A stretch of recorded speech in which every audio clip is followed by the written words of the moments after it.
AI agents are everywhere, automating tasks and making decisions at machine speed. But agents make mistakes. Just one rogue agent can do big damage before you even notice. Rubrik Agent Cloud is the only platform that helps you monitor agents, set guardrails, and rewind mistakes, so you can unleash agents, not risk. Accelerate your AI transformation at Rubrik.com. That's RUBRIK.com. Happy holidays! Want to give your host a gift? Consider subscribing, rating, and reviewing the show this holiday season. It really helps the show grow. From all of us at Believe, have a Merry Christmas, everyone, and a Happy Holiday.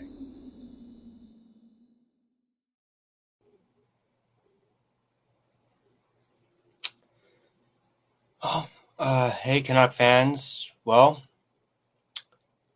they fucking did it. They did it. The Vancouver Canucks have traded Quinn Hughes. Quinn Hughes is going to the Minnesota Wild in exchange for Marco Rossi, Liam Ohgren, Zeev Buium, is I believe how you pronounce his name, and a 2026 first-round pick. This is no joke.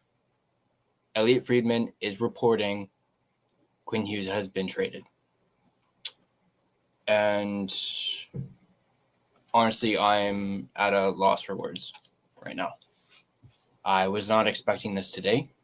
I know everyone's been talking about, speculating about Quinn and him being traded. But I did not expect this today. I mean, earlier we saw that Oilers trade, trading away Stuart Skinner. We were like, oh, that was, a pretty big trade, considering we haven't really had a big trade up until this point this season. Well, it looks like the Canucks one-upped the Edmonton Oilers, and they've traded away their captain.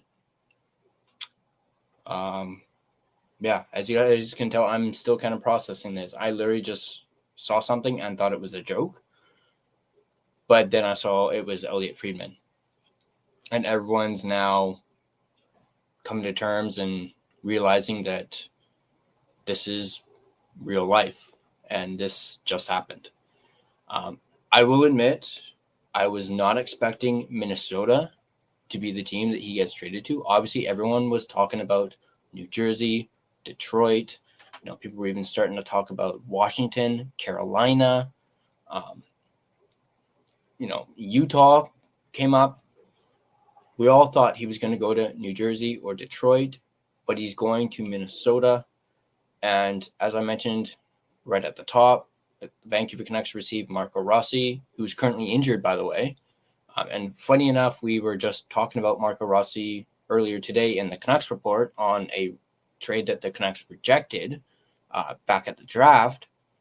They are also getting, as I mentioned, Zeev Buium, Liam Ohgren, and a 2026 first-round pick. So come on in, pile into the chat, and let's just talk about this. I already see Duolingo. Great to see you, Duo. And yeah, a very sad day for us Canuck fans. I'm not sure what Gerald's doing right now, but his prediction about the Quinn Hughes being traded on January 31st, well, it's come a little bit of a month early. But if I'm not sure exactly how Gerald was wording it, but if he said he was going to be traded by January 31st, not necessarily on January 31st, he hit the nail right on the head. So, yeah, this is breaking news. And I'm still at a loss for words right now. Like, this is absolutely got me stumped. Like, shit. I honestly don't even know what to say. I'm actually not gonna lie, right now. Last I looked on X, the Canucks PR Twitter account posted that it was travel day. So the Canucks were traveling to go to New Jersey for their game on Sunday, and it looks like Quinn's not going to New Jersey. He's going to Minnesota. Or I'm not sure if Minnesota's on a road trip right now or not, or if they're at home, but he's not. There will not be a Hughes Bowl on Sunday, at least when the Canucks play the New Jersey Devils. So, yeah, late breaking news. Despite all of the trade speculation and the rumors, this is shocking. I haven't really seen much reaction from Canuck fans, at least on social media. As soon as I saw the news, I was like, I'm making a thumbnail and I'm going to do a live video off the cusp, and just boom, try and get something up just so we can talk about this. And I guess in like what Duo said, grieve as Canuck fans. We have lost our captain. We have lost our franchise, and some could even say the best player to ever play for the Vancouver Canucks. So come on in, pile in, go ahead, light up the chat. Let's all talk about this and go over really and talk about what's next. The Canucks, now that they pulled the trigger, they did it. Quinn Hughes is no longer a Vancouver Canuck. I really am at a loss for words right now. I know this was pretty spontaneous, so hopefully people will, see this and come in. I'm actually going to look at some more. Actually, why don't we look at some reactions on Twitter right now? Duolingo says in the chat, 2 captains traded. Does this mean an organizational issue? I'm not quite sure, but you are right. If you think about it now, Bo Horvat was traded a few years ago. Follow that up with JT Miller.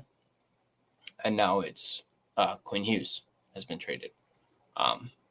And this obviously is not the first time the Canucks have traded away their captain. Obviously, they never traded away Marcus Naslund.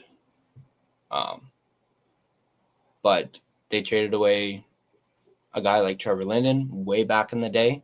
When he was the captain, granted, he ended up relinquishing the captaincy once that bum Mark Messier was signed by the Canucks, and he would later go on to regret that decision in the later years. But he was somebody that they traded away when he was captain. I don't really include Luongo in that because, technically goalies aren't supposed to be captains. And he also relinquished the captaincy before he was traded. But yeah, let's take a look at some tweets, some reaction here. Let me just close some windows so there isn't any issues except for one. Let me go right on Twitter. And I'll just read the latest replies here on Twitter. I'm not too sure how long I'm going to go for, but I will try and go for as long as I can just so people can pile in here. And yeah, just looking at it right now. Actually, screw it. I'll just share this. Here, let me remove this for a second here. Share screen. X. There we go.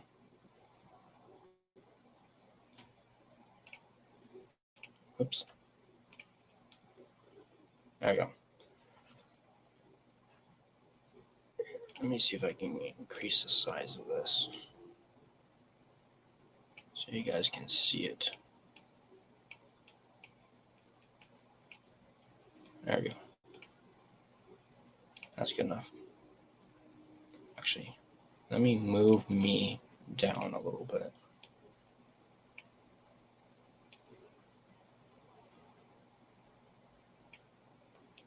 There we go. That's a little better. All right, so let's go ahead and take a look at this. Dominic Sodine says Buium, Rossi, Coots, Willander, Lakaramaki, Ohgren, 2 first. Got some good young talent to build around, which is a good point. David Pagnotta from the 4th period says Marco Rossi had been linked to the Canucks since last season, tied to Pedersen talks, and again ahead of the draft in June when Vancouver turned down an offer for him. We talked about that earlier on the Nucks report. The Canucks check off a lot of boxes in this move by adding Rossi, who will officially become their 2C, even though he's currently injured. Buium is a left side defenseman, prospect / youngster, and a first.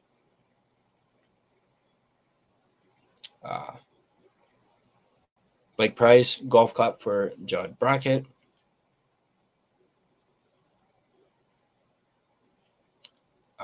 Darren Dreger, Vancouver is in reno mode, but excited to add the pieces from the Wild, see how the season unfolds, but the Canucks may also be in a great draft position. Darren Dreger also said 2 minutes ago, the Canucks have known for a while Hughes wasn't going to extend. Van believed their leverage was highest in December, January. New Jersey Devils were given a chance. Other teams in East had a chance a week ago. Guerin engaged and closed the deal. A week ago. Holy shit. So this has been a week in the making, and they kept it quiet. I mean, obviously we had our speculation, but they kept it quiet. Wow. Rick Dollywall, the Wild jumped into the Hughes sweepstakes about a week ago, talking to people around the league. The one player they feel the Canucks did great on was defenseman Zeev Buium. This kid is going to be a good one. Talking about the game, we don't really care about that. We got Somi, Canuck girl. Like I wasn't already so heartbroken already. Quinn Hughes is the best player to ever play for the Canucks. I literally just said that exact same thing. This doesn't feel right at all. Someone please tell me I'm dreaming. Somi, I wish this was all a dream, but it is not. Yeah, Quinn Hughes is officially a Minnesota. At this certain point, I could care less about the Blue Jays and who they signed, although that's a pretty good pickup for the Jays for their bullpen. Harry Ma, thank you, Quinn Hughes, for everything you do on and off the ice. You will forever be a Canuck. Bob the Moj Marjanovic, hearing the Canucks and Wild had been working on this deal for about a week. We just mentioned that. Canucks have known for a while. Hughes wasn't. Oh, that's literally what we just wrote. Knuckhead with the GIF right there. It says here, Jimmy Murphy, hearing the Washington Capitals and Canucks discussed McMichael, Hudson, a prospect, and 2 firsts for Hughes, but Canucks, in his honest opinion, got a better haul from the Minnesota Wild.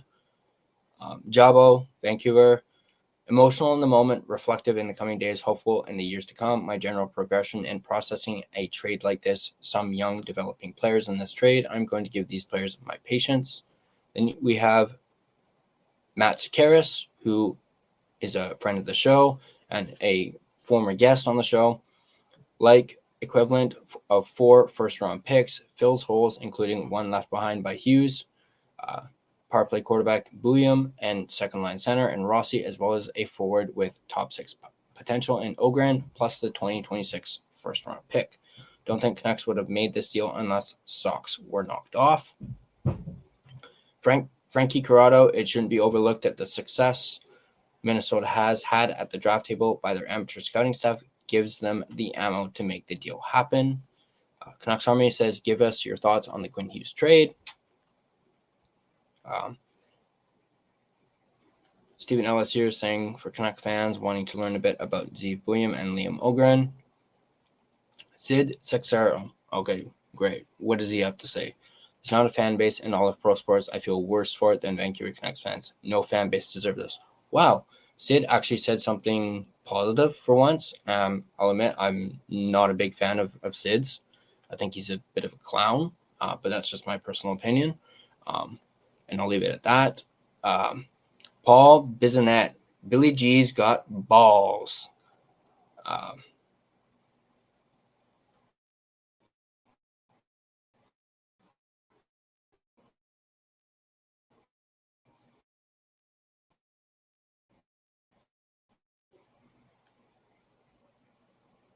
And then you got Gio Legorox already on the scoop. Canucks conversation with Quads and Harmon Dial. Love those two guys. Then you got Tommy. Said, honestly, who gives a fuck about the trade return? The big picture problem is Vancouver wasn't able to keep a once-in-a-lifetime level defenseman, the likes of which we might never see again. Nobody else to blame but the Aquilinis. I agree there. A lot of the blame does shift towards the Francesco Aquilini. Did the Canucks get enough in return for Quinn Hughes from the Minnesota Wild? Go ahead and vote. There's a poll right there.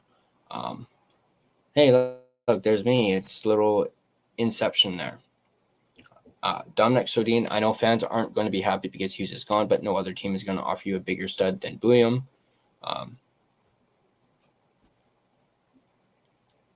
Lauren Gardner got the will he, won't he noise is over. Bring on that return isn't enough noise. Quads talking about him going on shortly. We got the late arrivals. Fellow member of the Hockey Podcast Network. Go ahead and check those guys out if you like all things Anaheim Ducks. Donnie and Dolly, our waddling dog poll question. What do you think of the Quinn Hughes trade for the Canucks? Do you give it a thumbs up or a thumbs down? More asking about the return. Pure LeBron says, hearing the New Jersey Devils made what they feel was a strong first offer to Vancouver on Quinn Hughes, but it didn't generate enough traction, obviously. I'm actually very curious to know what that was. I was actually literally in the process of getting ready to do a video talking about how it was from, I believe it was from Canucks News Summaries. He had something about how he didn't really clarify if it was New Jersey or if it was the Canucks who were saying the return, at least if there was a trade with New Jersey, would have included Nico Hischier. So I was literally getting ready to do that when the news broke about Quinn. Dave Hall, folks, there's no way the Canucks were winning that trade, but Zeev Buium has the potential to be one of the best defenders of his age group. They addressed their center need with two serviceable options. Oh, and first rounder sprinkled in. I'm unsure you could do much better. He adds on that this by no means is him saying it's a good thing. Losing Quinn Hughes in his prime is the most insane thing you can imagine.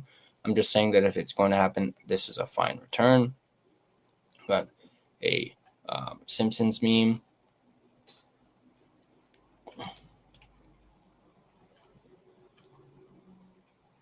Oh, Elfrin's in the house. Yes. No. Elfriend, good to see you, buddy. It's not shocking that Hughes would be eventually traded, yet the timing is quite shocking. Yeah, absolutely. Like I said at the top, we've already been going 17 minutes. I was not expecting this today of all days. So definitely very shocking. But back to this. Canucks News Summary says, forgot that Rossi is currently on IR. One more transaction is needed. Because he says here, Canucks will have to make two more roster moves after the Hughes trade. All three former Wild players were on the NHL roster. I think this is objectively speaking, which another fellow member of the Hockey Podcast Network saying today is wild, pun intended. So even Columbus Blue Jackets podcasts are talking about this. That is how big this is. The province saying breaking Canucks superstar Quinn Hughes traded to Minnesota. Mike Halford of Halford and Bruff says the person I feel worst for right now is Sad Club Commerce because I don't think he's aware this happened. And then you have Harry asking the question already, who's going to be the next captain for the Canucks? I'm under the assumption that they're not going to name a captain until maybe next season.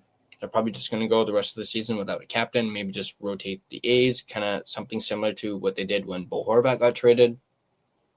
Then here is the initial tweet from Elliot Friedman 55 minutes ago.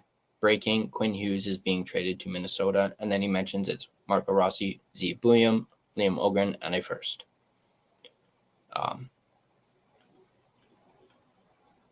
And that is, oh, wait, no, we got more. Dominic Sodine says, would have never imagined Minnesota to be the team. Say what you want. This is the best return we could possibly get for Hughes. Then you have Michael Russo, who's the one who broke the trade that the Vancouver Canucks rejected back on draft day regarding Marco Rossi. Russo says there has been no assurance given to the Wild that Hughes will extend next summer per sources. Obviously, Guerin knows him well, so that could obviously change. Sportsnet 650, breaking: Quinn Hughes has been traded to Minnesota. Live reaction of Bick Nazar, another friend of the show and former guest on the podcast, Israel Fair and Yannick Hansen as the trade breaks.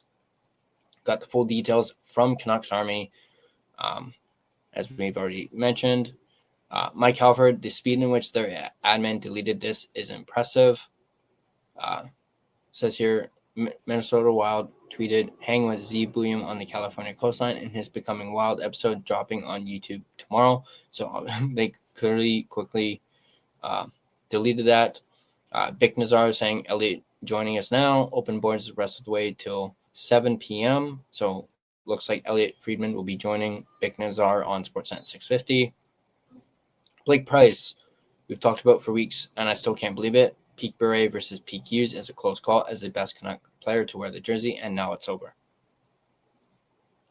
You got good buddy Canuck Clay Emo saying, how did the Canucks do in the Quinn Hughes trade? Great return, decent return, not enough in return. I'm too busy crying.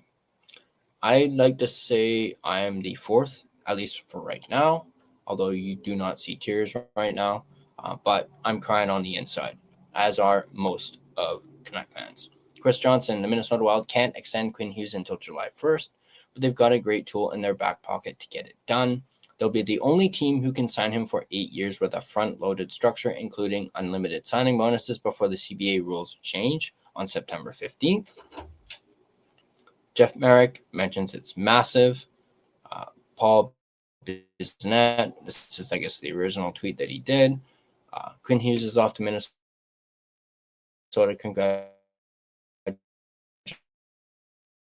Congratulations, Minnesota Wild fans. Incredible job by Billy G. Vancouver got a great return.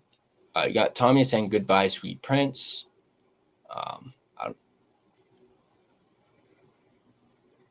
Tommy, what the actual F? Quinn is gone. And then talking about the Skinner Jari trade from earlier, which seems like a nothing burger compared to this. And you got Brock Besser on the Canucks homestand. And then I think, oh no, we got Rob Williams posted throwback to a simpler, happier time. Looks like Quinn Hughes is that a meat grinder? I think that is. And then you have this famous picture by Tommy. Bro, this wasn't even 2.5 years ago. You got Thatcher Demko, still a Vancouver Canuck. Brock Besser, still a Vancouver Canuck. JT Miller with the New York Rangers. Quinn Hughes with the Minnesota Wild. Elias Pettersson, still with the Canucks. And then you have Elias Lindholm with the Boston Bruins. Grady Sass, when we look back at this era of Canucks management, Rutherford and Alvin traded two captains in Horvat and Hughes, as well as JT Miller. They extended Pettersson, Besser, Garland, and Demko. Add in 3 coaches later. Ultimately, will they be better off? That is actually a very good question. You have Tommy saying this franchise is an absolute effing joke. Another article talking about the trade. Zeev Buium and Marco Rossi ranked number 20 and number 21 in our elite prospects ranking of the top 23 under 23 players in the game back in the spring. Daniel Wagner, whatever you think of the trade return, this being the end result of the Quinn Hughes era, can't be seen as anything less than an abject failure by Canucks organization from ownership on down. The Canucks had one of the best players on the planet fall into their laps and utterly failed to build a contending team around him. And I got to say, Daniel Wagner, he absolutely hit the fucking nail on the head right there. So kudos to you, good sir. Hit the nail right on the head. let me take a peek at some chat while I was doing that. Alfred, I didn't think the Canucks were eyeing on Rossi still until this trade. Yeah, I thought, talking about how they rejected that offer when the draft happened that I spoke about on the next report, I figured that was it, because then he ended up re-signing with the Wild for 3 years. So I guess you could say that's kind of a bit of a positive here. Rossi has term, and they're getting a player with term. Granted, it's only 3 years. That's not long term, but the Canucks could easily negotiate a new contract once that contract is up. Obviously, it depends on how he plays here with the team, but obviously you can tell the team had their eyes on Rossi since last season, and they really, and Rutherford and Alvin, when they really want somebody, they go out and get them, and that is exactly what they did with Marco Rossi. Alfred agrees that he doesn't think the Canucks will have a captain for the rest of the season, and maybe not even next season as well. Yeah, that's definitely going to be a difficult decision to make. Gerald, I know Gerald and I kind of spoke about it on our post-game After Dark show early this morning, and both of us agreed that Garland would be definitely a good fit, at least in our opinion. I know Clay talked about it a little bit on his Clay M Canucks commentary, and he mentioned Besser, Myers, I forget who else, but those two in particular. I know PD's name has kind of come up, but people are kind of on the fence about PD being the captain. Duolingo, they need to keep the first and ideally flip Rossi for another. If they trade away that first, we are doomed. I don't think they're going to trade Rossi, or they're going to flip Rossi. Like I just said, this is somebody that they wanted, or that they have wanted, and I don't see them flipping Rossi because right now, even though Rossi's injured, they've got their 2C with Marco Rossi. And I don't see them trading that for another first-round pick. Plus, keep in mind, Marco Rossi is young. I believe he's under 25, if I'm not mistaken. So I don't, and he fits their, get younger. So I don't see them flipping Marco Rossi, but I do hope they keep that first round pick. Absolutely. They need to keep it, because apparently it could potentially be a high draft pick. I don't have the standings right in front of me, so I'm not sure where Minnesota is, but a lot of people are saying this is a high draft pick for the Canucks that they have. And they also, of course, still have their own first round pick as well. But of course, I know there's that, scariness about the Canucks flipping their first round pick, because they have made it a habit of doing it in the past. So hopefully they do not do it. Alfred, so many questions to be answered now. Yeah, definitely. Who will be in the first pairing with Hronek? I haven't even gotten that far to even thinking about it. But yeah, that's a great question. Who's going to be with Hronek now? Are they going to throw Myers with Hronek, or one of the young D-men? Not the ones from Minnesota, but maybe Vilander, or who knows? If Hedl returns, does he bump down to the third line as center? Yeah, I could see that. I also could maybe even see them moving off Hedl, because they do need to make a couple more moves in order to make this initial trade work, because Rossi is on the IR right now. So, Alfred, loving the questions, buddy. Who will eat up minutes in place of Hughes? I don't think anyone can eat up Quinn Hughes' minutes on this team, honestly. He was a fucking machine. We talked about how in the game the other night, 30 minutes of ice time. You think Tyler Myers is going to have 30 minutes of ice time, or even, I think the only one who could maybe come close to eating up Quinn Hughes' minutes, maybe Hronek. That's all I can think of it right now. PD is captain. Yeah, no. Fuck no. Alfred, Guerin and Hughes with potential familiarity in the Olympics for sure. yeah, that's probably a big reason why he went to Minnesota. But yeah, let's get back to X now that I'm caught up on the comments. Jeff Patterson saying, well, Sunday's Canucks at New Jersey Devils game certainly takes on a new look. Most certainly.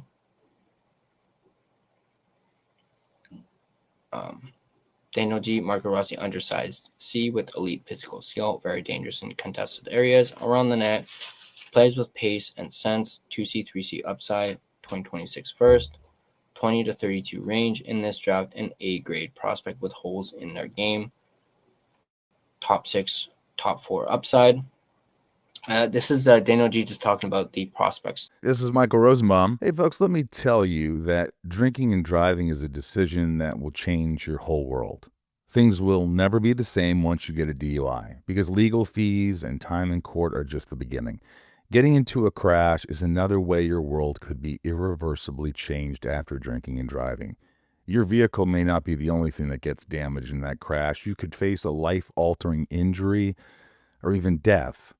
But you're not the only one who could face those consequences. Your decision to drink and drive could permanently change someone else's world, whether you injure them or leave their loved ones grieving. The next time you're out drinking, call a rideshare, a taxi, a sober friend, or a designated sober driver. Always plan for a safe ride home.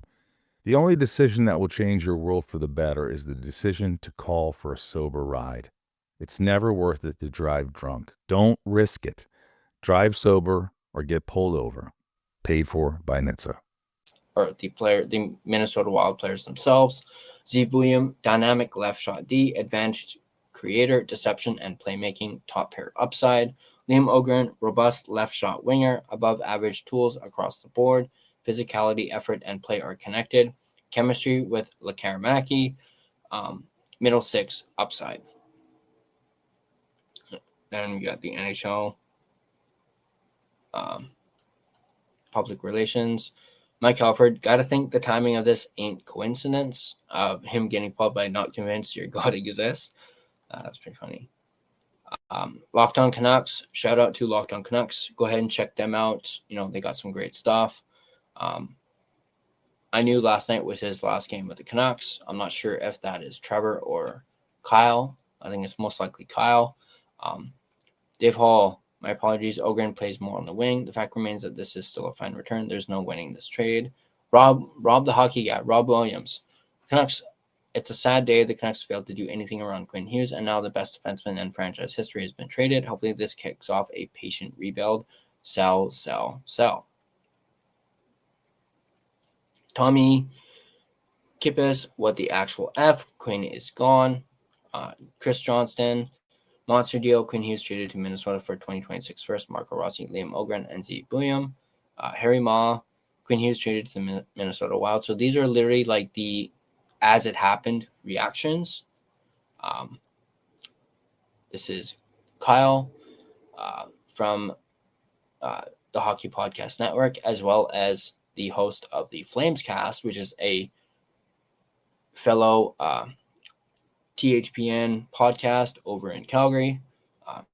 Kyle's a great guy. He says, hey, Flames, TikTok. Lucas Gates, friend of the show as well. Best of luck in Minnesota, Quinn. Thanks for everything. # Canucks. Jabo Vancouver, thank you, Quinn Hughes. I think every fan wished this had a better ending. Michael Russo, Minnesota Wild has made a blockbuster deal with the Vancouver Canucks for Quinn Hughes. Believe Marco Rossi plus other huge pieces going the other way. Then you have Rick Dollywall. Don't blame Quinn Hughes. The Canucks got the best player in franchise history in the draft and never built winning teams around him. He wanted to win here, but it just wasn't going to happen, and now he's gone.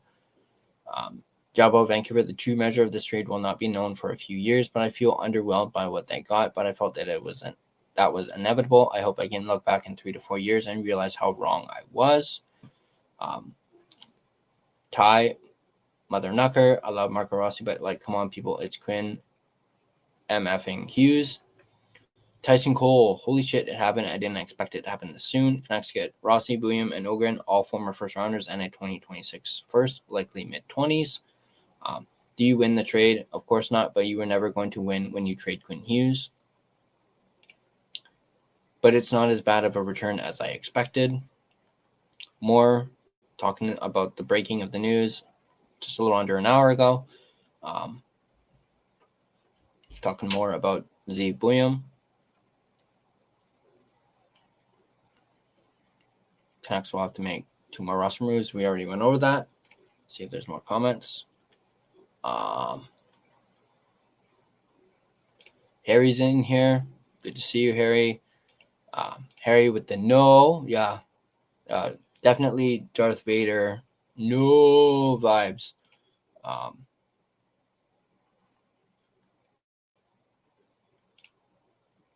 This is a good one. How concerned are you with Marco Rossi being injury prone down the road? I'm a little concerned. I'm actually not familiar with what his injury is and the severity of the injury. I know he's missed quite a bit of time. I mean, I should know that. I have him in my fantasy, but I simply just put him on the IR and just didn't bother to really keep tabs on it. But I guess I'm going to have to now that he's officially a Vancouver Canuck. But I guess you can tack on Marco Rossi to the Canucks' injury carousel that they got going on this season. Harry saying should have gotten Kirill Kaprizov, Matt Boldy, Zeev, and the first overall pick for Quinn Hughes. I wouldn't be surprised if the Canucks tried to get Kaprizov. Then again, he just signed that monster contract, so I'm pretty sure, despite Quinn Hughes going the other way, he was probably off limits. Matt Boldy is probably in the same boat, although you would think nobody would be off limits if they were to acquire Quinn Hughes. Got my wife in the chat. She's pissed off. I don't know if you guys can see behind me. She is very pissed off. My jersey's on the floor in the garbage. That's how mad I am.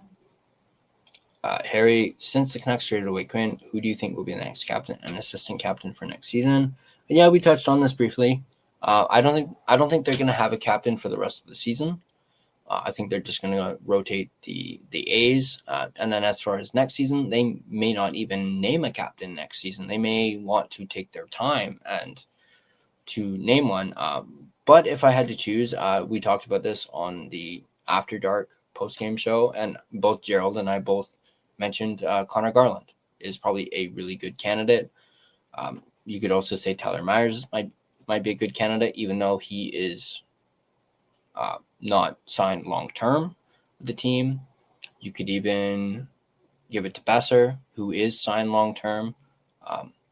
I know I kind of mentioned Petey, and Alfred was like, no. But he is a potential selection there.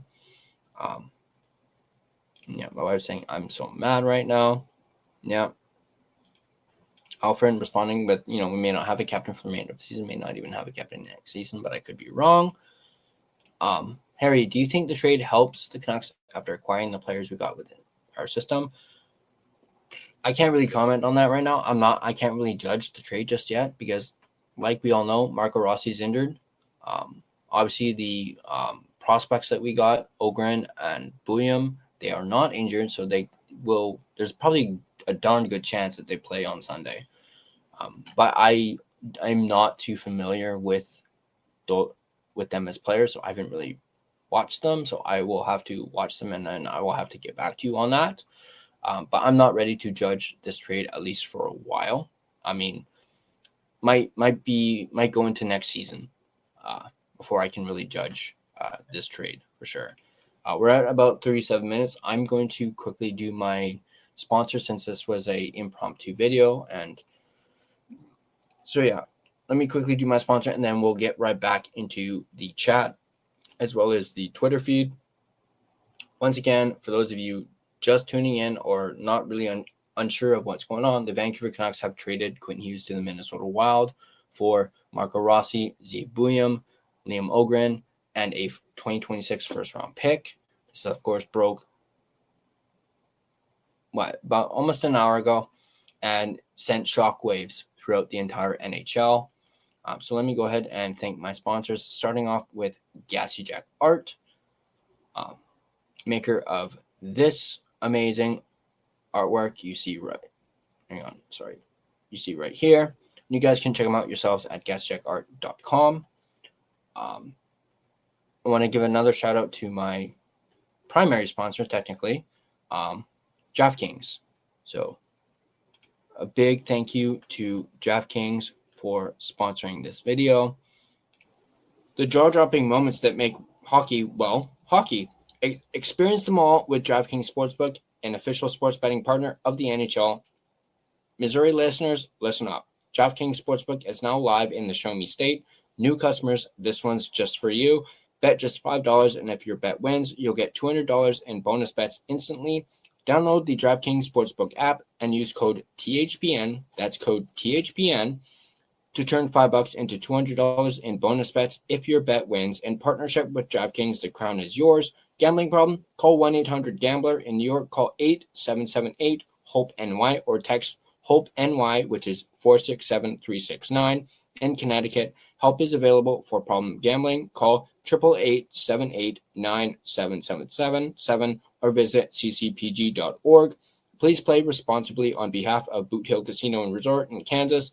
Pass-through of per wager. Tax may apply in Illinois. 21 plus age and eligibility varies by jurisdiction. Void in Ontario. Restrictions apply. Bet must win to receive bonus bets, which will expire in 7 days. Minimum odds required.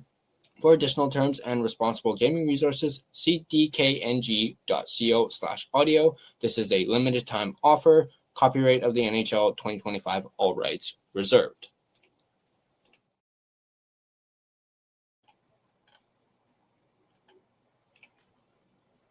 All right. Let's get back to the chat. Harry, Rossi is a good player if he's not injured. Yeah, I really like Rossi, but obviously right now he's injured, so they basically traded for somebody who's injured, not who can play like right away. But like I said before, Marco Rossi is very young. They got their 2C. I don't think they could have gotten anything much better for the return that they got. Harry also says, how weird would it be between the Canucks play against the Wild on April 2nd, 2026 in XL Energy? Yeah, that's going to be a very weird game. Do the Canucks play Minnesota at home again this season? Or is there... I know Minnesota has played here in Vancouver. So I'm not sure if there's going to be another game between the Canucks and the Wild at home. But let me quickly look at that.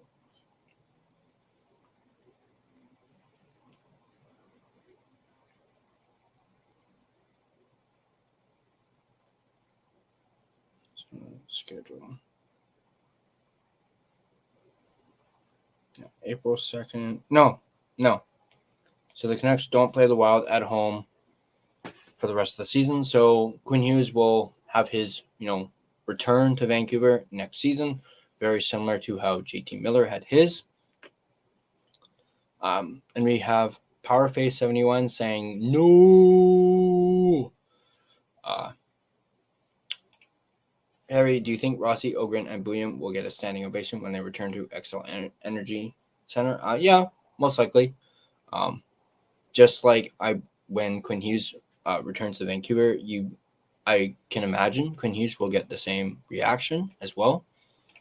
Duolingo, if we can flip Rossi for a pick and keep that first, we are in good shape. Again, as I mentioned before, I don't think they're going to flip Rossi. Rossi is somebody who they want, and they're not likely to flip somebody that they were seeking.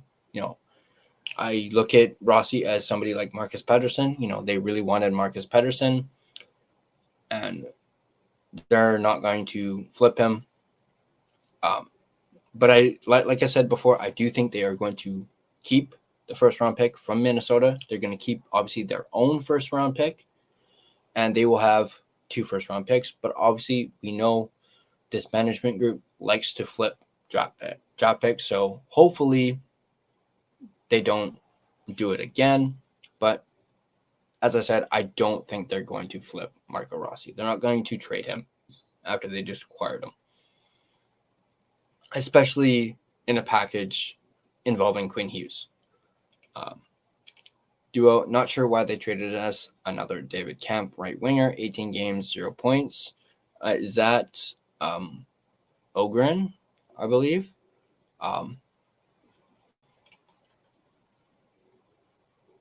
Harry says, yeah, the Canucks beat the Wild at Rogers Arena 4-2. Yeah, that was just like, a week? Not even 2 weeks ago. One home and one away.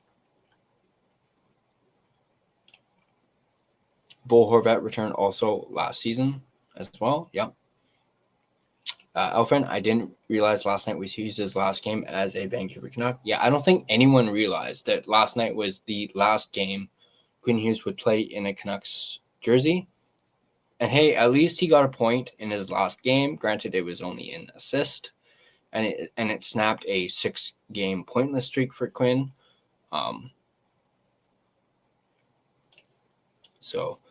Harry says no one expected the trade at all. It came to a surprise for sure. Yeah, like I said, I wasn't expecting. Well, like I mentioned earlier, I was not expecting Minnesota, nor was I expecting it to happen on December 12th, 2025. Especially after that trade by Edmonton earlier this morning, trading away Skinner. I thought that was going to be the big move of the day. Little did we know that this has been brewing for a week.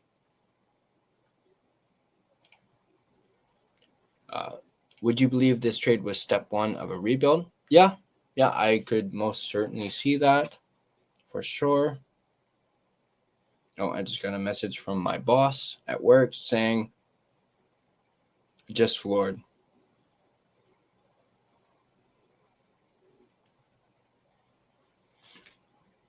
I do believe this could be step one of a rebuild. I mean, why else would you trade Quinn Hughes if not to rebuild?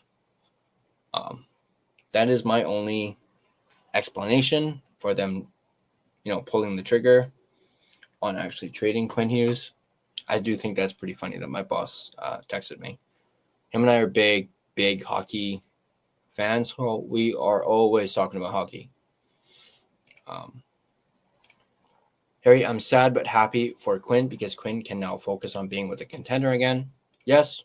Yeah. I mean, I'm not sure where is Minnesota in the standings, because I keep seeing that Minnesota's pick is a high draft pick. But if they're a contender, I don't think it would be a high draft. You would think it would not be a high draft pick. I don't want the freaking logo. Okay, so right now Minnesota is third in the Central with 39 points. So they're not really a bottom of the division, but they are third. So I guess we'll see what the first round pick is like. But yeah, I'm still fucking stunned. Obviously, we're going through a lot of this. This is a lot of this we've already kind of like rehashed. We got JFresh with Marco Rossi's projected WAR, which is a 73%. 24 years old. Again, he's under 25. He's actually younger than Quinn. Cap hit is at $5 million times 3. EV offense is 76%. EV defense even strength offense is 76%. Even strength defense is 54%. Power play is 31%. He doesn't look like he plays on the PK. Finishing is 59%. Goals is 60%. First assists 51%. Penalties 79%. I don't know exactly what that means. This is the first time I've looked at a graph like this. Competition 81%. Teammates 96%. I'm not too familiar with JFresh. I do know he does some pretty cool microstat cards, which are this is Rossi's microstat card from last season. Looks different than was probably expected of him as a prospect, but still a useful player. So even strength offensive WAR was 85%. Even strength defense WAR was 56%. Power play was 74%. Once again, NA on penalty kill. Penalties 83%. Finishing 56%. Goals were 52%. Chances were 87%. Shots 34%. In zone shots 46? Rush shots 40%. Shots off HD passes, 91%. Zone entries, 11%. Primary assists were 71%. Chance assists were 48%. Primary shot assists, 43%. In-zone shot assists, 69%. Rush shot assists, 55%. High danger passes, 73%. Zone exits, 31%. Skating speed was 55%. Chance contributions was 76%. Shot contributions were 32%. In-zone offense was 63%. Rush offense, 42%. Forecheck involvement, 31%. And hits, 27%. Greatest Ass, initial thoughts on this Quinn Hughes trade. Lots of pieces coming back. I'm going to need some time to process it myself to learn more about the group coming back to Vancouver. I think that's pretty much everybody right now. And you got Harman Dial. Losing Quinn Hughes sucks, but this is about as well as the Canucks could have done. This is a pretty exciting haul with Zeev Buium having future star potential. Of course, he's quoting a Frank Cervelli tweet, discussing the trade details. TSN Hockey, talking about the trade. Satir Shaw, I pray Buium becomes an elite defenseman because unless the first round pick turns out to be in the top 5, that's only that's the only high end piece coming back for arguably the best player in Canucks history. When are you going to be done? I need to rage. Sam, not now. Says here, Liam Ohgren was a line mate of Lekaramaki in Sweden. Profiles more as a third liner with some physicality. Canucks liked him in his draft year. Dave Hall's initial reaction, speechless. Absolutely loved the return, though. Liam mentions again the past with Jonathan Lekaramaki. More about the trade. Looks like Sakaris and Price are doing or did a emergency show with J-Pat. Ty Mother Knocker, I'm a Quinn Hughes girl till I die. So is she. More about the monster trade. Jabo, I damn near drove off the road when this Hughes news dropped. Stunned. Yeah, I'm glad I was at home when this happened. Harry says, just wait until Sherwood. Yeah. The fact that Quinn Hughes was traded before Sherwood, stumped. I did not expect Hughes to be traded before Sherwood. But Harry says he's next. Yeah, I wouldn't be surprised. And like I said earlier, the Canucks need to make another move to make this move actually work. Harry says, I also had a feeling that there's a trade happening today. Well, I was not under the impression. I mean, most certainly not something like this. Absolutely not. Harry says, the Canucks said that they wanted to get younger, but isn't Quinn Hughes 26 years old? Not even 30? Yeah, Quinn Hughes is like 26, I believe, 25. And yeah, that was a bit of an argument that I had when I heard that the Canucks were like, we want to get younger. It's like your core outside of Demko and Besser is young. Petey's young. Petey's only 27. Hughes is young. Lekaramaki's young. I mean, some would not say Lekaramaki is part of the quote-unquote core, but Lekaramaki's young. Vlander's young. Petey's young. So they got a lot of young guys, and yet they want to get younger. But now they do have somebody young in Marco Rossi, who's 24. It says Brock Besser is young. He's not that young. Besser's 28. So he's just past, that mark where you can, at least I would classify him as young. Like, yeah, some could make the argument that I myself am young, even though I'm 34 years old. I do not think of myself as young. I think of myself as, I'm at almost my late 30s and early 40s. I'm almost quite there. And before I know it, I'm going to be in my 40s. But do not remind me of that because I'm not looking forward to that.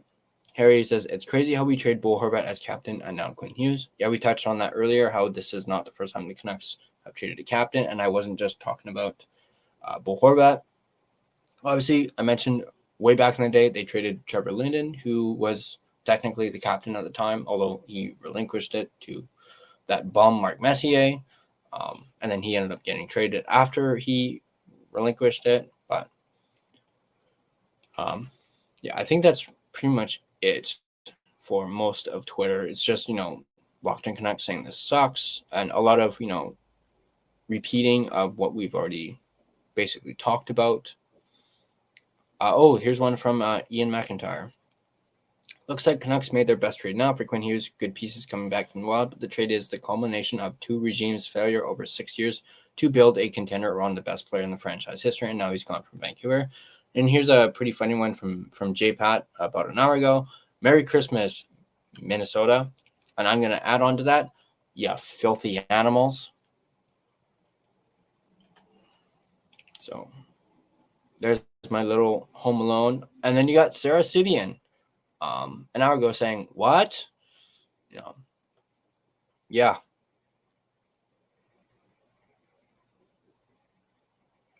Ty, Mother Knocker saying, I'm drinking a beer and crying while I get ready for a Christmas party. Literally, I'm getting obliterated tonight. I'll love you forever, Quinn. Farhan Logi says he didn't think it would happen this fast. Significant return for the Canucks. Dominic, this is an unbelievable deal. Nobody could have offered more. Holy shite. Wow. The initial reaction from Ty, Mother Knocker. Oh my effing God. No. Rick Dollywall mentions no retention in the trade on either side. So there is no retention on either side between the Canucks and the Wild in this trade. Jacob Doodle, he was actually the one who I initially saw a tweet about, mention it, talk about it, and I thought he was joking. And then I saw the Elliot Friedman tweet, and I was just like, holy shit. Like, time to start doing a thumbnail. Harry, how crazy is it that the Canucks traded away Podkolzin, Kuzmenko, Colin, DiPietro, Horvat, Miller, and now look how well they're doing with their teams right now. Yeah. You can add Quinn Hughes to that list as well. And yeah, Zadorov, Lindholm, although I wouldn't really add Lindholm to that. Lindholm isn't exactly playing well in Boston and actually basically got paid and hasn't really been all that great, at least from what I've noticed.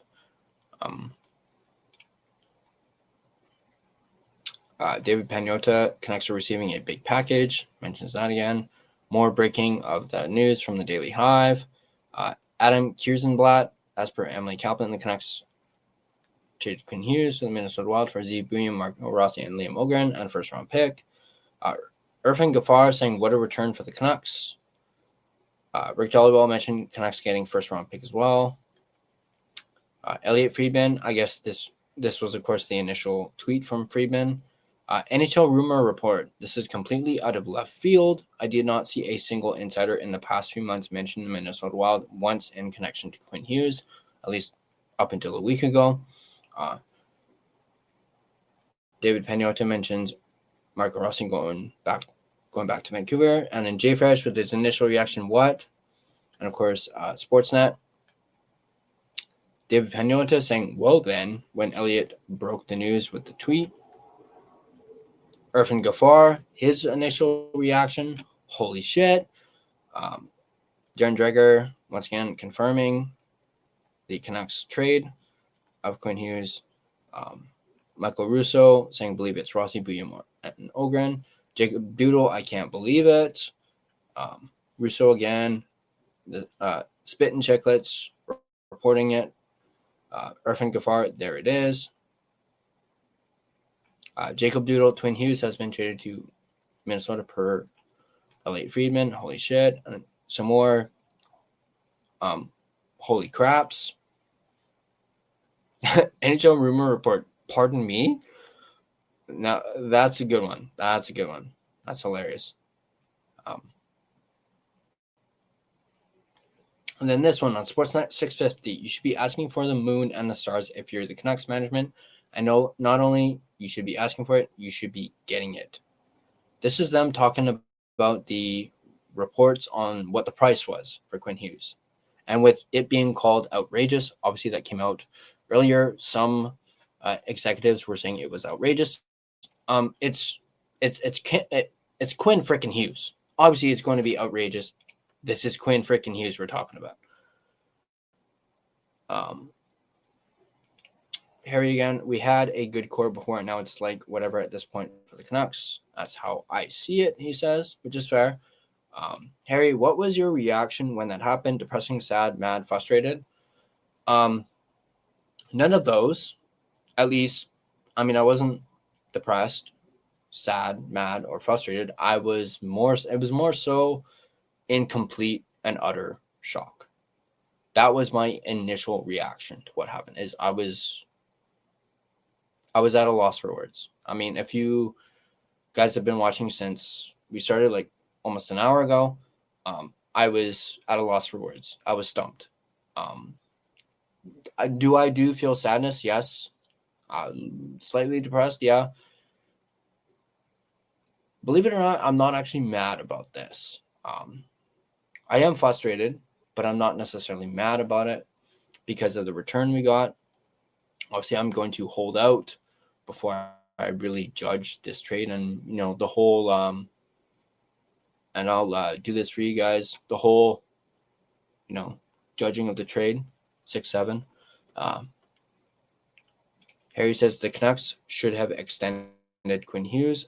They basically made it known that Quinn Hughes, and they actually revealed way back up on Twitter that the Canucks knew Quinn was not re-signing.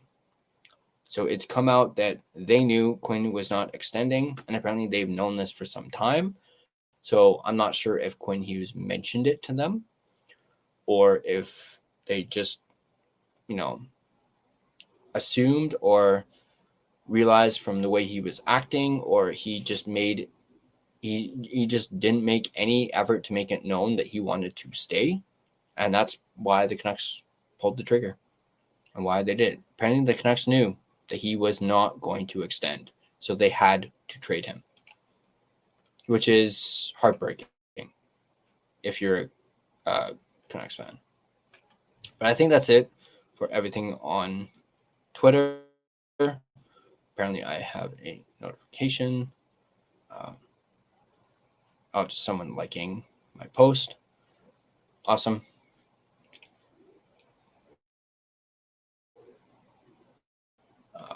But let's see if there's anything new. I mean, I know I'm way, way, way back down. Obviously, the emergency episode is still going on, and they Canucks Conversation even have Dan Riccio popping on, which is cool to see. Michael Russo, Quinn Hughes will debut Sunday against the Boston Bruins, not tomorrow against Ottawa. Locked On Canucks, the thing about this trade, I feel like the Wild could get something similar next year, which is interesting.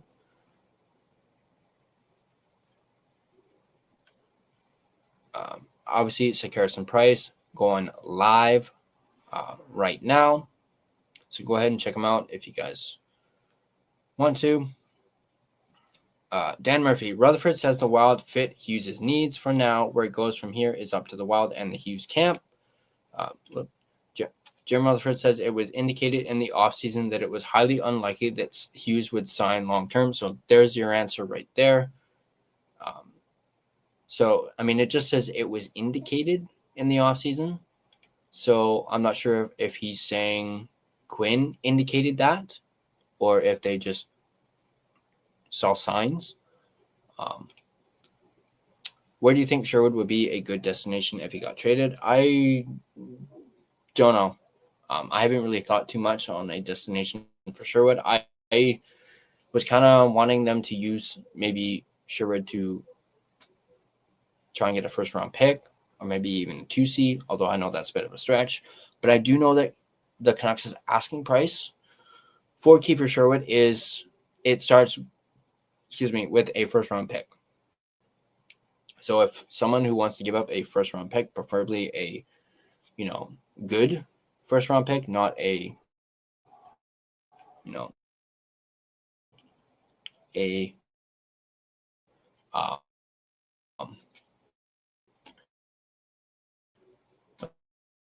what's the word? Crap. Basically, would the Canucks get back? Well, like I said, it starts with a first-round pick.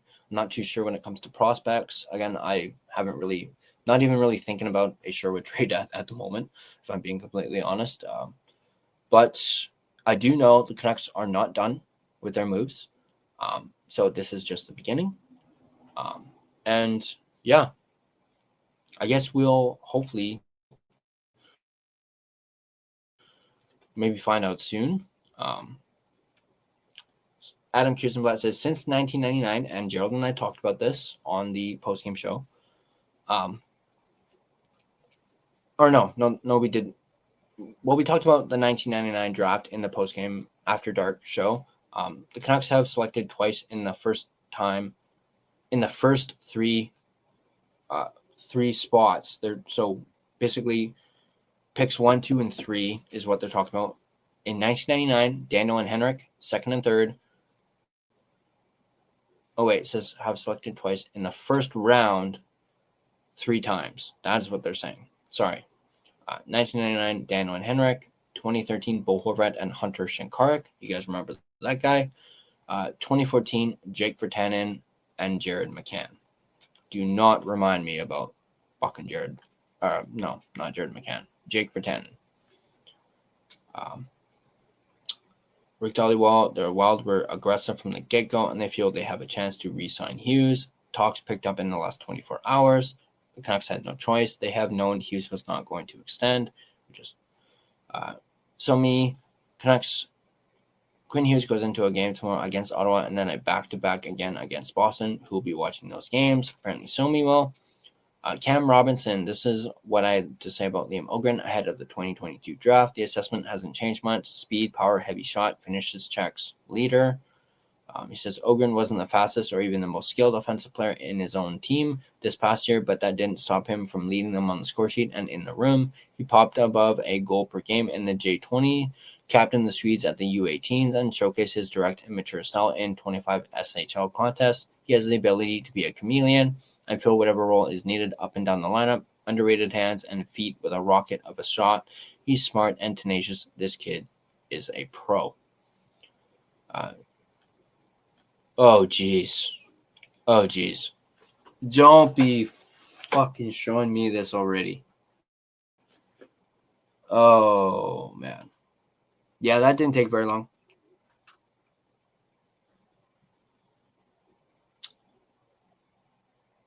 Wow. Yeah, I'm going to need to take some. I mean, don't get me wrong. I actually like the Minnesota Wild jerseys. I think they're actually pretty beautiful. Just the color. I really like the colors. I do like the Minnesota Wild logo. I think it's awesome. But this, I just... too soon. Too fucking soon. Harry says he saw that too, and now he's sad again. So yeah, I mentioned how this doesn't make me mad per se, but it's making me pretty sad, looking at Quinn Hughes in a freaking Minnesota Wild jersey. How come this couldn't be Marco Rossi in a Canucks jersey? Like, at least put that up, not freaking Quinn Hughes in a Minnesota Wild jersey. Although, here's a question for you guys. Do you think he will still be number 43 with the Minnesota Wild? I'm not sure what their number situation is, but I'm kind of hoping Quinn keeps his number or doesn't get a different number, because then that will also be weird. Not that it really matters that what his number is. Duo, do you think they will flip our first or keep?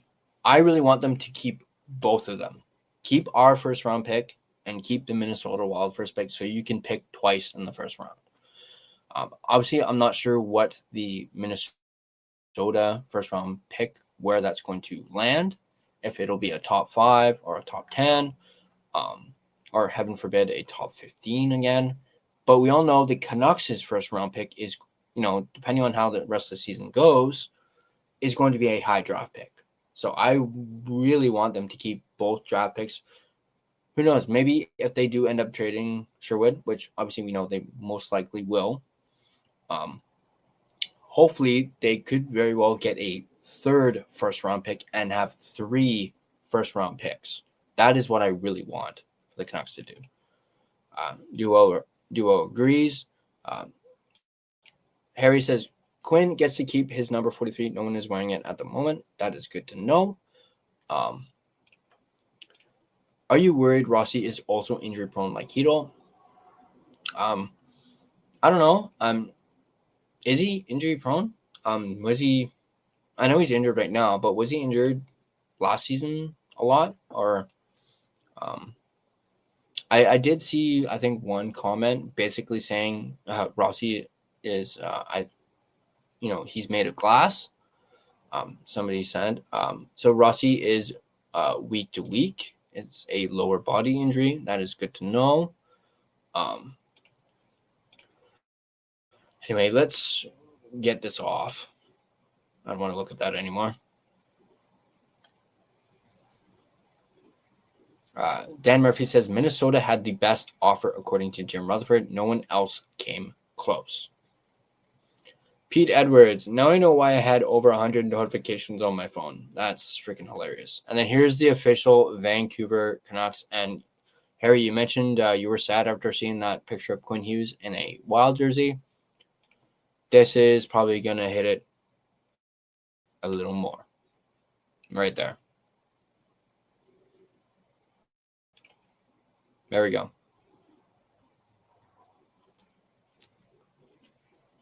There we go, guys.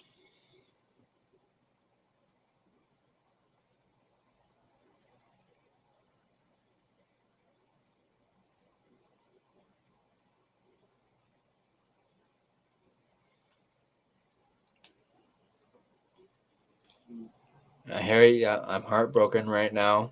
My heart hurts. Yeah. Yes. Yeah. Seeing that particular graphic, yeah, that is the nail in the coffin.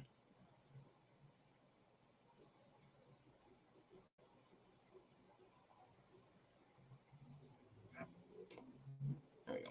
Sorry, I'm still getting used to this new iPhone iOS update. It's all weird. Did anyone else get that new iOS update if you have an iPhone with the glass look thingy? Harry says, someone edit Myers on that. Thank you, Tyler Myers. Yeah. Or someone pinch us. Wake us up. Pinch us. Harry says, yeah, I got the update. Yeah, not gonna lie, I kind of like it. It's pretty cool, but it's, everything kind of looks different now. Like even like the actual apps look slightly different, so it's a little odd. But like I said, I do think it looks pretty cool. Anyway, let's get off this heartache image right here. Brendan Batchelor, well, I guess something Canucks related happened tonight. Get your questions in for the booth. Farhan Logi says Rutherford got indication 1.5 years ago it was unlikely Quinn would sign here long term. Became more clear in camp.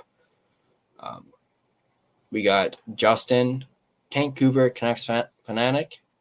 This organization is in the dark era. Best of luck, Quinn and Minnie. Halford and Bruff win at 7 p.m. on Sportsnet 650. Mike Halford, Jamie Dodd, Bruff. Jugbeat Bajra says it should have never ever gotten to this point. All things considered, we were never going to win a trade, but looking forward to seeing what the guys we've acquired do going forward. Thank you for everything, Quinn. We all love you, man. Hard day, very sad day.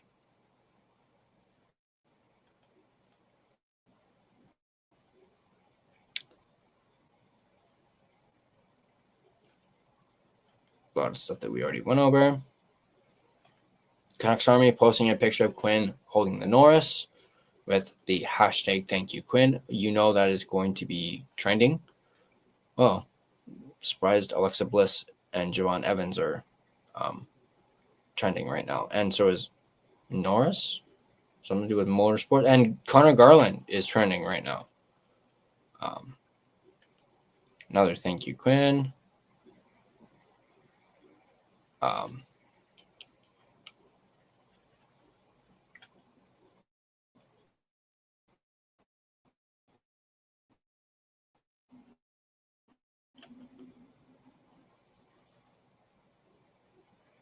Locked On Canucks are going through it live right now. Quinn Hughes traded the Minnesota Wild. Boys at Locked On Canucks. And then there's that picture again. Just slightly updated a little bit. Daniel Wagner, whatever you think of the trade return, being the end result of the Quinn Hughes era. Oh, I think we went over that already.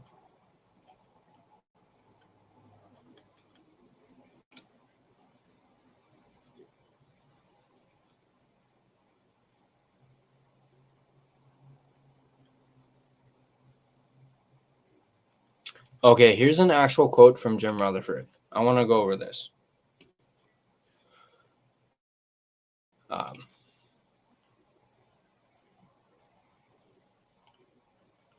We would like to thank Quinn for his time with the Vancouver Canucks, said Jim Rutherford. Quinn is a great person, a great player, and one of the greatest Canucks of all time. With the circumstances surrounding JT and now Quinn, we are fortunate to acquire these very good young players from Minnesota. They will be a key part of the rebuild that we are currently in.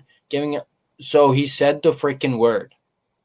They will be a key part of the rebuild that we are currently in. He fucking said it. So we are rebuilding. There you go. Straight from the horse's fucking mouth. We are rebuilding. All that talk about, in transition, retool, we're rebuilding. That is why we traded Quinn Hughes. We're fucking rebuilding. And Jim Rutherford admitted it. I'm surprised Aqua is not off his rocker or going nuts right now.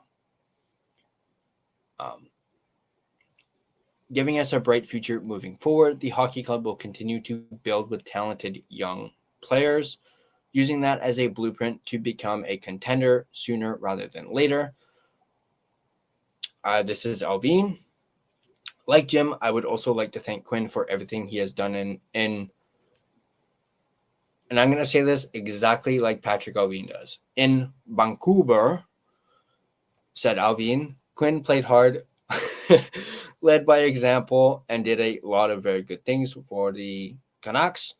Trading away a player of this caliber is never an easy decision. Sorry, I couldn't resist doing that, guys. To make, but it was one we had to do to make our team better. We are so excited to add a solid center in Marco, a good young blue liner in Zeev, and a versatile forward in Liam. This year's draft is a strong one, so acquiring a first-round pick was also a big part of this deal.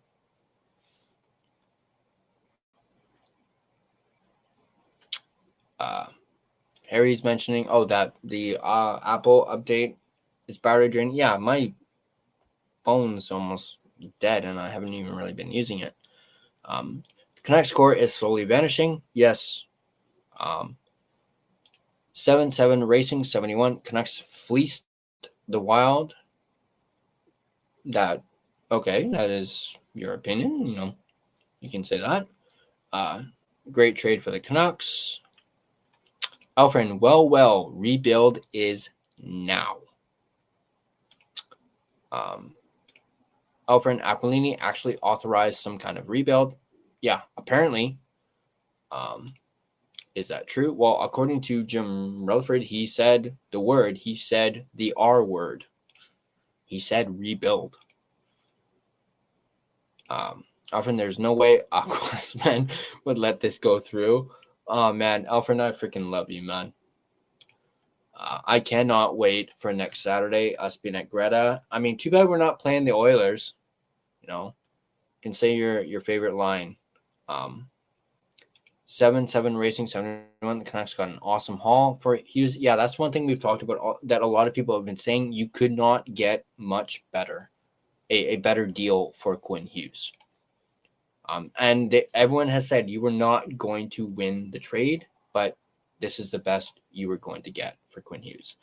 Alfred liked my impression of Patrick Allvin. Yeah, I've always wanted to do that, and I've watched so many of his interviews that just the way he pronounces Vancouver, like when he actually says the full name of the team, the Vancouver Canucks. Sorry, that was terrible, but yeah. Harry says, just wait until next season. Canucks will be a contender again with McKenna on our team. Well, hopefully, now that freaking Quinn Hughes is gone, yeah, I might be leaning towards tanking for McKenna.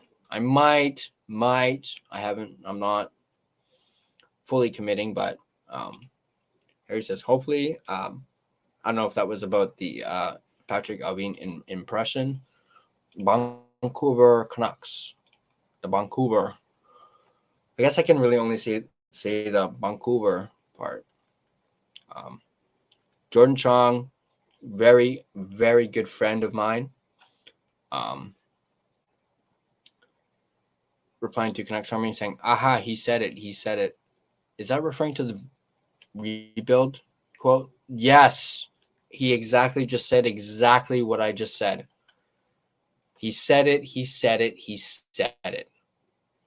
Love you, Jordan.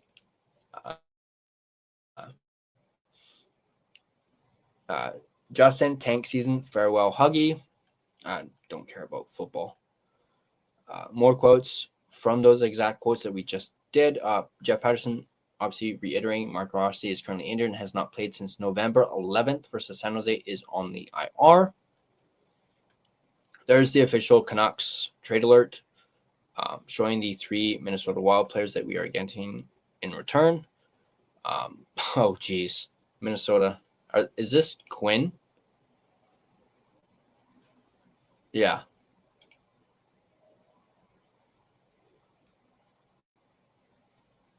Yeah, these are Quinn. So, you can bet Minnesota. While we are all sad and in shock over losing Quinn Hughes, Minnesota Wild fans, they hit the fucking jackpot with this. They got Kaprizov locked up long-term, and now they got the second best defenseman in the entire world.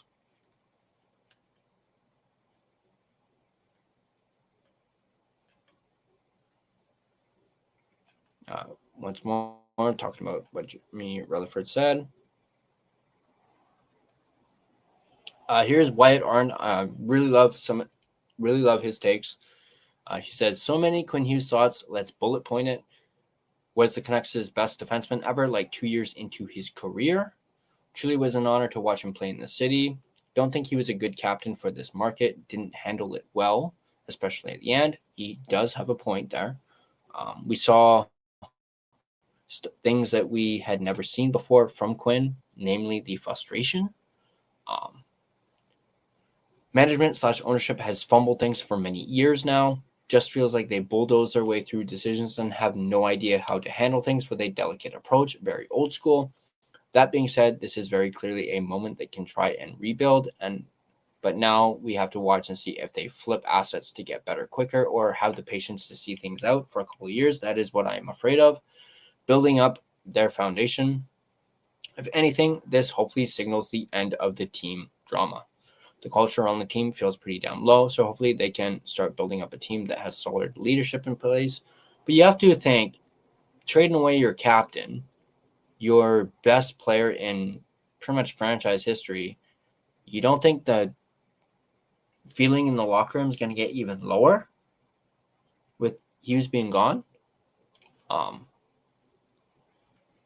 Just an idea, a thought there. Minnesota has 2 early starts this weekend.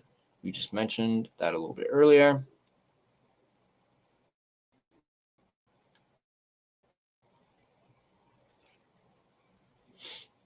Matt Sakara is pointing this out on the NHL website. Canucks acquire Rossi, Ohgren, Buium, and a first-round pick from the Minnesota Wild, and in very fine print, in exchange for Quinn Hughes.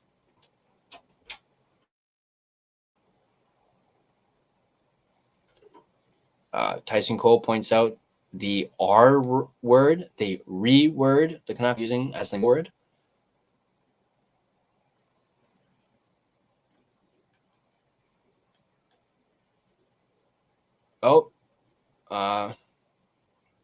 Nothing is perfect. Russell even getting in on the action.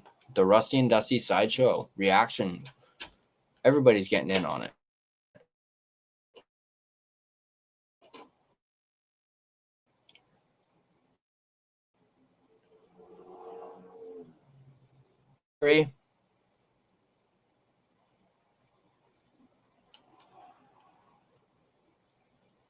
No, why is this not working? There we go. Rick Dollarwell talked to Zeev Buium, and Buium said he's excited and honored that Vancouver made the trade for me. I want to show them that they made the right call.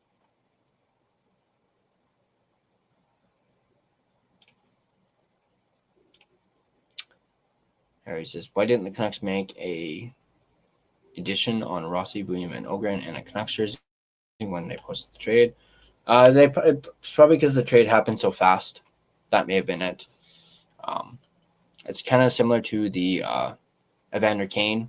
No, I think they had Evander Kane when they posted the trade graphic. They had Evander Kane already in a Canucks jersey. Maybe this happened so quickly they didn't have the time to do it. Like whoever does their graphic stuff probably didn't have time to do it. I'm going to stop screen because that's kind of slowing down my computer a little bit. We'll go back to full screen, and I'll just answer some more questions and chat. We're about an hour and 25 minutes into this emergency video. Actually, before I do that, since I'm an hour and 25 minutes, I'm going to quickly do another sponsor read since we're an hour in. So let me once again shout out and thank my sponsors. Harry says Buium is joining the team tomorrow, which is good to hear. I'm assuming Ohgren might as well. Obviously, we know Rossi's on the IR. He's injured, so he won't be joining the team at least until he comes back from injury. But Buium is joining the team tomorrow. That is good news to hear. So yeah, let me give a shout out and thank you to my sponsor, DraftKings. Hey, this is Steve Gorman, radio host, sports commentator, former drummer for the Black Crowes. The winter holidays are here, a time for festive celebrations, family gatherings, and ringing in the new year. Whether it's a holiday party, a night out with friends, or just relaxing by the fire with a few drinks, it's a season full of good cheer. But here's something else to add to your holiday plans, a safe and sober ride home. Just like in sports and music, always have a game plan. And the most important part of any plan is sticking to it. If you plan to drink, take that plan a step further. Call a rideshare, a taxi, a sober friend, or have a designated driver lined up before the night begins. Drinking and driving is a decision that can change your life and the lives of others forever. A DUI, a crash, an injury. The consequences are real and lasting. So please, for your sake and for everyone else on the road, make the smart choice. Get a sober ride home. Drive sober or get pulled over. Paid for by NHTSA. Jaw-dropping moments that make hockey, well, hockey. Experience them all with DraftKings Sportsbook, an official sports betting partner of the NHL. Missouri listeners, listen up. DraftKings Sportsbook is now live in the Show Me State. New customers, this one's just for you. Bet just $5, and if your bet wins, you'll get $200 in bonus bets instantly. Download the DraftKings Sportsbook app and use code THPN, that's code THPN, to turn $5 into $200 in bonus bets if your bet wins. In partnership with DraftKings, the crown is yours. Gambling problem? Call 1-800-GAMBLER. In New York, call 877-8-HOPE-NY or text HOPE-NY, which is 467-369. In Connecticut, help is available for problem gambling. Call 888-789-7777 or visit ccpg.org. Please play responsibly on behalf of Boot Hill Casino and Resort in Kansas. Pass-through of per wager tax may apply in Illinois. 21 plus age and eligibility varies by jurisdiction. Void in Ontario. Restrictions apply. Bet must win to receive bonus bets, which will expire in 7 days. Minimum odds required. For additional terms and responsible gaming resources, see dkng.co/audio. This is a limited time offer. Copyright of the NHL 2025, all rights reserved.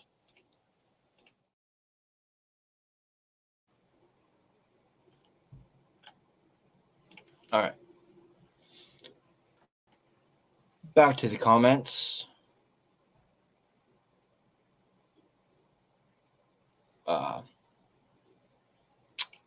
Says, yeah, Ohgren will join as well for practice. EP40 didn't get to play with Quinn Hughes' last game. So sad. Gerald's in the house. Why didn't you pull me on? Well, do you want to come on? I'll pull you on. I mean, we're already an hour. I wasn't planning on doing this. So yeah, if you want me to pull you on, I'll send you the link if you want. Harry says, Gerald, today is a sad day.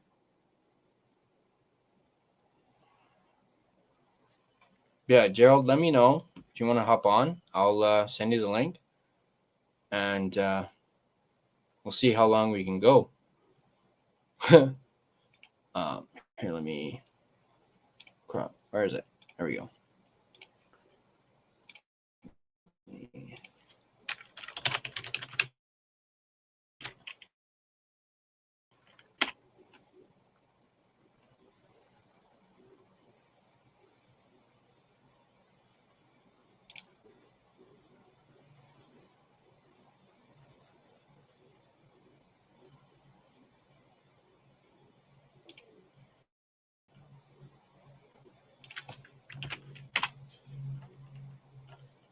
There we go. Send the link to Gerald. Gerald is going to be hopping on, so I guess I can. No, we can probably keep that up. Terrible day indeed.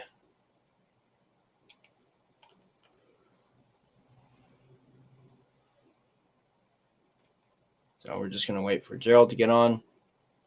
I still have coffee here from like early this morning that I'm still drinking, and it's almost 7 o'clock. Oh, that is sweet. Woo.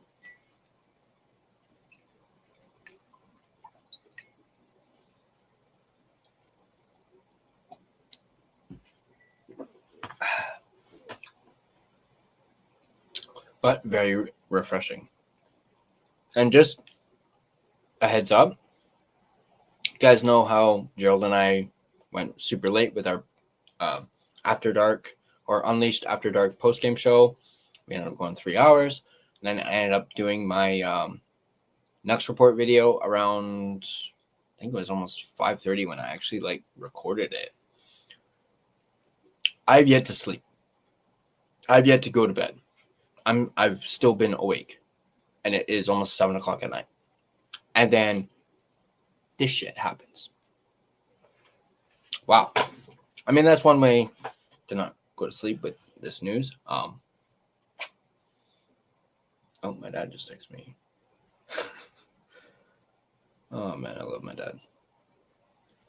Yeah, exactly. Exactly, Harry. I don't know how I'm going to sleep tonight. But here we go. Gerald's in the chat.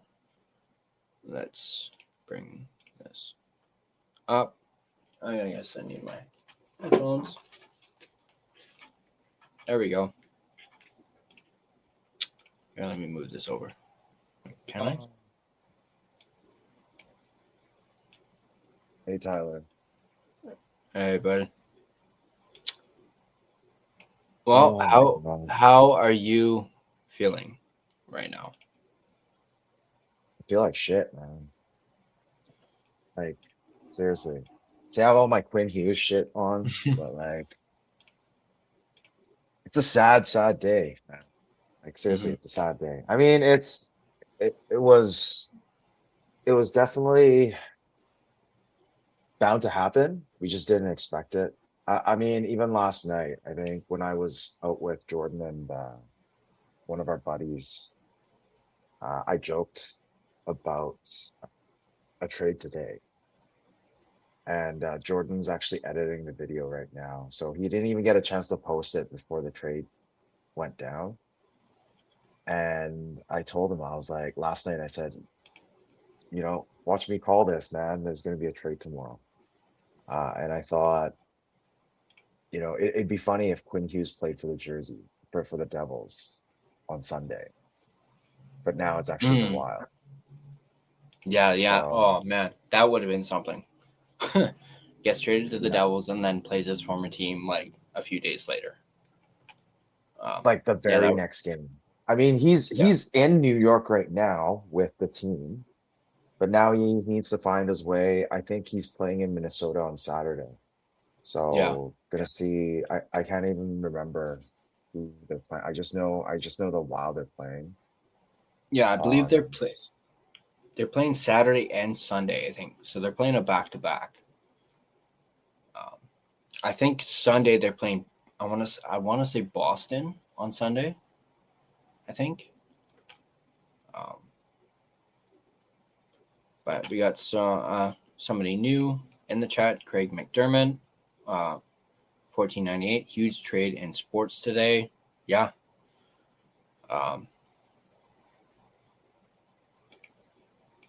And it's like what I said earlier at the top of this. We all thought the Stuart Skinner to Pittsburgh was going to be the big trade of the day. And the Canucks were like, fuck. The Canucks were like, fuck that. Man, this has been brewing for the last week though. And I mean, I saw that. Even the Oilers trade, I think it's been brewing since last week also. Just hasn't gotten enough steam because it's only these two teams, right? Whereas for the Canucks, there's just so much swirling around because all these other teams, they apparently got 6 offers from 6 different teams. And this one was the best one. So yeah, that's why. I mean, it's just depressing. I don't even know, man. I think the Saturday game against the Sens is going to be on TSN 5. It's at 11 a.m. So that's, I guess, tomorrow morning, right? Because it's Friday. And Sunday they're going to be playing Boston, like you said, and that one's at 3. So I'm going to see if I can catch the Sens game. And hopefully it's not like region restricted or whatever, but yeah, man. Quinn Hughes' last assist as a Vancouver Canuck was to Sherwood last night. And he could be next on the chopping block. Yeah. Yeah, man. Did you see what Dan Murphy was tweeting out? Did you get a chance to see it? I may have gone over it because I was going through a lot of Twitter for most of this, just going over like reactions on Twitter. But what was the tweet about? I most likely went over it. But there was so many tweets that I was going over. It may have gotten lost. Dan Murphy said that. I mean, I can read it out. If you want, go ahead. I have it somewhere here. Give me a sec.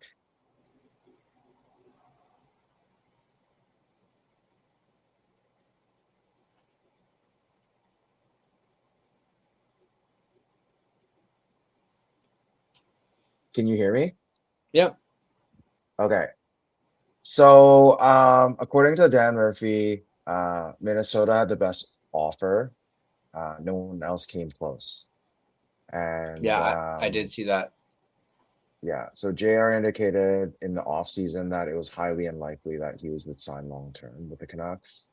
So that's probably why he brought the whole, he wants to play with his brothers. And so things make more sense now that we look back, right? Yeah, and now we kind of know why Hughes had that kind of body language and was kind of dismissive of and kind of like dancing around the literal question. is because he had already made up his mind, apparently. Well, I don't think he made up his mind. I think it's just that, the management probably went to him and said, hey, like, do you think you're gonna extend next summer?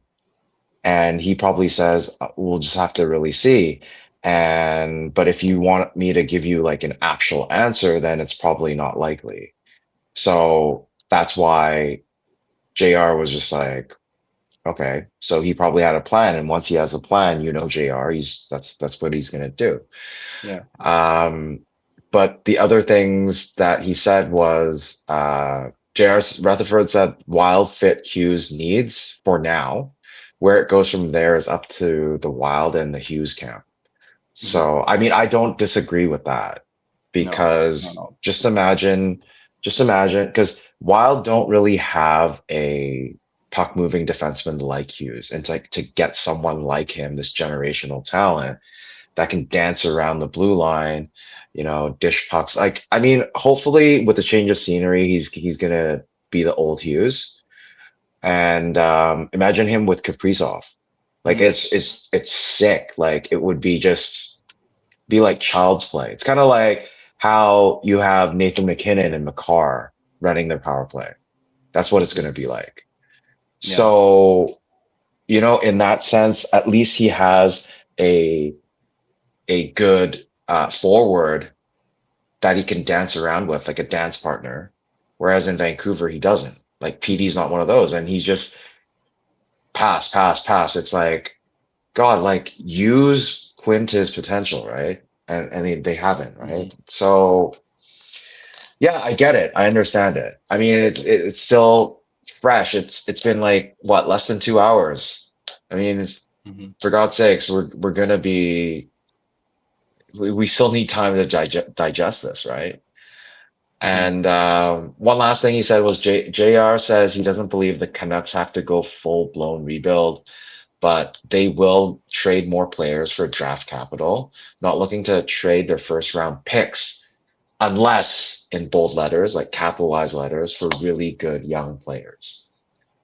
So I really hope that it doesn't happen.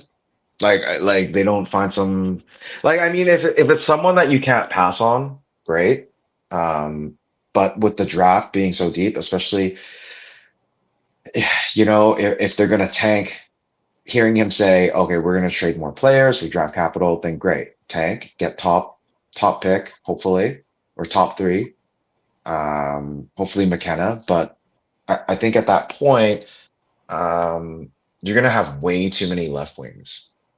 Because right now, we have Kane, we have DeBrusque, we have Baines. Well, Baines doesn't really count. He's probably going to go back to Abbey.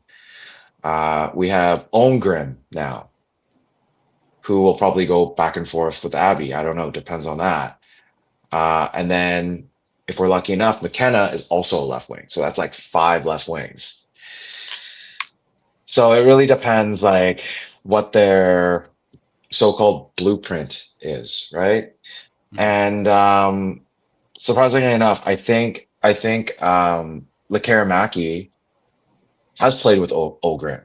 Is it Ohgren? Yeah. So they've played together. So I think that's probably another reason why they're like, okay, we'll take him. So it gets, they played well together apparently, from what I heard. And if they both play in Abbey, get some reps in and maybe come up to the big club. If they start trading their veterans, then, we have this sort of mini retool rebuild. And it might be maybe a couple of years before the Canucks are back into contention, right? Yeah, definitely. I'm trying to. I saw something else. I'm glad you brought up the quotes of Rutherford, because we actually, just before you got on, I was going through the quotes from both Alvin and Rutherford, their actual quotes about the trade. And Rutherford says the word. He says rebuild. Yeah, he actually, And I even said, like, when I, like, literally in the middle of me reading it, I was like, he said the freaking word. He didn't say transition, which had been one of his favorite words. He said, we are a rebuilding team. Yeah. Which I'll admit, I kind of floored me, just because, he's been trying not to say, fully say like rebuild. I know you mentioned he basically said it's not a full rebuild. But the fact that he said rebuild, obviously it makes sense. You just traded Quinn Hughes. No, but okay, if you look into the subtext of this, and you look back at all these years, starting from Gillis, Linden, who else was it? Like Benning obviously was a puppet, so that doesn't really count. But they've avoided using that word, and they've avoided to do a rebuild.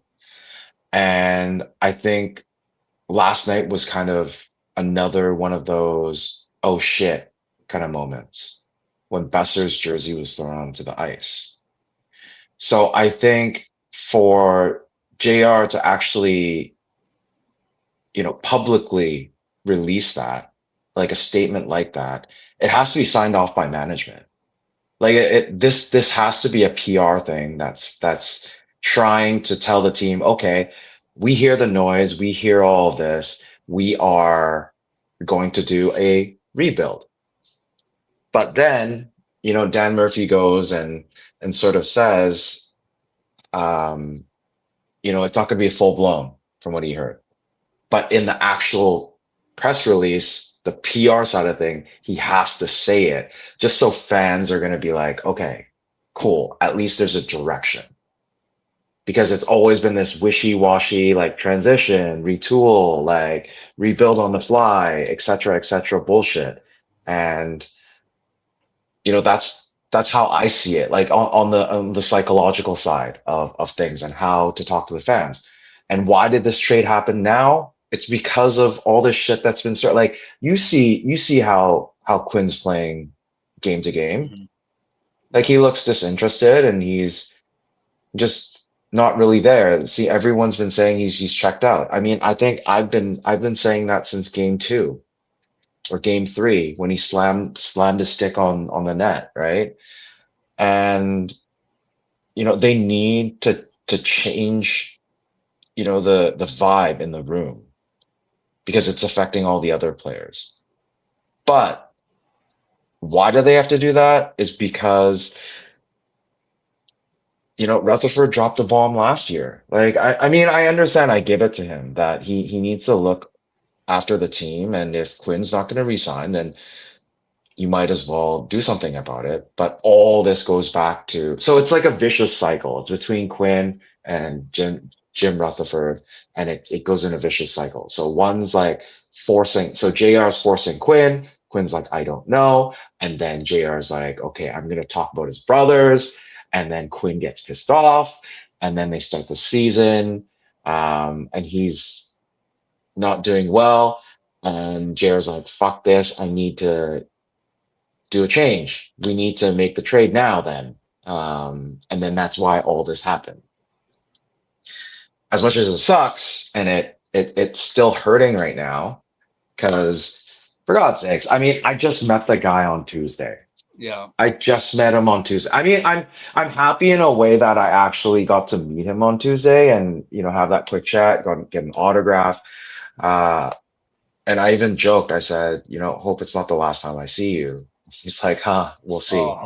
So I think, yeah, I think he knew at that time. There's no way Pat Brisson and him didn't know this was in the works, because this has been, they've been talking about this for a week at least with me.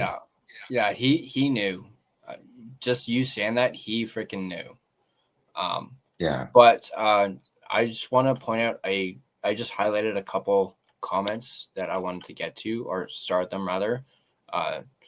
We got Duolingo says, you guys are insane, held it down for 3+ hours and right back on tonight.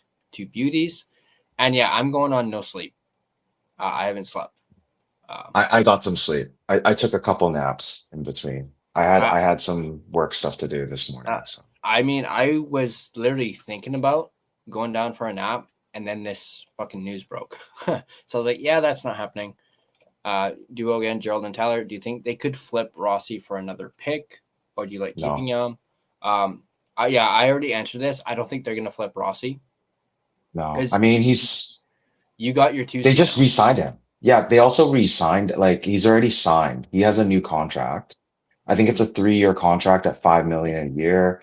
It's $4 million this year, $5 million next year, and then $6 million for the last year. So AAV of $5 million for 3 years for $15 million. So they technically shed 2.85, and then they also have to pay Bynum.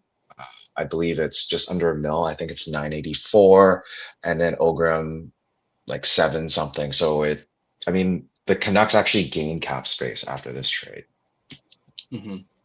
I did see they do need to make another move because Rossi is on IR. So apparently they are going to make at least maybe 1, maybe 2 more moves in order to allow like this trade to actually go through. We have a Flames fan in here. Jason MT1981 says, as a Flames fan, I think the return is not bad, or am I wrong? Yeah, I'm seeing a lot of people saying the return is not bad and that the Canucks wouldn't have gotten anything better than what they got from the Wild. Like, Yeah, like what you said, this was the best offer they got from any of the teams. And that was out of 6 offers. Yeah. I mean, for me personally, like I think it's a bit underwhelming. A little bit. I would have liked another maybe second thrown in there. Mm-hmm. Yeah, that's fair. And initially when I saw the trade, I was just like, I was kind of swearing, and I was just like, what? That's it? Because remember the video that I did January 31st, I said 4 to 5 pieces. So that works within that 4 pieces, right? And then also in the latter streams, I was saying that we're looking for quality over quantity. So that also works within it. But with that said, still is that like we have a new stud with Bynum for like he's going to slot in where Quinn is. So that fixes that problem immediately. And this guy's still growing, still has a lot of potential. And then Rossi kind of fixes that 2C position if and when PD comes back, hopefully Sunday. And if Rossi can get into the game on Sunday, then even better. So it solves their immediate problems.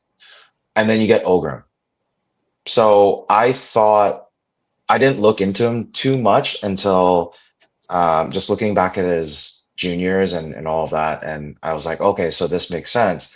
But still, like they probably could have gotten another first. Well, let's not go first. Let's not go as far as a first. At least like a second or maybe a third to make it 5 pieces. Come on, you're trading for Quinn Hughes.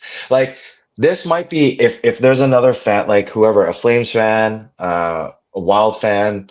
Wild think the Canucks fleeced them. I don't know if you looked at any of the tweets. I was looking through the tweets and I was like, damn, like the Wild are high on Bynum, so they thought they got fleeced. But bro, you guys are getting Quinn Hughes, man. Mm-hmm. You're getting someone that's like top D, if not second, like second D, if not top D. Imagine like him with Kaprizov. He's gonna be, at least he has good players around him, like Makar, and there's even a bigger sort of comparison between him and Makar, right? So you guys, like as a Vancouver Canucks fan, we would think this is not enough. From a Wild perspective, they're thinking it's not enough. So I guess we're in between. But for me personally, I think it would have been better if we got an extra second. Yeah. I don't blame you. I don't blame you there at all. I do think they should have thrown another draft pick in, but yeah, Duolingo says Gerald called it. He said he used for 4 pieces. Now, did you say before January or on January 31st? I said before January 31st. So there you go. You hit it right on the head. But I was also kind of saying like around the end of January. Like I didn't expect this. Like to be very honest, if none of the rumors were swirling as fast, this wouldn't have been done today. It probably would have been done in January, which is what I called. But agreed. So Duo says his hot take has come true. Duo says insane timing how Gerald got his jersey signed right before the trade. That's impeccable timing. Oh, look at that. Sam's in here saying, I made you coffee. I don't know if that's just now or earlier. But yeah, Sam is pissed off. She's I know. not happy. We talked about this. We talked about this last time we met. Yeah. I think as soon as she was out when the trade happened, so I texted her. She threw her Quinn Hughes jersey onto the floor. That's how pissed off she is. Oh, she'll pick it up again. Don't worry. Oh yeah, I know. I mean, if it's like a Quinn Hughes jersey, there's a lot of unhappy people in the city. Do you know the amount of jerseys that are out there in Vancouver with Quinn Hughes, especially a black skate?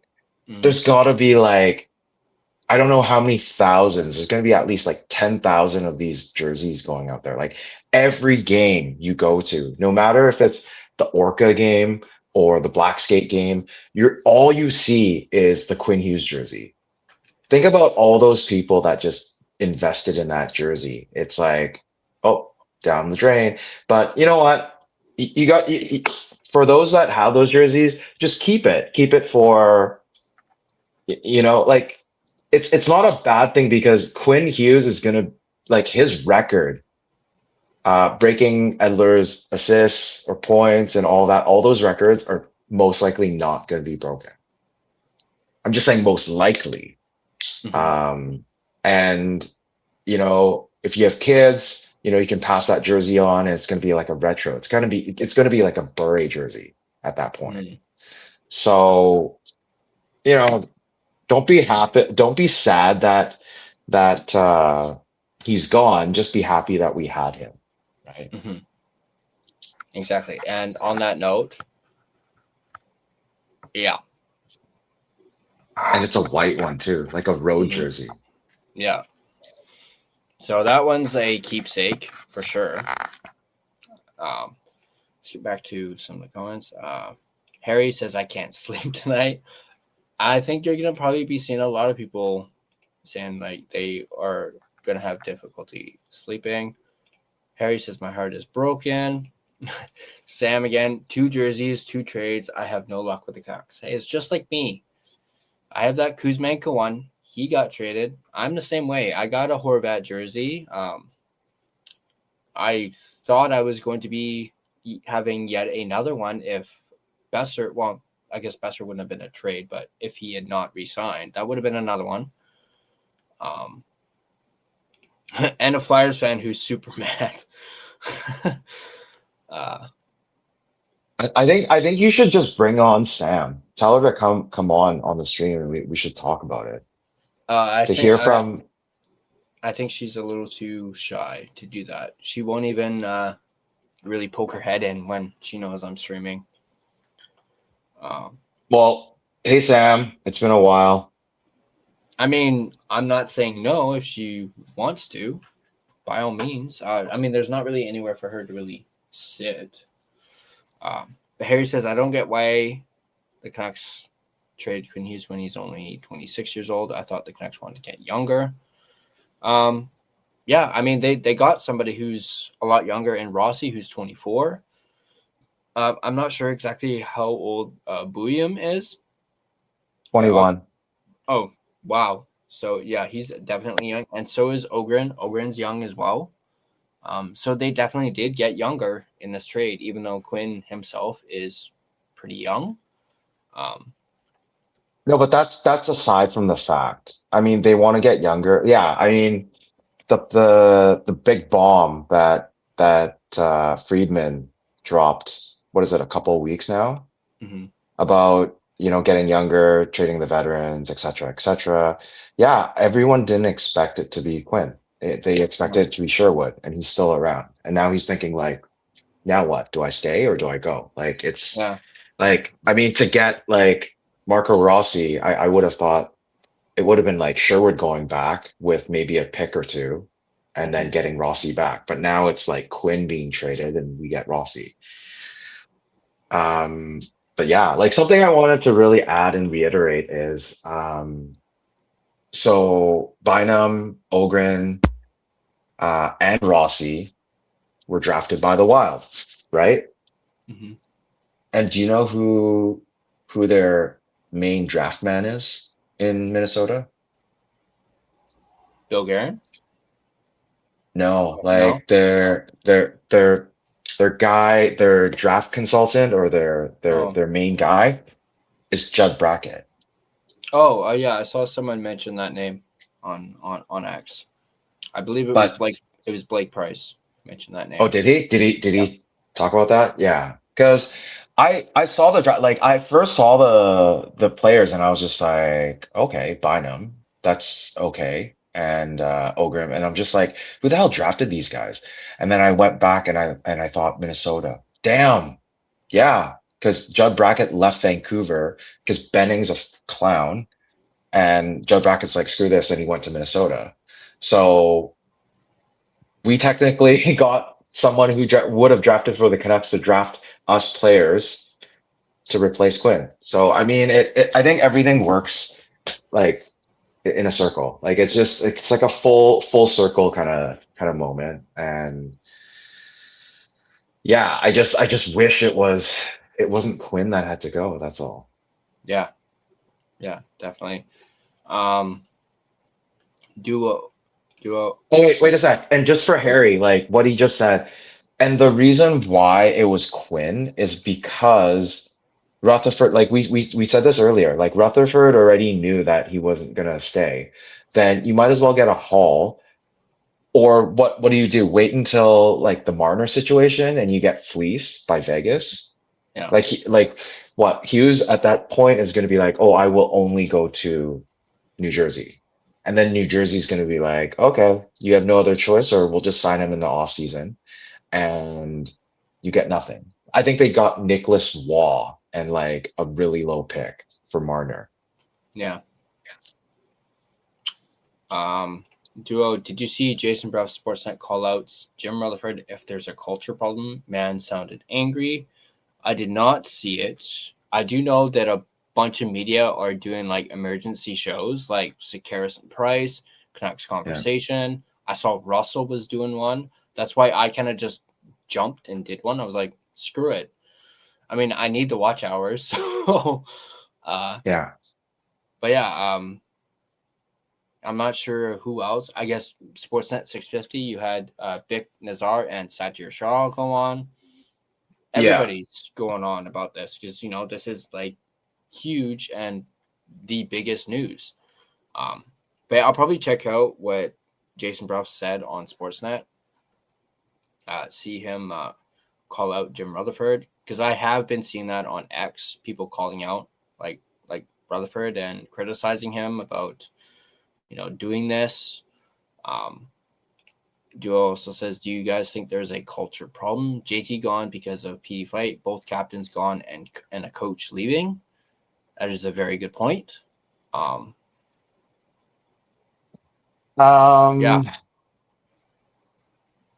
I no, the culture was kind of there when Tocchet came, but I think due to whatever reasons, like the whole JT and PD thing, I think Tocchet foresaw that, and then that happened, and he's like, "Screw this, I'm leaving." And then there's also the practice facility issue where they don't have a practice facility, and they're the only team in the league that doesn't have one. I think I was saying Calgary has a new arena coming up, and they have the practice facility right beside the new arena. Even like the Golden Eyes, for God's sakes, have a practice arena. Like, what the hell is wrong, man? Seriously, get your shit together. And like, I miss having Mike Gillis. I think if Mike Gillis brought this up back then in 2010, 2011, it would have been done. I mean, Mhm. looking back, there's a video. I'll share it with you later on, but just the amount of care that they put into their players was down to the T. Just having an area for them to chill, always having food, computers, TVs, watch game footage, all of that stuff before they leave. I think all the players in 2010, 2011 from that team loved being at the rink because they had all the facilities there.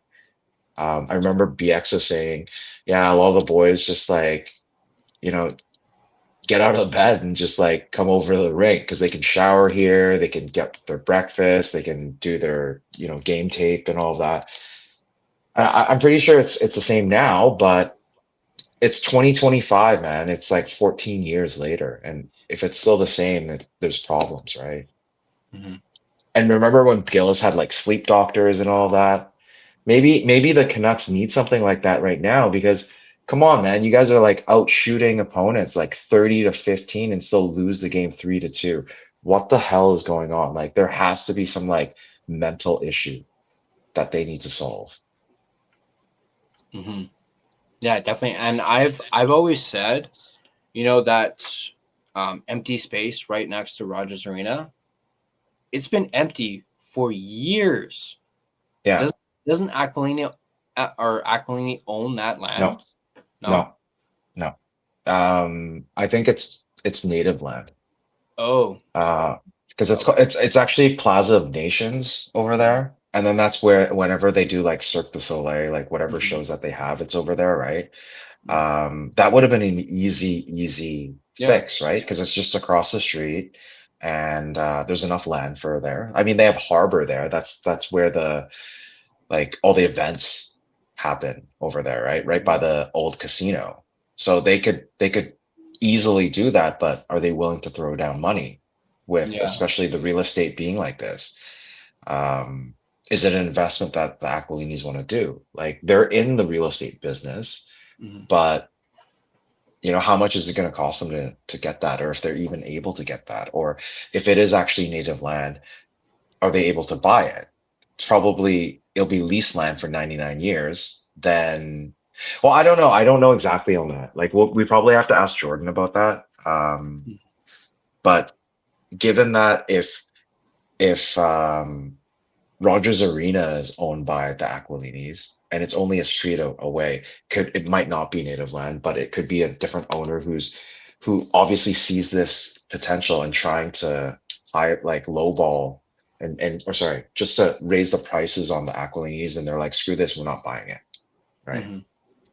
The Aquilinis built a new apartment right beside the arena and they couldn't build a goddamn practice facility. Are you kidding me? Like, come on, man.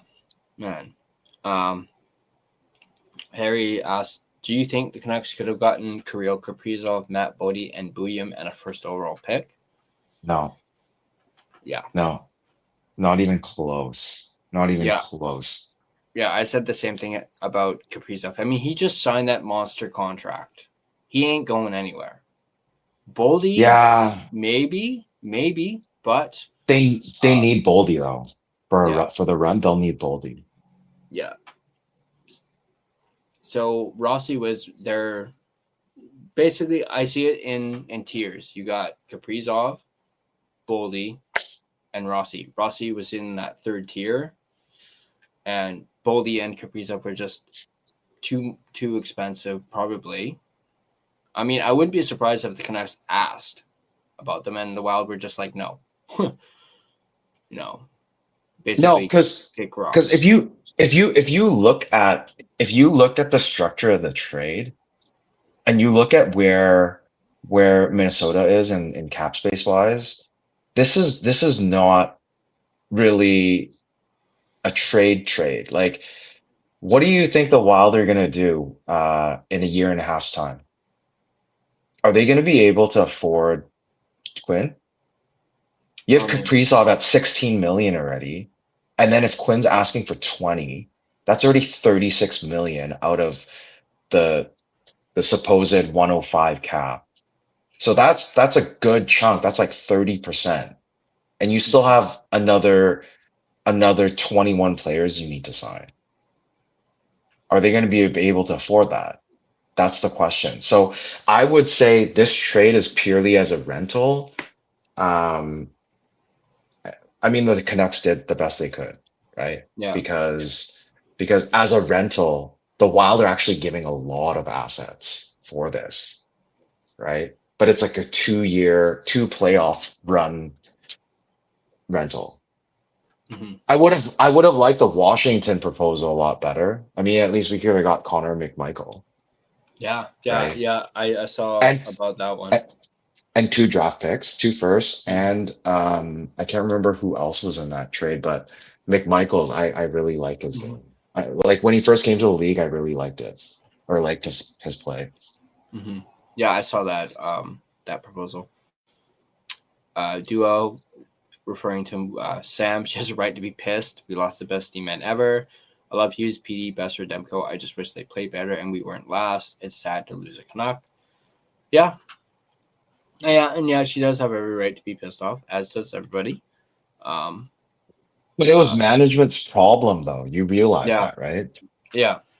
They didn't surround him with players they needed. There's always these stupid stopgaps. It's always these risks that they're taking with like Hedl.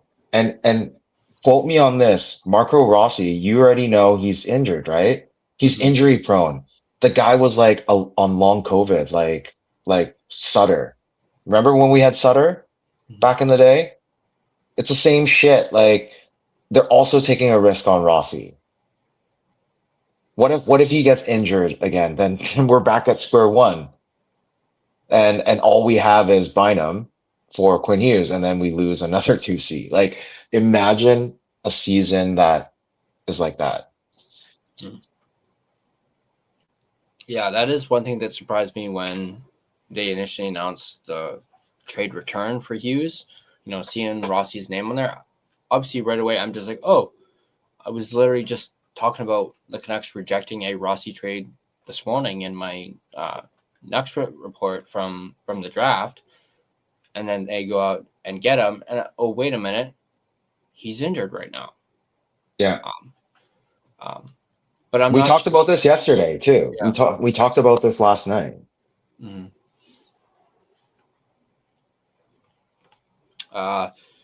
Alfred, exactly. G, don't cry because it's over. Be happy because it happened.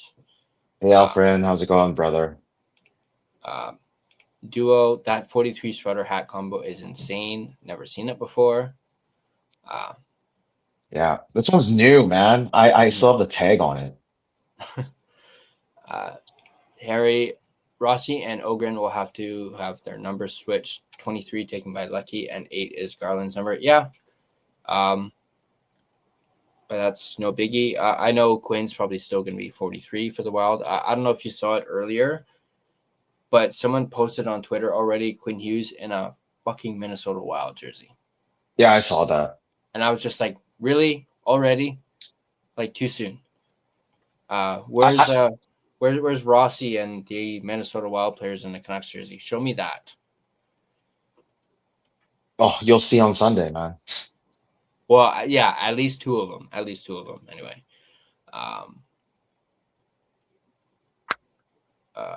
It's very odd because I was actually looking on the Canucks team site or through the app, and if you go into rosters, you still see Quinn Hughes on there, but for some odd reason, you see Niels Amon's name up there, but he's down in Abbey.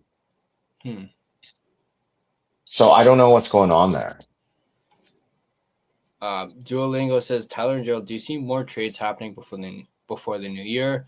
If so, who are the most likely to be moved out? Sherwood. I think he's next. And I wouldn't be surprised if it happens within the next few days or maybe the next few weeks. I would not be surprised at all. But I do think Sherwood is the next one to unfortunately move out. There's a trade freeze next week, so it's most likely either the next couple of days or it's going to be January. But I think it's done for now. It's most likely going to be January in the new year. Yeah. Connor's here. Good to see you, Connor. Here to share my thoughts, boys. One of the strangest days ever in Canucks history. This beats the Horvat and Miller trades by a lengthy margin. Yeah, definitely. Continues. This really speaks volumes about what is going on in this organization. It has a massive culture problem. Oh, and he's still going to the last 2 seasons since our outstanding 23-24 season. What a cataclysmic failure. Oh, Connor's going off right now. Yeah. What the hell happened to this team? How did they completely fail to build on the 23-24 season? Why did they willingly choose to shoot themselves in the foot over and over and over again? Yeah. So let's stick on that. Let's stick on that. Why? How? Is because it was pocket. The coaching style didn't match some of the players, so we lost Kuzi, we lost Hunter Brustevich, we lost a first round, a second round. We got Zadorov, Lindholm, and we ended up losing both. So if management did their due diligence, or if they why, as a pure rental, would you give up Kuzi, who has the offensive potential, and Brustevich, and I think it was a pick for Lindholm. Zadorov was okay. I think it was a third and a fourth. But if they were able to keep both of them, and if you're going to trade away Joshua anyways, why don't you just keep both of those players, right? Then it could have continued. And secondly, I think a lot had to do with the riff with JT and PD being out of shape coming to camp, right? Mm-hmm. If it didn't blow up that way, then I think the team would have continued to play well. But because they couldn't retain those players or re-sign those players, it blew it up and they were back at square zero, and nothing was clicking. 23-24 is like an anomaly. Like everything, the best things that could happen all happened. They lucked out. They made a bet and it paid out. And then 24-25, all the bets that they made, basically they had to repay all of that back for 23-24. That's why we're here where we are right now. Mm-hmm. To think people said Hughes was the perfect choice for captain, that's merely academic now. It looks as though he never was. Ooh. Shots fired, man. Yeah. This was a bigger issue than we all thought. Yeah, when I saw that this had been brewing for a week, I was floored. I was like, they've been talking about this for a week, like specifically Minnesota, who I think Minnesota got mentioned briefly, but all the focus was on New Jersey, Detroit. Obviously, Washington came in last night. Carolina, even Utah, I heard mentioned last night. And I think that was it for like the main teams that were swirling when it comes to the rumors. Philly? I don't know. Philly, yeah, Philly. I think we heard briefly like the Rangers at one point. Rangers, yeah, but Rangers didn't have the assets for it. Yeah. And then out of nowhere comes Minnesota, even though their name was very faintly, kind of, in the Hughes sweepstakes. They come out of nowhere and it's like, boom. But you can tell with what Rutherford said, they felt as though Minnesota was the best fit for Quinn. So they also took it seems like Quinn may or may not have had a bit of a say in where he went. They probably went to Quinn, were like, where do you feel most comfortable going? And Quinn ended up saying Minnesota. So we don't know. It's speculated, and I don't yeah. know if you can trust everything that Rutherford says. But even though he's super blunt most of the times, Mhm. but just looking from the team, how the team is built, you look at it and you're like, okay, at least you have someone like Kaprizov. Dude doesn't get 16 million a year for nothing, right? So at least you Mhm. have that star guy, and it's not Petey, where Petey's just passing, right? You got Kaprizov that's just he's bound to, Oh yeah. and then you also have Boldy, and I can't remember the goalies for them, but What they have a team. Is it Wallstead. Wall? Yeah, Yeah. Wallstead. And Gustafsson as well. Yeah, so I mean, it works out, but I think I heard in the rumblings that Jersey had cap issues and they were trying very hard to get it done, but they couldn't. Yeah. It came down to the cap, so that's why it didn't happen. And Yeah. now, Minnesota, Billy Guerin is going to be trying very hard to convince Quinn to stay, but he needs to figure out his cap situation, or else he will walk to New Jersey, Yeah. right?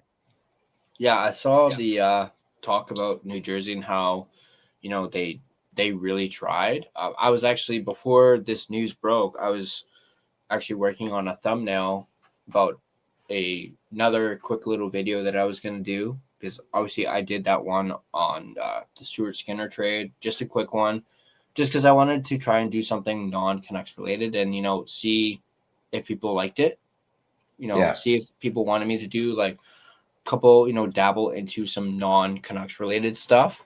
And that's kind of where my name kind of comes in handy, because it's not literally, it doesn't have Canucks in the name. So I Yeah. can kind of, I actually kind of like doing that.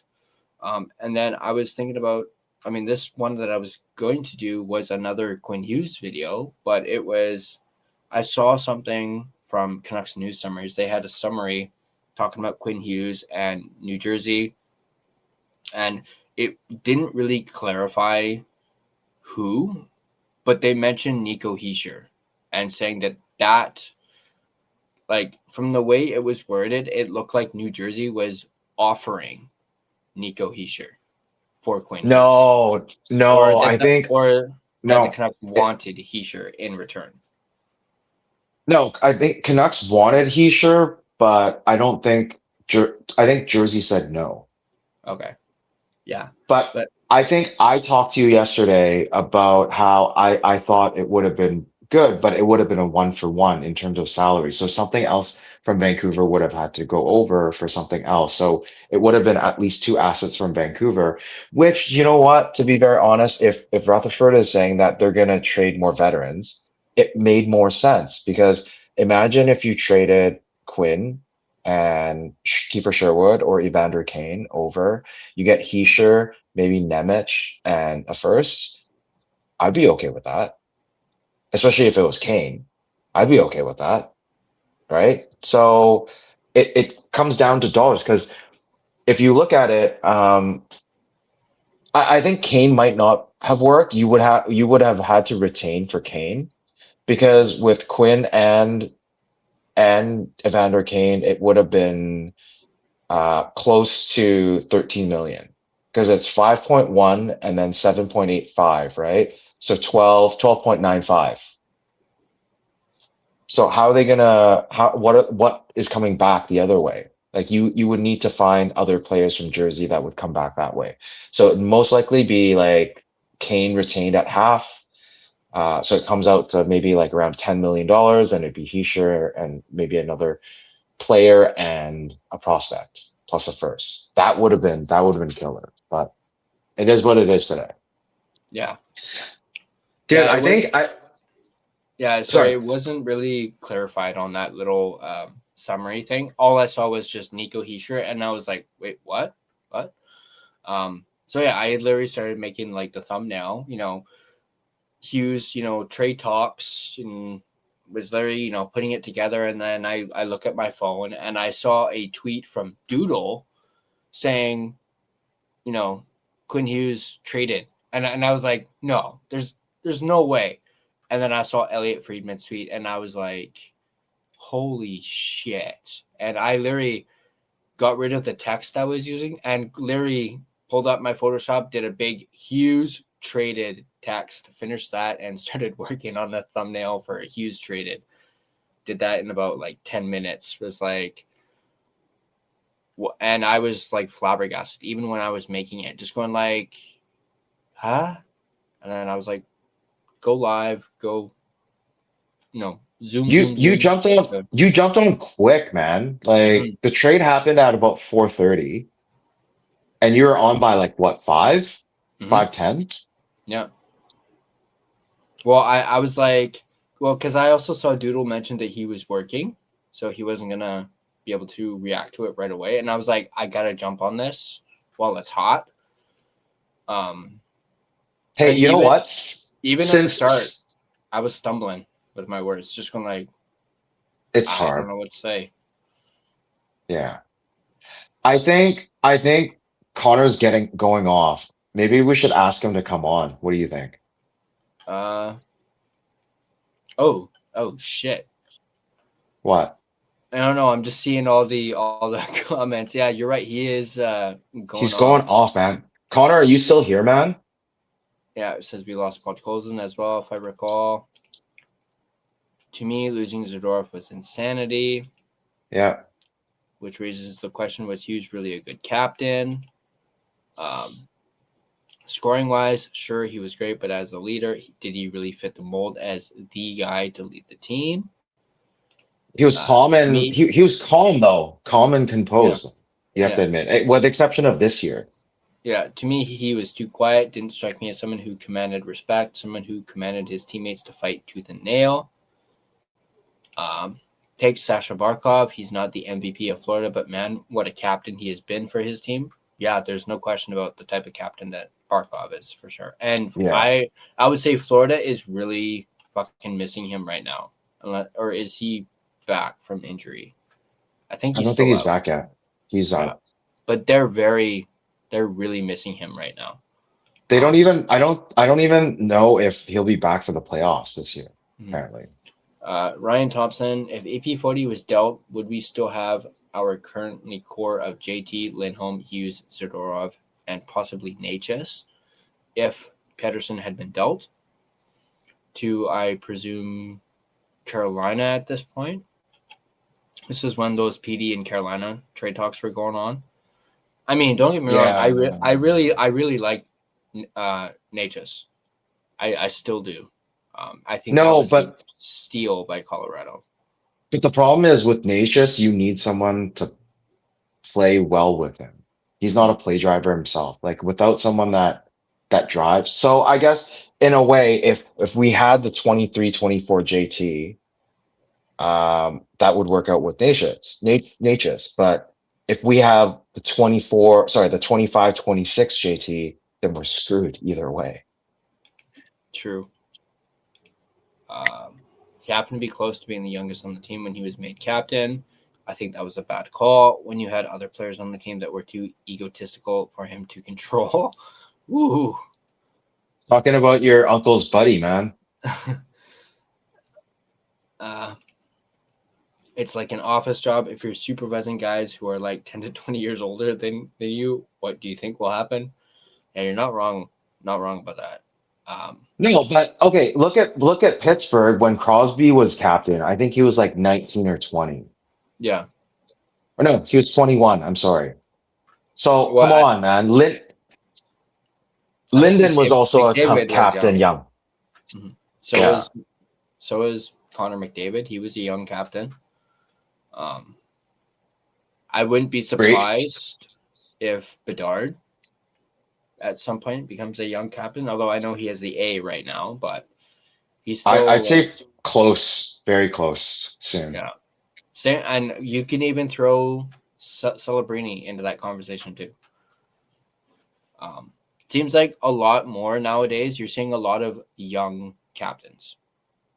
Heischer, I think Heischer's young too, right? Yeah. Heischer's the same, a year younger than PD. Okay, so he's what, 26? So that's not too bad. Yeah. Yeah, Duo said, damn, Connor's more fired up than I can get. Connor says he's still here. Harry's saying Connor going off. Connor's like, yeah, I'm not holding back, and he's not ashamed of it. I wouldn't be ashamed of it either. Don't hold back at all. No. It's in Harry, his blood, man. Oh, yeah. I don't want to say this, but who's more deserving to be captain now since Quinn Hughes got traded? Yeah, we talked about this on the post-game show. You and I both agreed that it should be Garland. No, you know what? I'm kind of rethinking that thought right now because Oh, really? because if we're actually going into like a full rebuild, it would probably make more sense to have like a 3 assistant kind of thing, especially having so many young guys. Mm-hmm. So you can get you'll have 3 assistants on the ice. So it'd be like Besser, Myers, Garland. And you don't really have to change the dynamic because Myers has one more year next year. So he would keep the A. Besser keeps his A. Garland.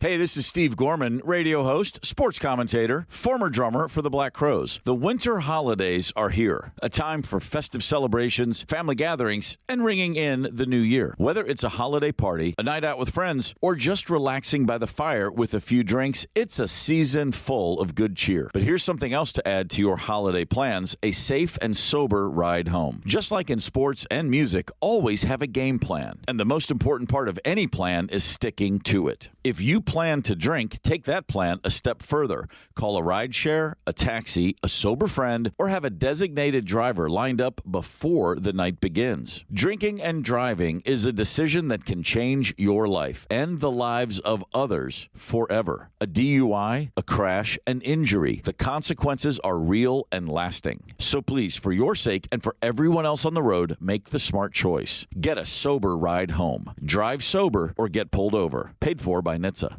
Gets an A. Because right now, I think does Marcus Pettersson have an A? I don't think he permanently has one, but I've seen him wear one, like wear an A. Like, I think they're rotating them right now still. Because But at home it's PD, Mm-hmm. PD Besser, and then on the road, I think it's Myers and Bess. So I think Bess is the most consistent one. Like he keeps it. Whereas I think PD and Myers swaps. And I think Marcus Pettersson might have one of the swaps too. Mm-hmm.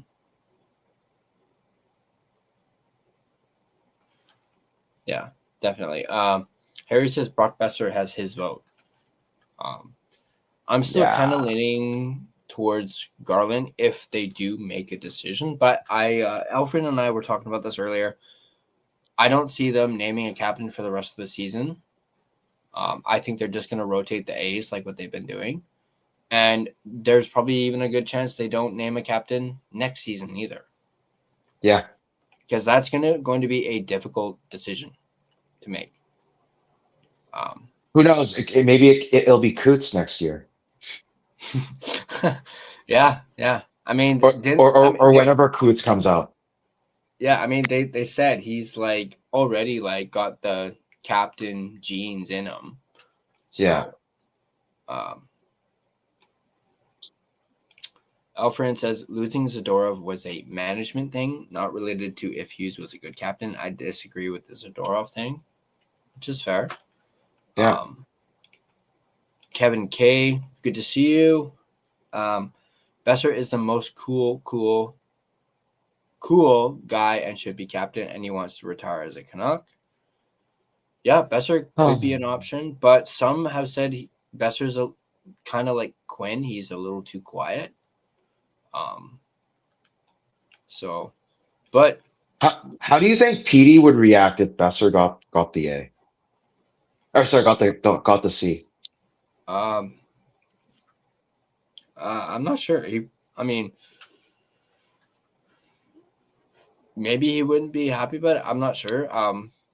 I know when you were kind of discussing, who do you think the next captain is going to be? I did mention, PD is an option that they're probably going to have, that they're going to look at.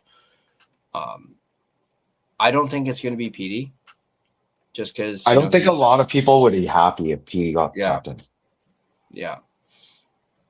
And there's a lot of PD haters out there still. Yeah. And I just don't think the Canucks will go down that route, especially if they see if they float the idea around and they see the reaction. I don't think they're going to do it.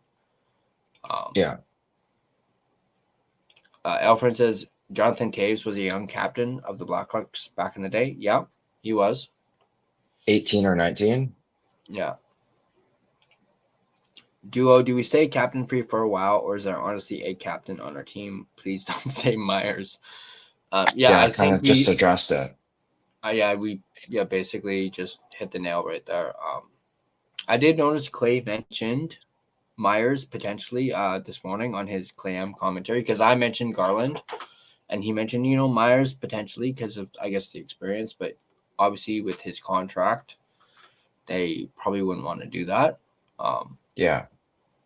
Because we talked about that this morning on the stream, right? And I said, or even the last one, and I said that for Myers it wouldn't make any sense.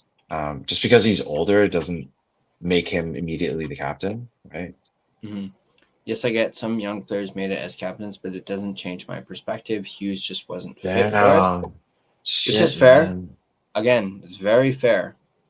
Bro, Connor's coming in hot tonight, man. I love it. Kevin K, if they grab Celebrini or Bedard, then you make them captain, of course. That is a good alternative there. If they can somehow get their hands on Celebrini or Bedard, make one of them. Between the two, I'm kind of leaning towards Bedard, but that's just me. Although he's been very lippy and scrappy this season, I have noticed. At least Bedard, anyway. It's confidence. That's what's confidence. Yeah. Or else he wouldn't be on a tear this season.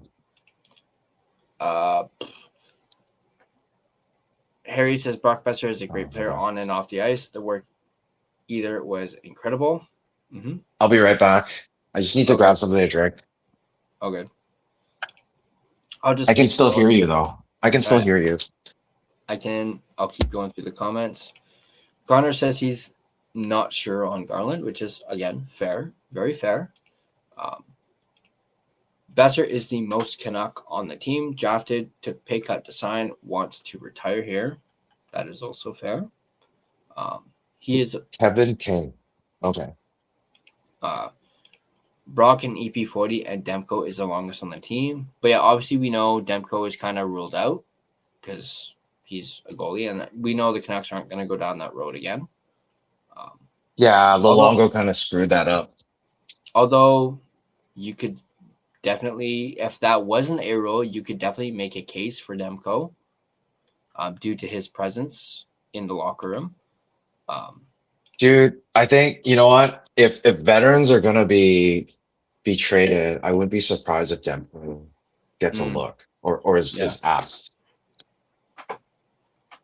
Connor, that bloody chaos draft is still here, damn it. Oh, boy. Somebody knew. Doyle rule. What if they give the C? We literally just said that. What if they give the C to Demko like they did with Longo? They're not going to go down that road again. They're not going to do it again.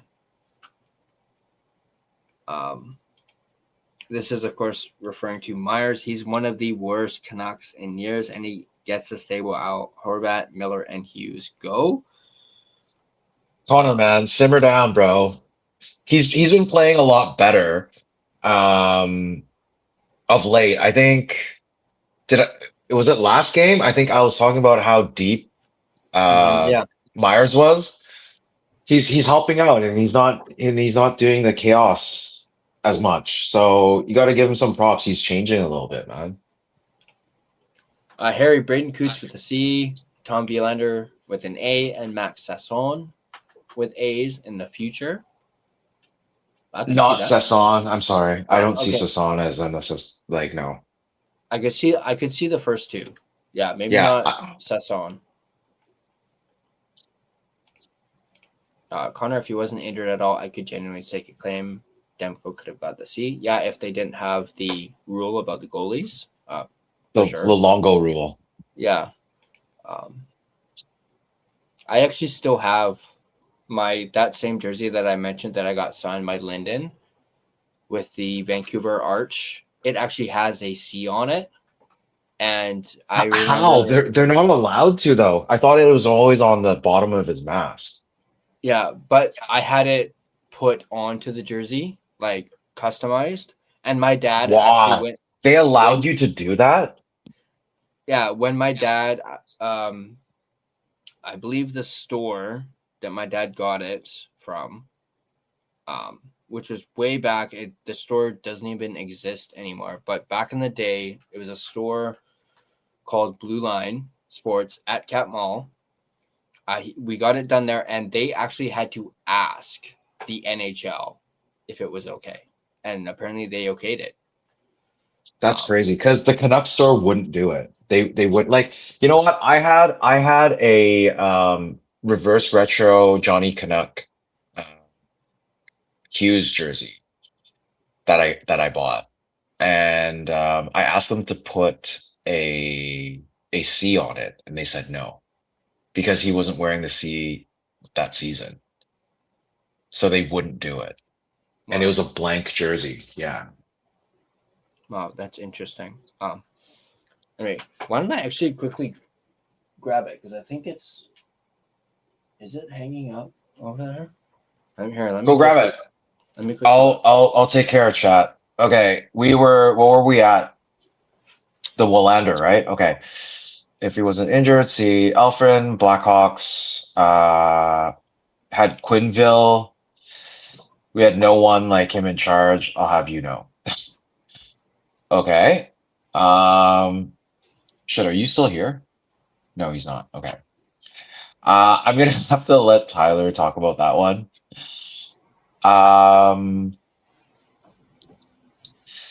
Not sure where you're going with this. Not sure it's even relevant at all for all this convo, to be honest. Not too sure what you're talking about. A great team that has a young player as a captain was able to work because the coach was a major part of it. Very relevant. Yeah, that's sort of true. I think that's what happened when Crosby was captain, but he also had the backing of like Mario Lemieux that was still very much a big part of the team at the time. You're back. Yeah, I got the jersey. It was hanging up, and here.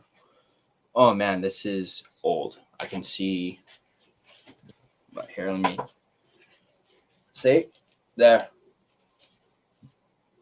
See, the only problem is when I see that jersey. When I see that jersey and I see a C, all I can think of is Henrik City. Mm-hmm. Yeah, and I even have a Pat Quinn pin on it that I never took off. I don't know when or where I got that, but I guess I put it on and never took it off. And then you can just faintly see the Linden signature down on the crest. Yeah. Yeah, this was one of my first jerseys I ever got. This was Reebok. That's how old this jersey is.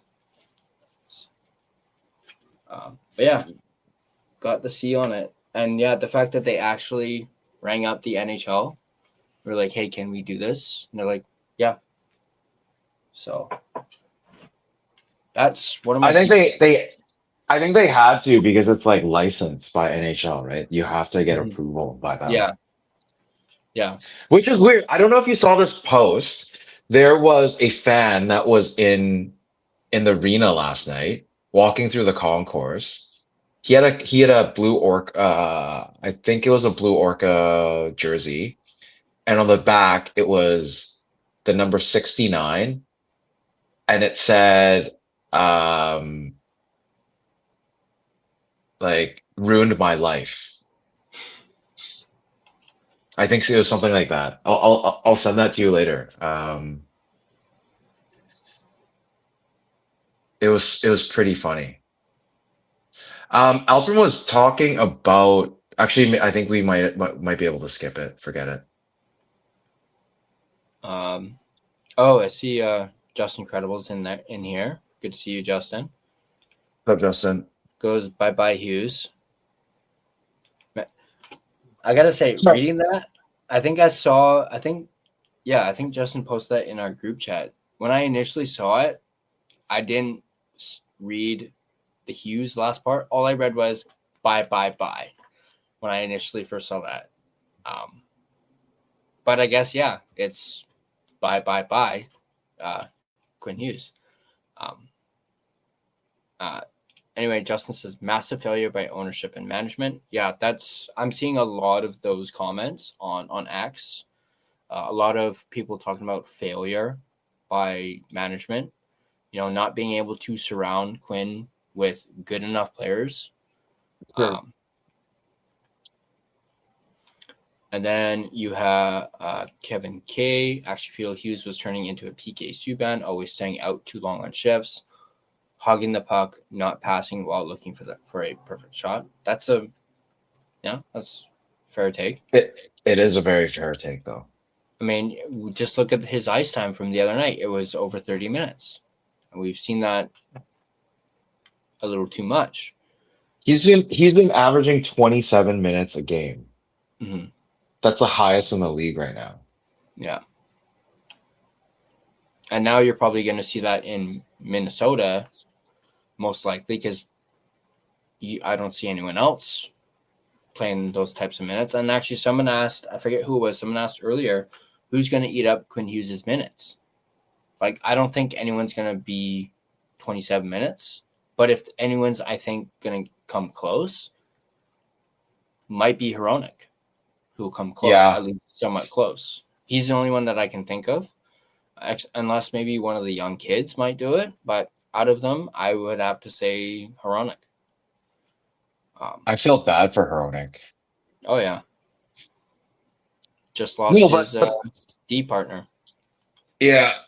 But he has a new a kid to mentor, so I guess that's a good thing. And Marcus Pettersson can also help with that too. I think it's a great talent, pretty big blue chip defenseman. But for the Wild, he has Brock Faber. That's his new partner, and I think that would work out very well too. Yeah. And then they have the third pairing is Bogosian. Oh, geez. Pretty funny. The guy that we were making fun of a few weeks ago, or at least I was anyway. Yeah. What was it that we called him? A thug? Yeah. Oh, man. He looked like a thug. I mean, you mentioning Brock Faber, I completely forgot about them having Brock Faber. Completely forgot that the Wild had him. Duo, Gerald and Tyler, are you guys genuinely happy with the trade, or do you feel like a win, or I'm not sure what that last part is. I don't know. I don't know if I'm genuinely happy with it. I think I'm gonna need a little bit of time to digest it and see how guys like Buium and Ohgren and even Rossi to an extent, how they, fare, how they work with Vancouver before I can really judge the trade. How are you feeling on that sentiment? I'm super devastated. I'm sad, but I think this was the best that management can do with the situation that they're in, which they kind of created themselves. But yeah, I mean, in terms of the return, I was saying, yeah, I would have much preferred to get another second of some sort. And if they got another second or even a third, they could package it with one of the veterans to get someone else, like another playoff team that needs like a Kane. And then you throw in that extra pick and you're able to get one of the younger kids, or I don't know, like a higher pick. Who knows? Like that would have been a lot better, but it is what it is at the end of the day. You know, 4 pieces, which works within that, you know, framework that we were talking about. So it's okay. I'm not like super happy about it, but I'm not like unhappy about the return. It's just it could have been better. That's all. Mm-hmm. I guess this is a reply to Alfred. Well, they won the cup in 2009, did they not? Proofs in the pudding. Bylsma back then was an excellent coach. I was talking about Crosby. Oh, okay. Yeah. Kevin K, this trade might be a turning point. Unfortunately, we might not be picking in top 3 after all, unless they keep playing Baines. I don't know. I don't know about that. Because think about it. If Rutherford, like what Dan Murphy was saying, if they're actually going to be trading more veterans and they're giving the kids more opportunities, I don't think they will win enough games to sort of push the needle. Hey Sam. Jared wants to say hi. Oh, Gerald, we gonna fight. Yeah, apparently. Is she still holding a grudge on me for that time that I took you to the game? No. She's now mad that you got to meet Quinn Hughes. Oh, I'm sorry. Sorry, Sam. Especially after what we're just talking about now. Hey, Sam, come look. Come look. I have something to show you, Sam. Can you see it? It's signed. There's your number. It's okay, Gerald. She's saying you're number 1. Yeah, I love busting on Sam. Yeah, for those of you that don't know, that was my wife, Sam. She's very devastated by this trade. Back to She's also a very passionate Flyers fan. So yes. So just imagine if they had traded Quinn Hughes to the Flyers. She'd immediately get a Flyers jersey with Hughes' name on it. Come on. Trust. Come on. Sam. Come on, Sam. Come show me that finger on camera. What? I want to fight him. What? Oh, she's giving me my Paris baguette she got me. Sam, where's my food? Oh, Gerald wrap says it. That's from you. Gerald says where's his food?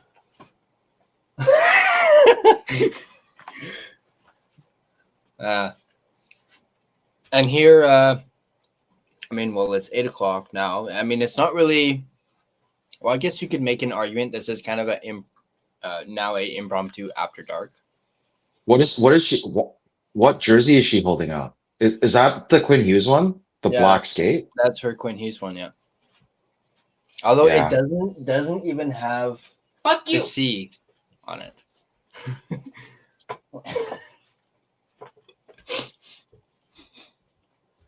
There you go. Bye, Sam. I just got assaulted by a donut.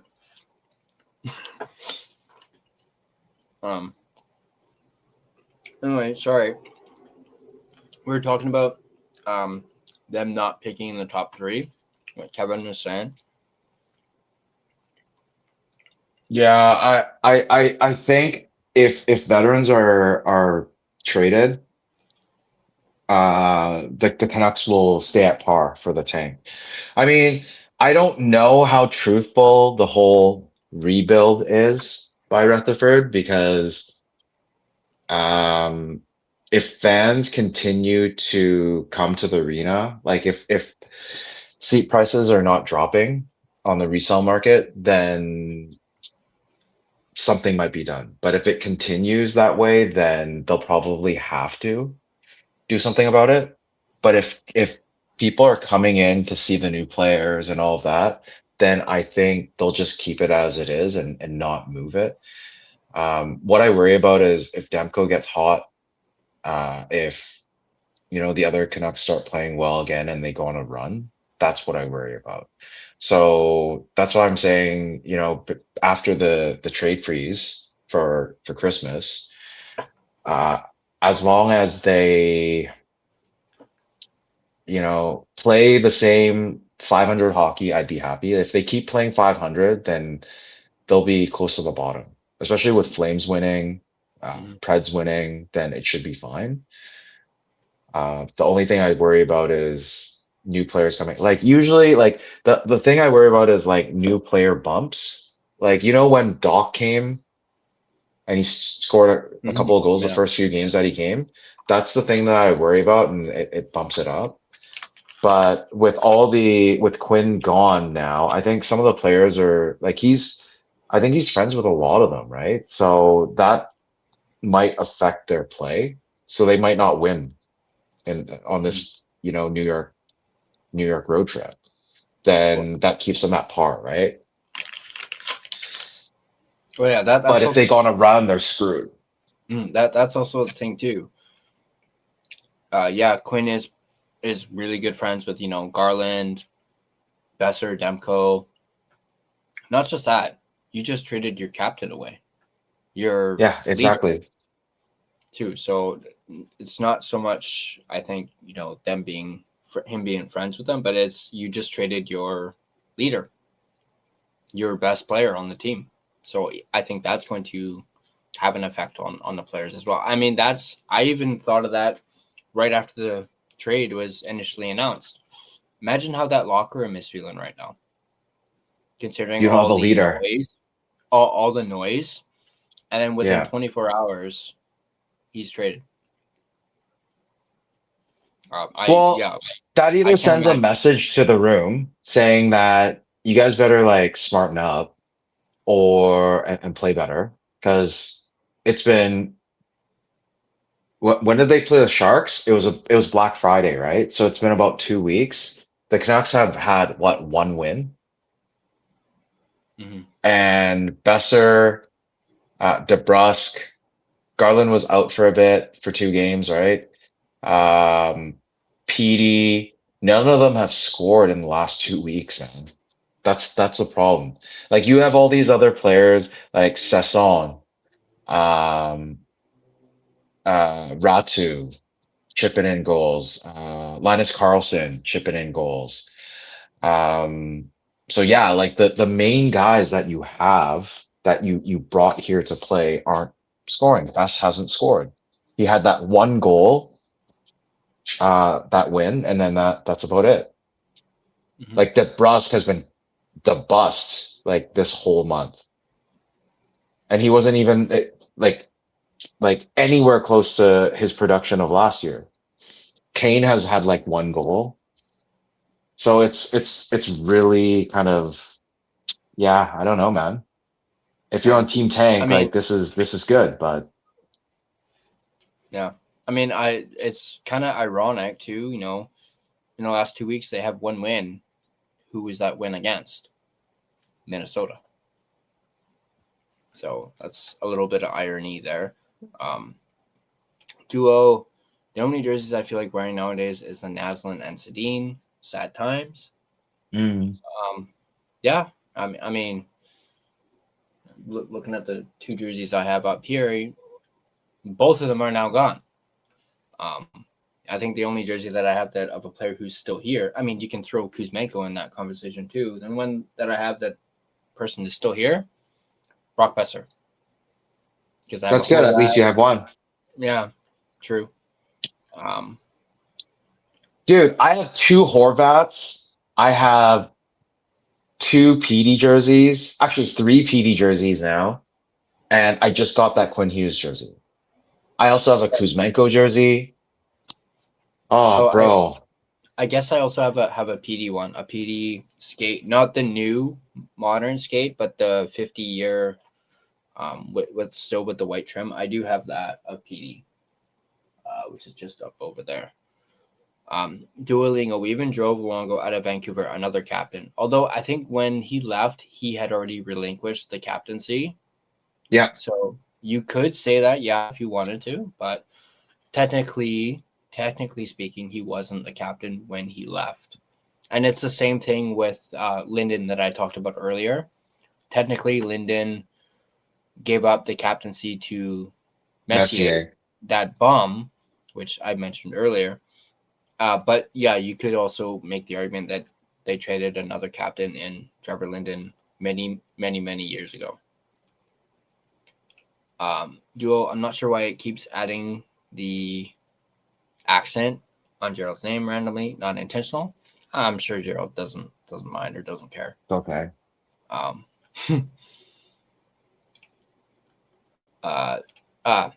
Kevin K, I think Zeev is going to surprise us all. Myers can eat minutes too. Yeah, I'm really intrigued to see how Buium does. Obviously seeing all the tweets talking about him and just hyping him up. I'm interested to see how he does. Yeah, me too. When they played them recently, obviously I heard on the broadcast, I heard his name a lot, while watching the game. So it's going to be interesting to see how he does on Sunday. Connor says Hronek has done okay this season. Admittedly, he doesn't excite me as far as going forward goes, which is, very fair. Hronek. Remember that rant that I had that night about Hronek asking for the puck from Quinn, and he passes it back when he had that open net? Mm-hmm. I mean, it was also an angle, like from what we saw. Maybe it wasn't as open as it, like from the stream, it looked like it was open. Zeev Buium is 20 years old. Yeah, Yep. very, very young. Don't jinx it, Duo. I hope you didn't jinx it, buddy. Hey, if it happens, I'm blaming you, Duo. But I will admit, I was actually thinking that in my head as we're almost at 3 hours. Considering that Skinner video I did early this morning, that took me fucking 10 tries to do because it kept on. Upload? No, not upload, just to record. And it's like an 8-minute video. Do you record it on StreamYard? Yeah, I that one was a pre-recorded video, so I just did it through StreamYard. Quickly grabbed the I think that the image like I have here up and had a little snippet from an NHL.com talking about the trade. And I was only planning on going for under 10 minutes because, it wasn't one of my main videos. It was just a spur of the moment video that I wanted to do. But yeah, no, that thing took me like 10 tries and I kind of gave up on it. And then I finally did it and I was like, holy shit, it actually worked. So are you going to do a video for this one, or you're just going to use this as the Quinn trade video? I'm just going to use this as the Quinn trade. We're already at just about 3 hours now. Yeah. Which, by the way, that's going to be a lot of watch hours. That's what, 6 hours between the post game and this one. And then my Nucks report ended up being just a little over 30 minutes. Nice. That's good. I was actually a little surprised. I had a lot to say, in particular about Quinn Hughes on that. So yeah, if you guys haven't checked that out, go ahead and check out that Nucks report video that I posted this morning. I know it's kind of redundant now that Quinn Hughes has been traded. And I'm glad this happened on a Friday, because imagine if this happened on like Monday or Tuesday. I would wait till Friday to do the video because that is the whole point of the Nucks report. But I'm glad I'm doing this, today. yeah, a second or third would make me feel way less sad about this. I think he's referring to the Quinn Hughes trade, like an extra draft pick, like you were talking about. Felt slightly light in regards to the trade. Connor, considering we're giving away picks like lottery tickets, who will we target with this first rounder? I really hope they fucking keep it. You do not trade away that first round pick you got from Minnesota. You keep it. And then you I think he's asking you who would you draft. Yeah. I'm not sure because I'm not sure what that first round pick from Minnesota is going to wind up being. Because it's safe to say it's going to be like 20 to 32, depending if they go far in the playoffs, right? So it's safe to say, like, we'll say 18 to 30, roughly. Well, yeah, because Minnesota is still technically third in the Central. So technically, you could say they're in the playoff spot. So this works because I actually called it a while ago. So I said, actually, it might not be on the stream. I was in one of my chats. And I said if they were to trade Quinn Hughes and they get a first round pick, it'd be amazing because if it's near the bottom, near like mid bottom, there's a huge chance for them to draft Caleb Malhotra. Hey, this is Steve Gorman, radio host, sports commentator, former drummer for the Black Crowes. The winter holidays are here, a time for festive celebrations, family gatherings, and ringing in the new year. Whether it's a holiday party, a night out with friends, or just relaxing by the fire with a few drinks, it's a season full of good cheer. But here's something else to add to your holiday plans, a safe and sober ride home. Just like in sports and music, always have a game plan. And the most important part of any plan is sticking to it. If you plan to drink, take that plan a step further. Call a rideshare, a taxi, a sober friend, or have a designated driver lined up before the night begins. Drinking and driving is a decision that can change your life and the lives of others forever. A DUI, a crash, an injury. The consequences are real and lasting. So please, for your sake and for everyone else on the road, make the smart choice. Get a sober ride home. Drive sober or get pulled over. Paid for by NHTSA. So this is Malhotra's son, like Manny Malhotra's son. I think he's projected to be at like 25, maybe roughly around that pick.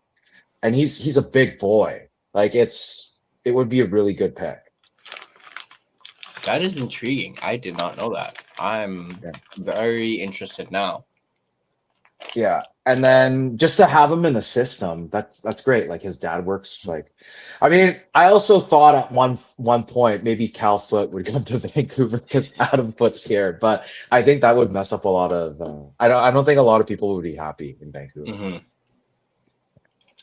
Kevin K. Zeev as a 20-year-old was playing 18 to 20 minutes and 14 points in 20 games. Which is amazing. Yeah. It's absolutely amazing. Duo, I'm really worried they will flip our first like they did JT Miller to Marcus Pettersson, our worst D. Again, I don't think they're going to flip it. I think they learned their lesson not necessarily learn their lesson, but I don't think they're going to do that, especially with all this talk about getting younger and not trading draft picks unless it's for a player that absolutely knocks their socks off. A younger player. You got to make sure he said younger player that is good, like a good younger player. So it's not going to be for some old like Evander Kane type. Like they're not going to trade their first for like Steven Stamkos. No, absolutely not. Buium and Ohgren is expected to show up for practice with the team tomorrow. Yeah, they're very likely going. They're pretty much probably a lock to play on Sunday. I believe Rossi is still week to week, last I heard. So no, day to day. He was at the optional skate. Like before the trade, he was at the optional skate yesterday morning. Oh, wow. And apparently he would be ready for Sunday. That's what the Wild said. So if that's the case, then I think he's ready to go. But you said something about IR. I don't think he's on IR anymore. I think he can be slotted in right away. Let me quickly look, because funny enough, I have him on fantasy. I drafted him too, just because I was still on my Rossi kick. Oh shit! Bedard's out, sustained an injury. Oh fuck! Why do all my players end up getting injured? Oops, that's not the right one.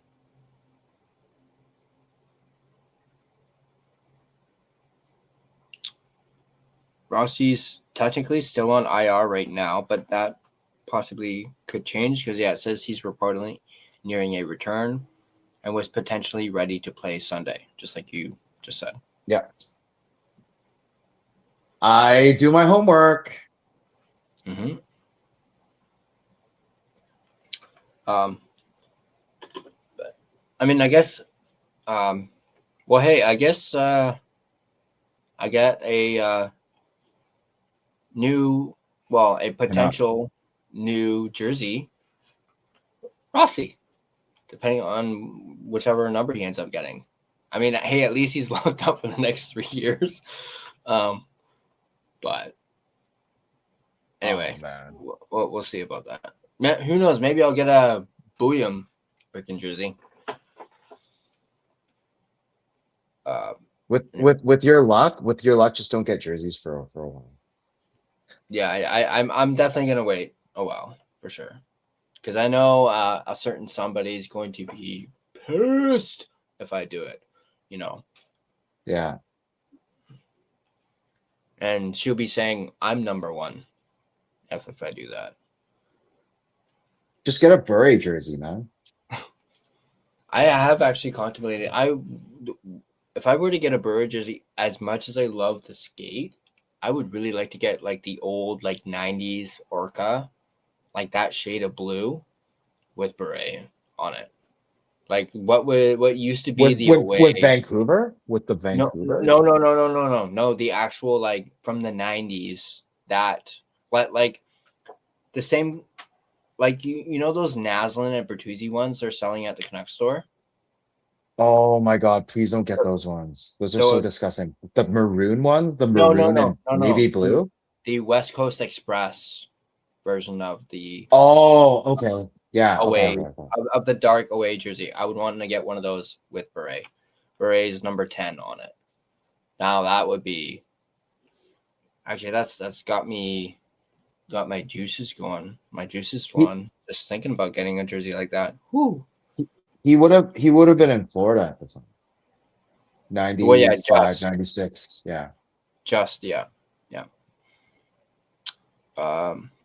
Did you hear the news about how the NHL is trying to promote dark jerseys because they sell more? They're trying to promote dark. Yeah. So let's say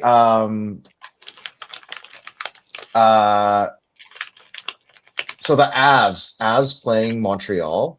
So Montreal at home would have their typical red, I think it's red Habs jerseys. And then I think they allowed the Avs to wear their blue Nordiques jersey in Montreal. Oh yeah, I saw Wouldn't that be so sick? Like, think about it. It's like Quebec against Montreal. Yeah. It'd be all over again. It's kind of like the Hartford game where they had the white Hartford jerseys against the blue Nordiques jersey. Dude, that Nordiques jersey is so sick. It's so slick too. I do know people in Montreal absolutely hate that the Avs have those. They absolutely hate them. Yeah. I mean, I don't blame them at all. Because they were the Quebec Nordiques. But yeah, I heard something about that game, Montreal versus Colorado, and they're okaying Colorado to wear the Nordique jerseys. Duo also worried we have an injured second line center, and Rossi is also injured, like a second line center. But as we mentioned, it's looking like Rossi could potentially play on Sunday, so that is obviously a positive. Yeah, but the guy's injury prone, just like Hedl, man. Well, I wouldn't say he's as bad as Hedl with Hedl and his concussion stuff. At least it's not like concussion related, but Um, Hey, but some good news. Hedel skated with mhm. PD. So I mean, at least that's a trend that's trending in the right direction. Yeah, I covered on that briefly in the next report. I did a little injury updates for guys like Hedel. Didn't really have any updates on PD. But He's on the road trip though. Yeah, updates on Bluger. Apparently, he suffered a setback, and it was pretty bad. At least Lower body, right? According to Adam Foote, he said something about that they actually saw the setback like while he was skating, and Adam Foote said, "I've never done something like that, even when I played." So apparently, it was pretty bad, and they saw it on tape and saw where the I guess the re-aggravating of the injury occurred. So it sounds pretty serious for Bluger. And of course, we got nothing on Forbort. No updates on Forbort. So I think he's just ghosting the Canucks, man. Kevin K, we just got 3 first-round picks who are already NHL ready, plus a first for 2026. So we got 4 firsts for Quinn Hughes. Yeah, that was basically the return. Marco Rossi, Buium, and Ohgren are all first-round picks, plus the 2026 first-round pick. So, yeah, we basically got 4 first-round picks for Quinn Hughes in this trade. That's why I think a lot of people are okay with the return and saying, this is the best they could have gotten because they technically got 4 first-round picks. Yeah, you know Patrick Alvin's going to sell it that way. Especially like how after the Horvat trade, he said the same thing. Mm-hmm. It's like, Beauvillier was like a first-round pick. Ratu was a first-round pick. So we technically got 3. Come on, man. Yeah, definitely. Also, you missed my Patrick Alvin impression earlier. I did a little Patrick Alvin impression, and Elfrin seemed to love it. When I was reading the quote from Alvin directly after the Rutherford one. Basically, I did like a little impression of Alvin where I was like Vancouver, because that's what he always says whenever he talks about the team. Vancouver. Yeah, the Vancouver Canucks. Yeah, hang on, where were we? There we go. Extremely concerned Canucks are turning into Swedish old boys club. Need more toughness on the team. Connor says, hi, Mrs. Line Change. I'll make sure to let her know of that. Bintang Warrior. I've seen that. Wow. Yeah. He's you see him a lot on Kempner's streams. So good to see you, Bintang Warrior. Tough times call for tough trades. Yeah, that's pretty much sums up this trade. This was a tough trade. Duolingo is, I think this is when Sam came in. My wife, saying LOL. Duolingo Paris baguette is delicious. I had it in Seoul a few years ago. Didn't know they had one in BC. Yeah, my Sam, like, literally always goes to Paris baguette on her way from work. I mean, not always, but a good majority of the time she goes, and she always gets me one of the strawberry filled croissants that has actual like strawberries in it. It's very good. If you guys haven't tried it out, definitely check it out. Paris baguette. I forget exactly what street it's on downtown, but it's really good. Kevin K says we should trade our first right now to Boston for the 2 firsts they have, which are Toronto's. Yeah, isn't Toronto like down at the bottom of the standings? I'd have to look at that. I'm not entirely sure. I know Toronto is near the bottom. So yeah, I mean, are they? Are you looking, or should I look? I'm looking right now. They're 5th in the Atlantic. So they're 3 spots above the bottom of the division. I don't know where they are in the conference, but they are 5th in the division. Because with these guys added, we are going to be running for the playoffs. I mean, I'm still not convinced. Yeah, I mean, you never know with this management group. Are they still with using that mindset of, let's just, contend or, squeak into the playoffs, only to get swept by the Avalanche? Hey, Toronto's only 2 points out of a wild card spot. Mm-hmm.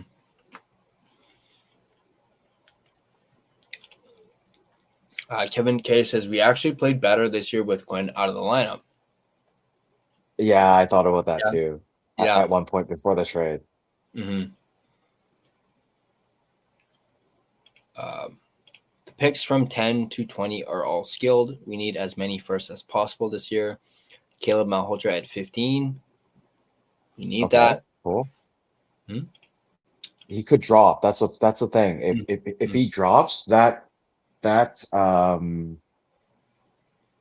wild pick could get Caleb.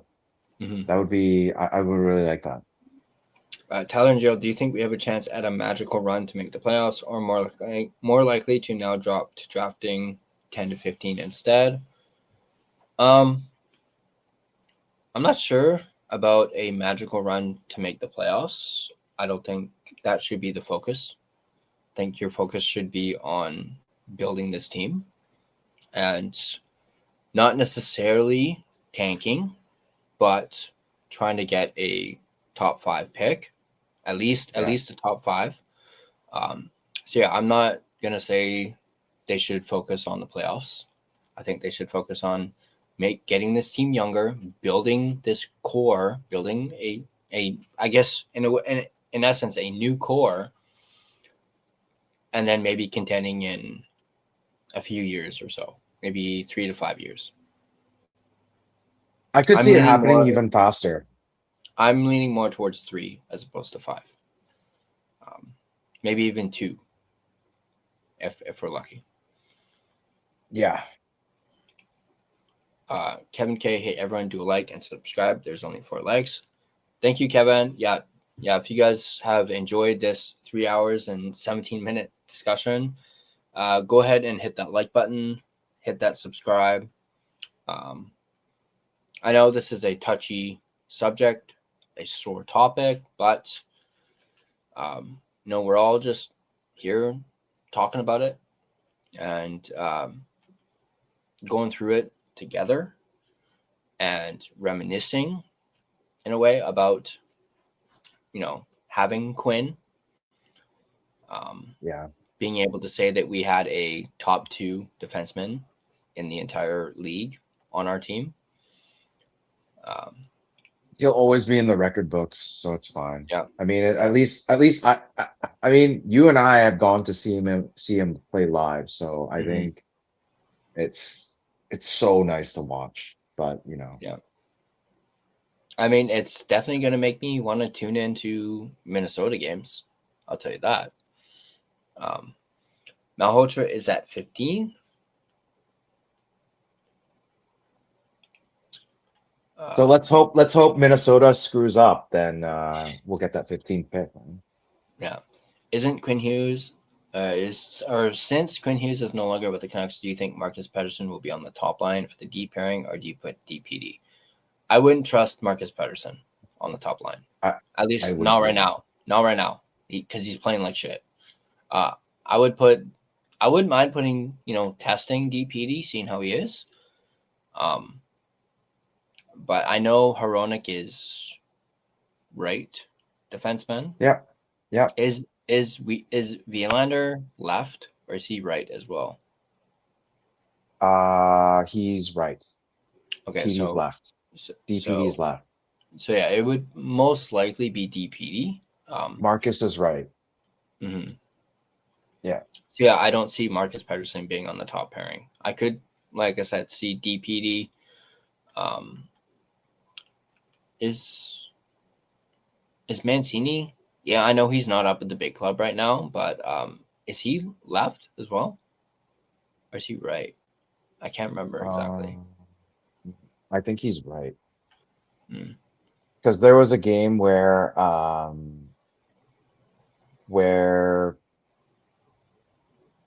DPD and Mancini played on the same line. Mhm. I mean, I well, think.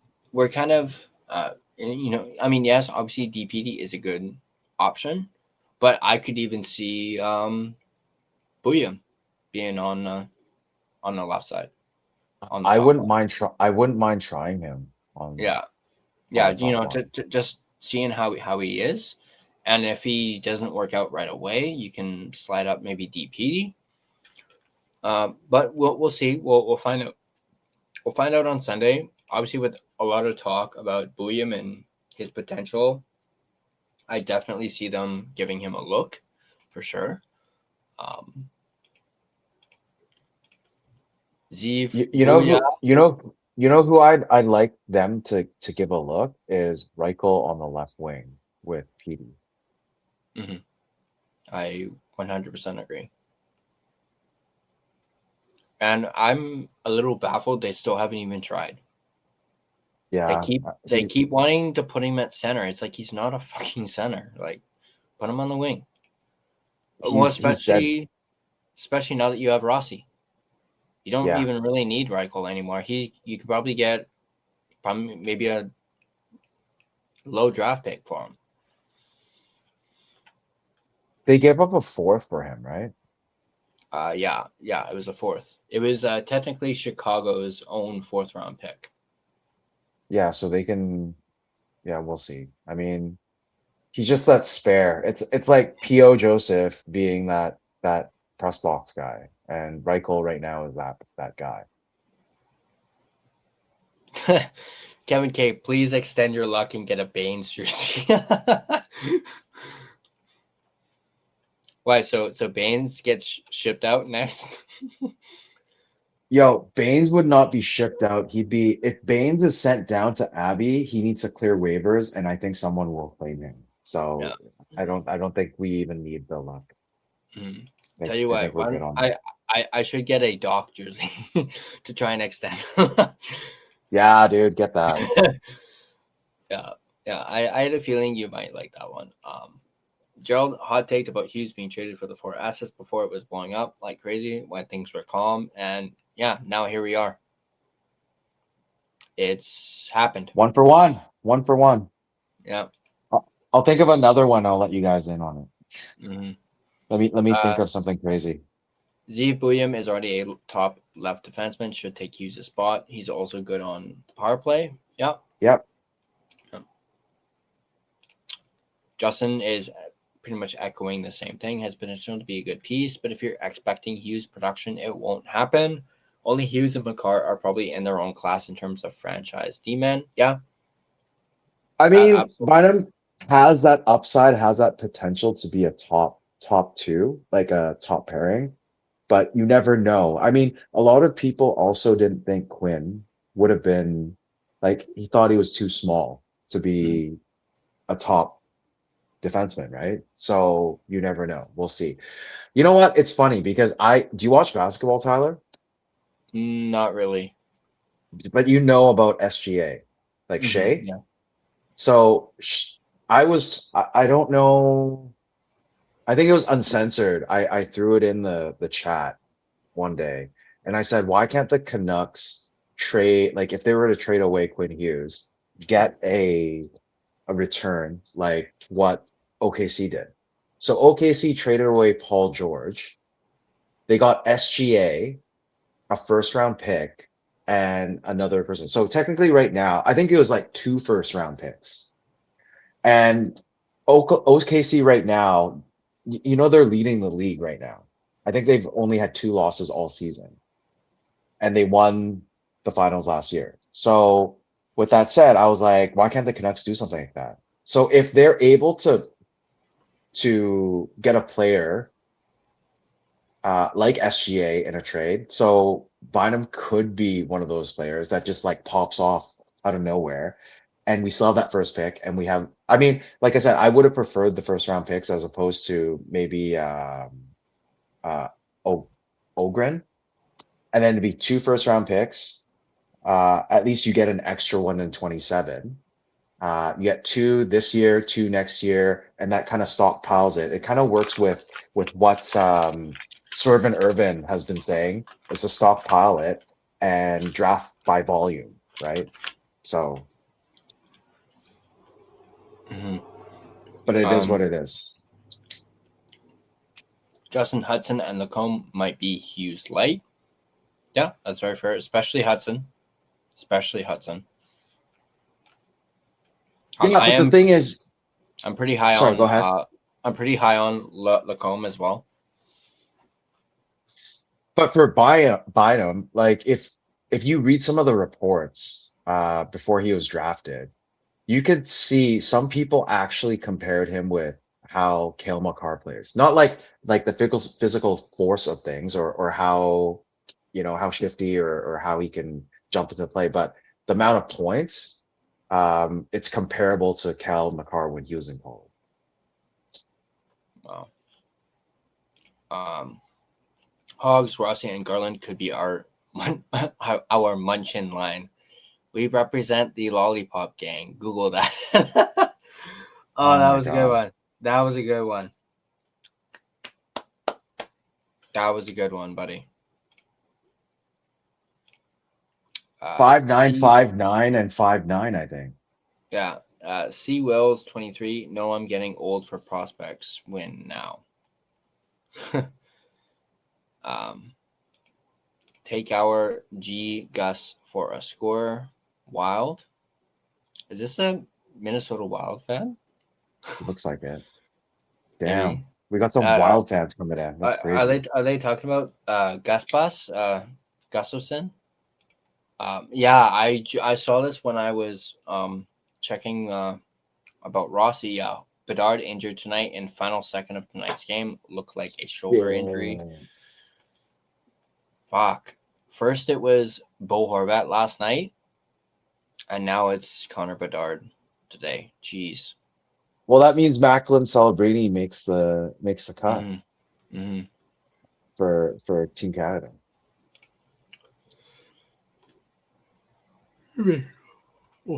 Toronto is 14th pick, and the Boston pick is 20th when it comes to the draft.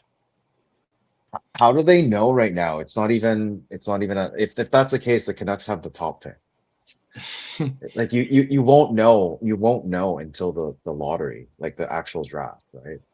For God's sakes, Islanders got first last year out of nowhere. I think they had like less than 1% chance of getting first, and they got first overall. Canucks will Canuck and end up in playoffs.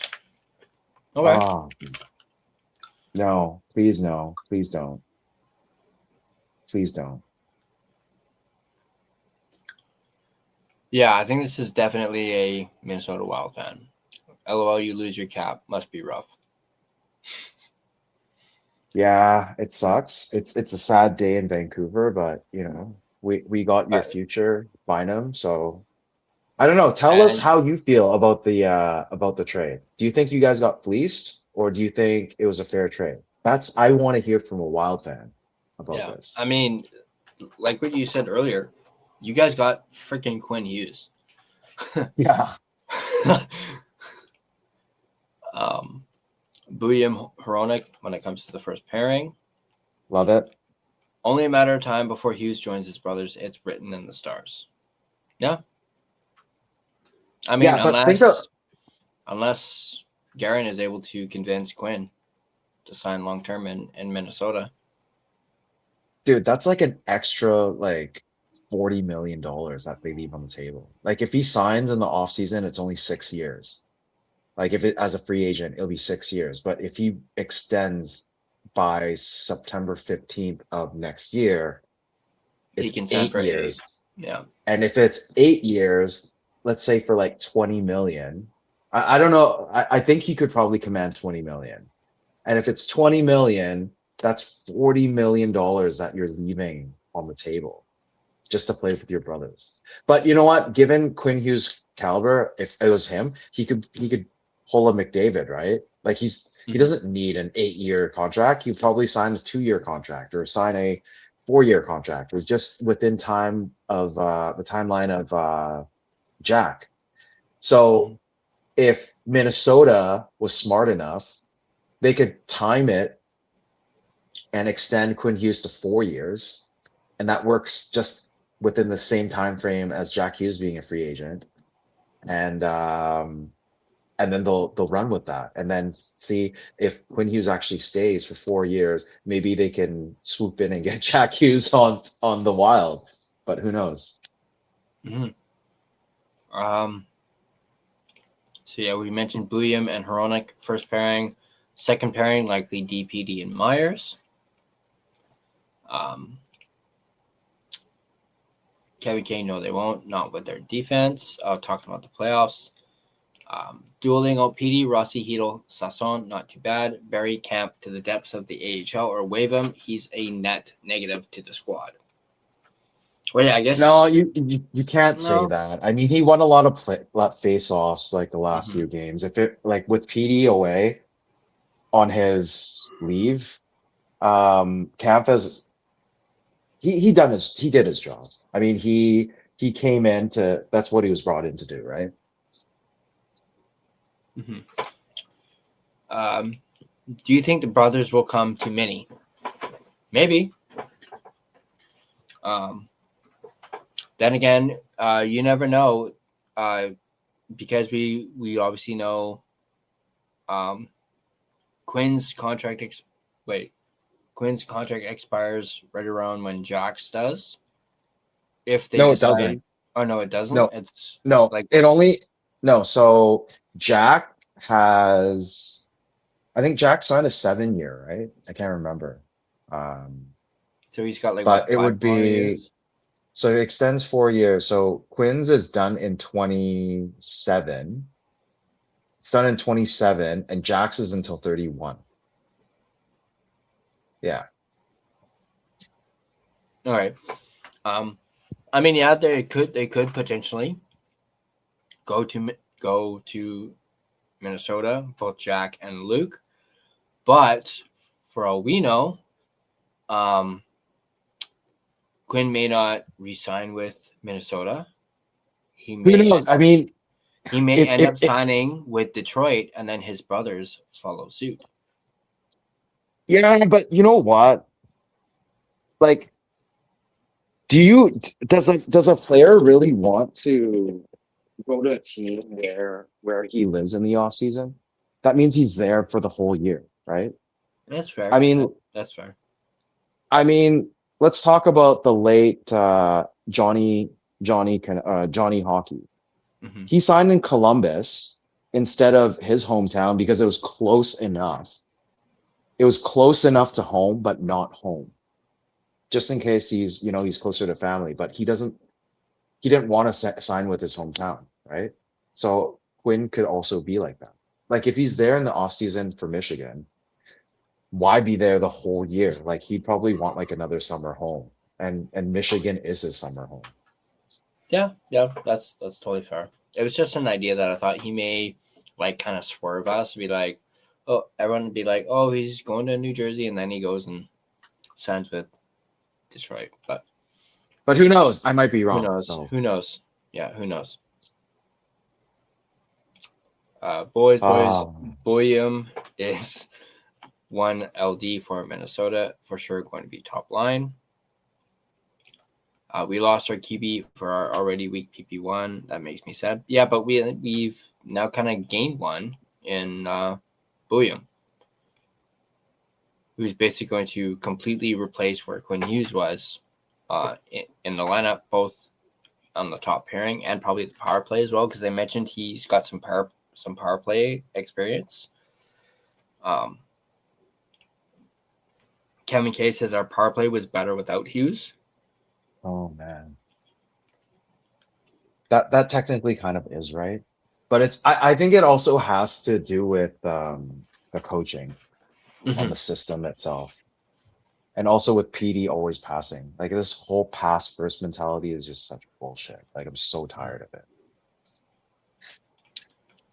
Kessler, JV, Hughes, Luongo, Horvat, Miller. Time to get an Aquilini jersey with a $sign as the number.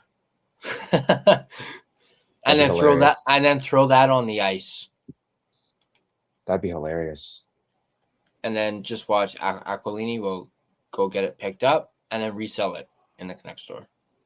Yeah, just like that Besser jersey they picked up yesterday. Mm-hmm. Arena sold out for Sunday's game. Let's go. I wouldn't be surprised by that. Seawells, can you tell us what you think of the trade? Do you think it was a fair trade?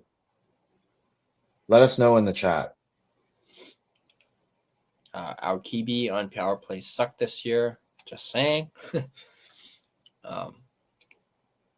Money to spend. Our cap is amazing. I guess because the Ryan Suter, that penalty is the buyout is coming off now, right? For Minnesota. Yeah, I think so. Some Wild fans think they overpaid, but I think it's a decent return or as good as we could get, especially if it's true the Canucks knew Hughes wasn't extending since the offseason. And yeah, we actually have some more Wild fans in here. Wild fan here, Super Zap, Rose Dower. I think it's an overpay for a Hughes who likely walks, but Billy G has nothing to lose. Full win now mode. So the complete opposite of what the Canucks were.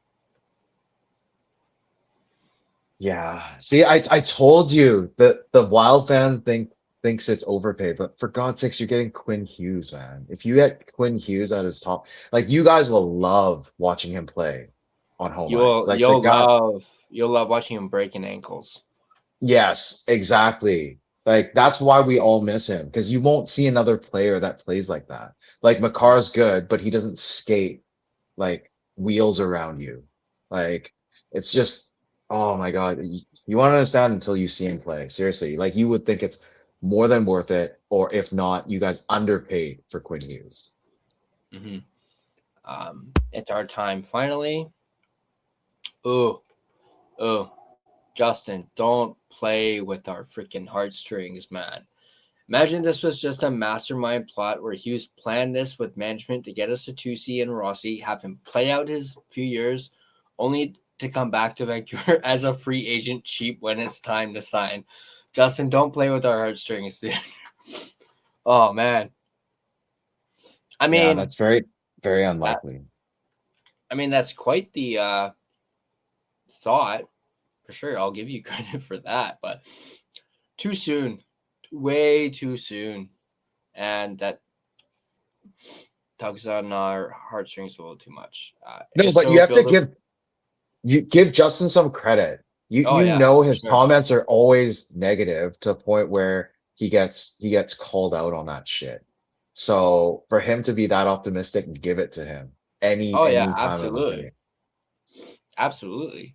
I actually really like. That's why I started. I really like that comment. But if so, build him a statue as the greatest captain ever.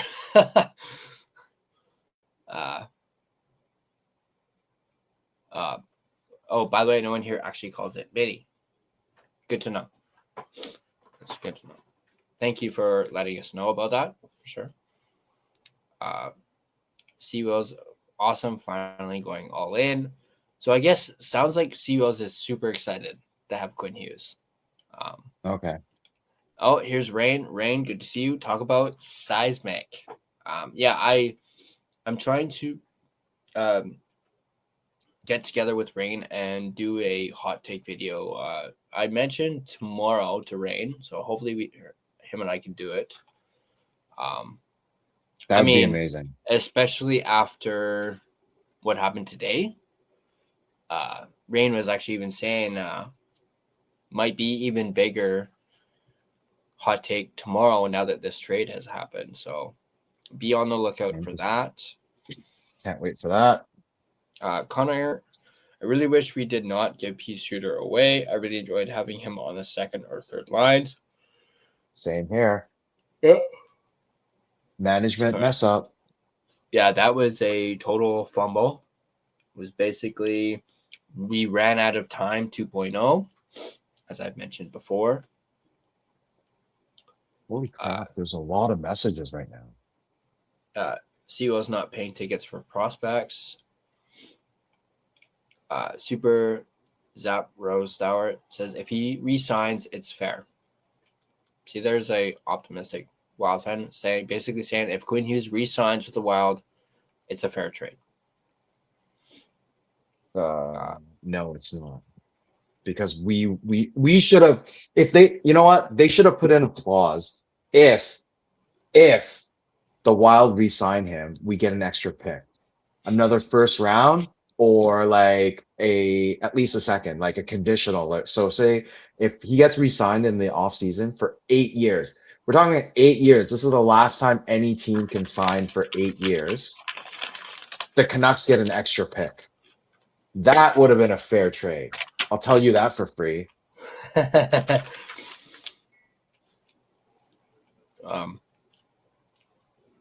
If he goes up against Myers, he'll be gone before the draft can even think to turn his long ass neck. Oh, Connor. Oh, that's good. Well, yeah, that's one thing I haven't even thought of. Quinn breaking our ankles now. I am not looking forward to that. I mean, thank God he's in the Central and not in the Pacific, but you know. Yeah, true. So, Very, very true. I'm actually still very surprised. They traded him to a West Coast team, like a Western Conference team, and not to the East. Why would you do that to yourself?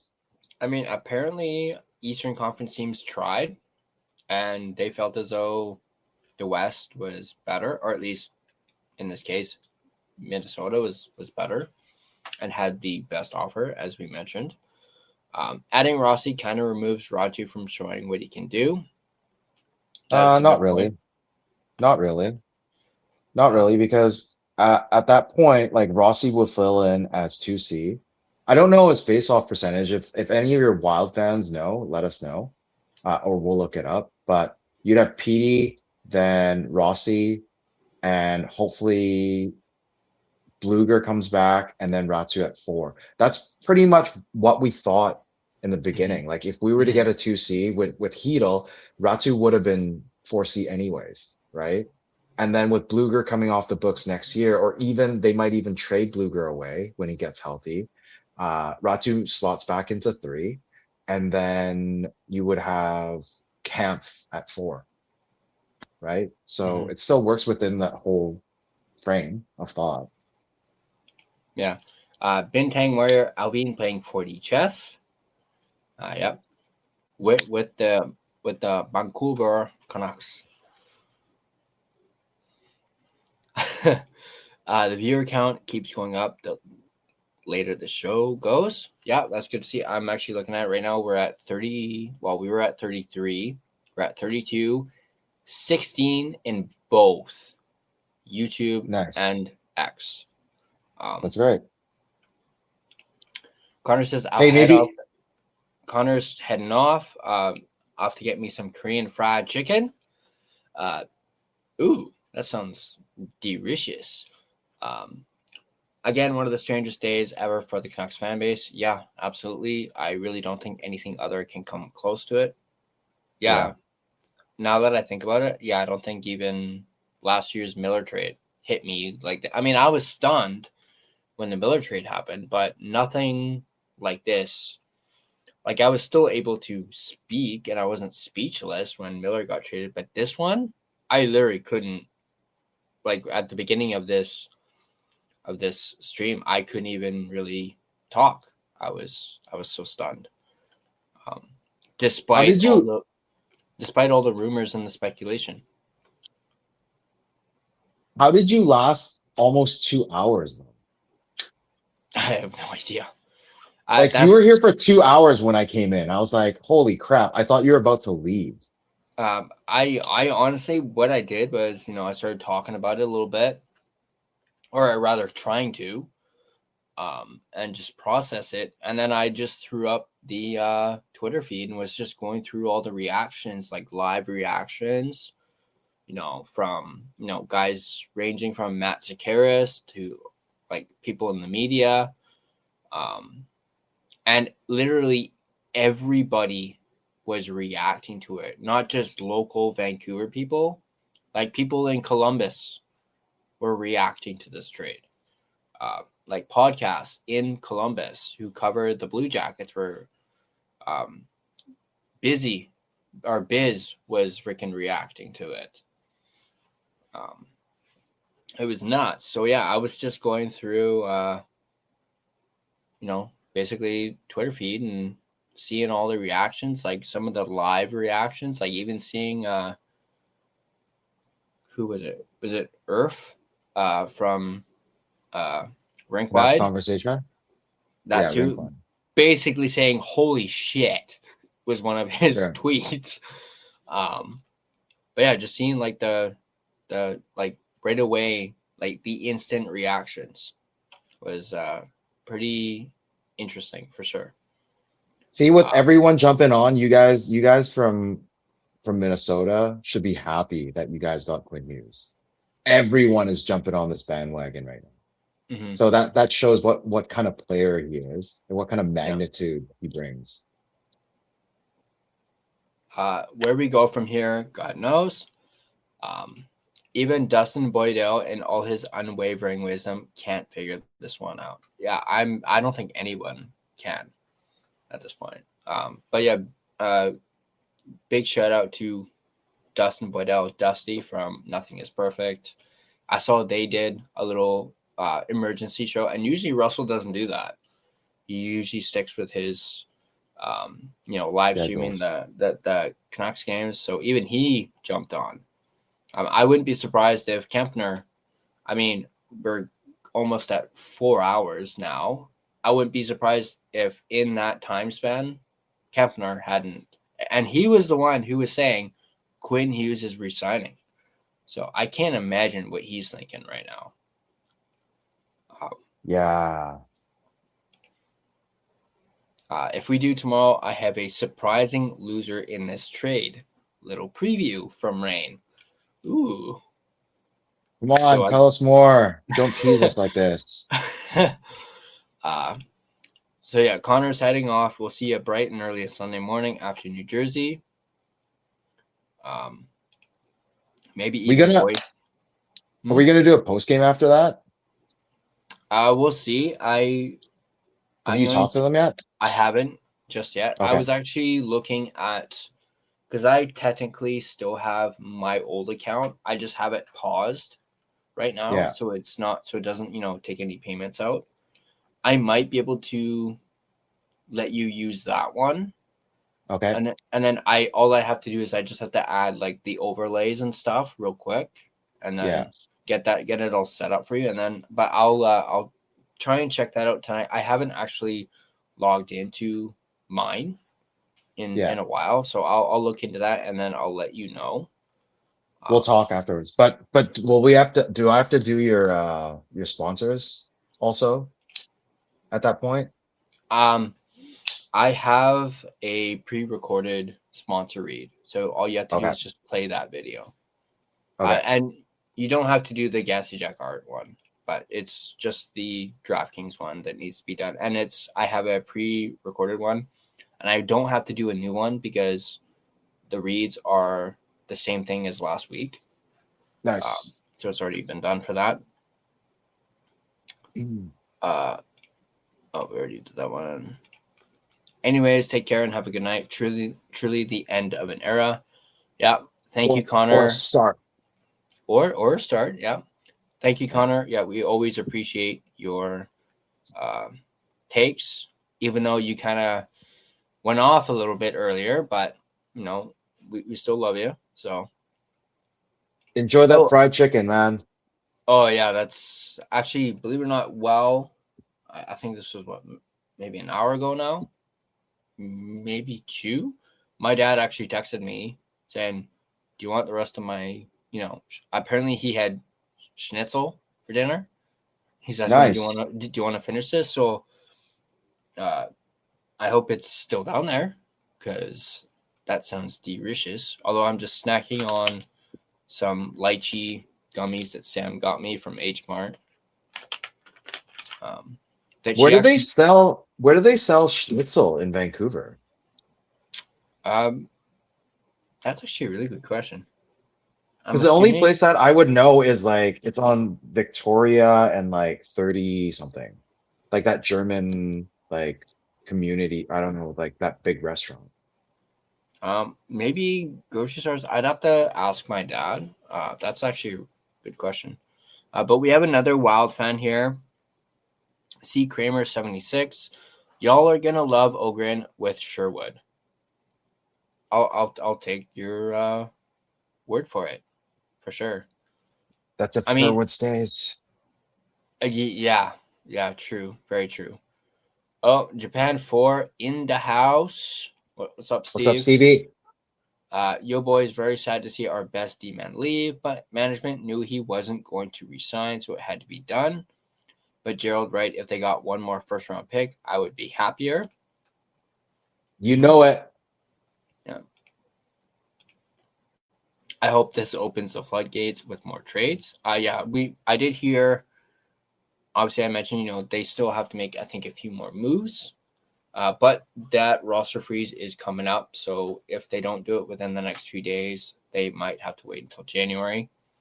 But also on that note, once the Christmas roster freeze is done, they have another freeze coming up for the Olympics. Yeah.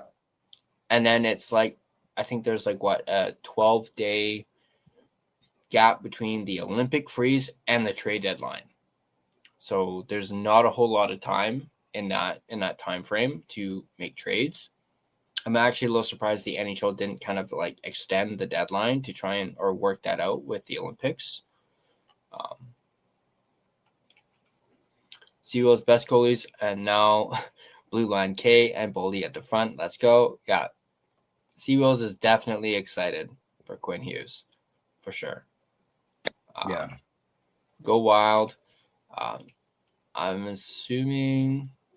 I'm not sure if this is a Minnesota Wild fan, but it says, watch Rantanen move all over. Quinn ain't staying long with Minnesota. Ooh, shots fired. But they do have a point. They could be right. Well, if Quinn says like I'm not signing here, then they'll have to pull it. But at least you get one playoff. I think they can trade him at the next deadline or even just before the draft. See, what Whit and I was saying was if you trade him at the draft, you could get another first round pick or a first round pick, maybe a first round in 27 and some other pieces, right? So if Wild do that, get him for a playoff run and then flip him, dude, Minnesota would be winning that. Like 100% winning that trade. Mm-hmm. It's crazy how we would have saved cap space if we didn't sign Kane and just signed Suter. That was messed up. Yeah, total debauchery there with, they didn't sign Kane. They traded for him, but not signing Suter. I'm kind of feeling like that's going to come back and bite them in the ass. Don't get me started. We lost Podkolzin for Kane, bro. But anyways, let it go. It's been, oh my God, it's been forever. Just let it go. We just need to trade Kane now, get some picks for it. We have Ohgren now. We have Hogs back. We don't need Kane anymore. It's fine. Especially if Ohgren apparently plays well like Sherwood, then we're good. We don't need Kane. Boldy, Hughes, Faber is insane. Yeah, that's quite the, I don't want to say line per se, but that's quite the, having just even those three, and then you throw in freaking Kaprizov on top of that. Jesus. No, just imagine their power play, man. Seriously, it's gonna be so sick. Seagulls, love you guys have to do laundry. Okay. Thanks for coming on. Yeah, appreciate you coming on. Japan for Kempner has a short, and he's not happy. Oh boy. He was one of the ones who was really going hard on the whole Quinn is re-signing thing. He wouldn't budge. Yeah. I actually kind of feel for Trev, because he was saying from the offseason, Canucks are going to make the playoffs, and Quinn Hughes is going to re-sign, and it's looking like neither are going to happen. Well, one is definitely not happening, obviously, and the other one is, yeah. Wow. Good night from St. John. My internet keeps giving me the circles and lag. Yeah, I've experienced that stuff. I have experience in that department. And it's 1 a.m. here. See you next time. Yeah, thanks for coming on, Kevin. Appreciate you stopping by and being here. Japan Fort on Hastings and Boundary. I believe he's talking about the German place. I wanna say. Oh, looks like we kind of lost. Oh no, we're good. Kevin K. At least it ends all speculation on Hughes. Maybe we can look at Sherwood deals now. Yep. Yeah. Definitely ends the Hughes speculation debacle that we've been dealing with. Neighbors on Victoria Drive, Evander Kane kept them open. Yeah. Yeah, that's the place I was talking about. Mm-hmm. I think. Yeah. Duolingo says Jason from Sportsnet 650 was fired up on an evening special of their show. There's definitely some anger mixed in with sadness for this trade. Like Gerald said, management did this to themselves. Absolutely. Ohgren never got a great or fair shake in Minnesota. I don't know if there'll be a line yet, but won't be surprised to see it at some point. Ohgren will be the low-key cherry on top, in my opinion. Y'all definitely did not lose this trade. That's good to hear. That's good to hear, for sure, especially from a different perspective. Always love those types of comments. Japan for I saw Evander Kane at my barber. He didn't say a word. Yeah, Stevie, I don't know if you've spoken to Jordan lately, but I was at the members the meet the team on Tuesday, and we saw Evander Kane, and Kane was trying to because Jordan obviously promoted his channel and attempted to ask him to come on or whatever. And Kane was trying to get money off of him. He's like, "What's your budget?" And we're thinking, it's a goddamn podcast. How much money are you expecting? You're already getting paid 5.1 right now. But yeah, it was pretty funny. As long as Ohgren doesn't turn out to be another underperformer, like Lucas Reichel, that guy was a major disappointment, and Chicago fans were glad to see him go. Yeah, I forget his name. Windy City. Yeah. Hockey. Yeah, he was talking about how basically saying you guys aren't gonna like Reichel at all, and he pretty much nailed it. Even though I was kind of optimistic about him and was hopeful. But some of the I was looking at some YouTuber from Minnesota, and this was from like 9 months ago about Ohgren and how he was getting the whole Rossi treatment, because Rossi wasn't treated very well in Minnesota before he was re-signed, right? And they were looking for trade partners. So Ohgren was also given that treatment. So I don't think he really got the full. He didn't get the minutes, didn't get the opportunities. So, if in Vancouver they actually trade some of the veterans out and you put them in, give them time, get them to get some experience, then you never know. Like we said, maybe a couple of years, or like 3 years, like you said, it'll pass by quick. But if you wait until draft, the other team loses a playoff run with him, and I think Manny might trade Hughes next year if he doesn't sign.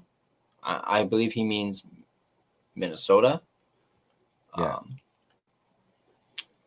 What is the realistic asking price we can get for Kane? Probably not a fourth back. Do we retain salary and give away a pick, just a salary dump or some return if possible? I wouldn't be surprised if we have to retain salary. I mean, I hope not, but it wouldn't surprise me if the Canucks did have to at least retain some salary if they were to move Kane. Hey, this is Steve Gorman, radio host, sports commentator, former drummer for the Black Crowes. The winter holidays are here, a time for festive celebrations, family gatherings, and ringing in the new year. Whether it's a holiday party, a night out with friends, or just relaxing by the fire with a few drinks, it's a season full of good cheer. But here's something else to add to your holiday plans, a safe and sober ride home. Just like in sports and music, always have a game plan. And the most important part of any plan is sticking to it. If you plan to drink, take that plan a step further. Call a rideshare, a taxi, a sober friend, or have a designated driver lined up before the night begins. Drinking and driving is a decision that can change your life and the lives of others forever. A DUI, a crash, an injury. The consequences are real and lasting. So please, for your sake and for everyone else on the road, make the smart choice. Get a sober ride home. Drive sober or get pulled over. Paid for by NHTSA. But yeah, I'm not so sure about a fourth, maybe a fifth. No.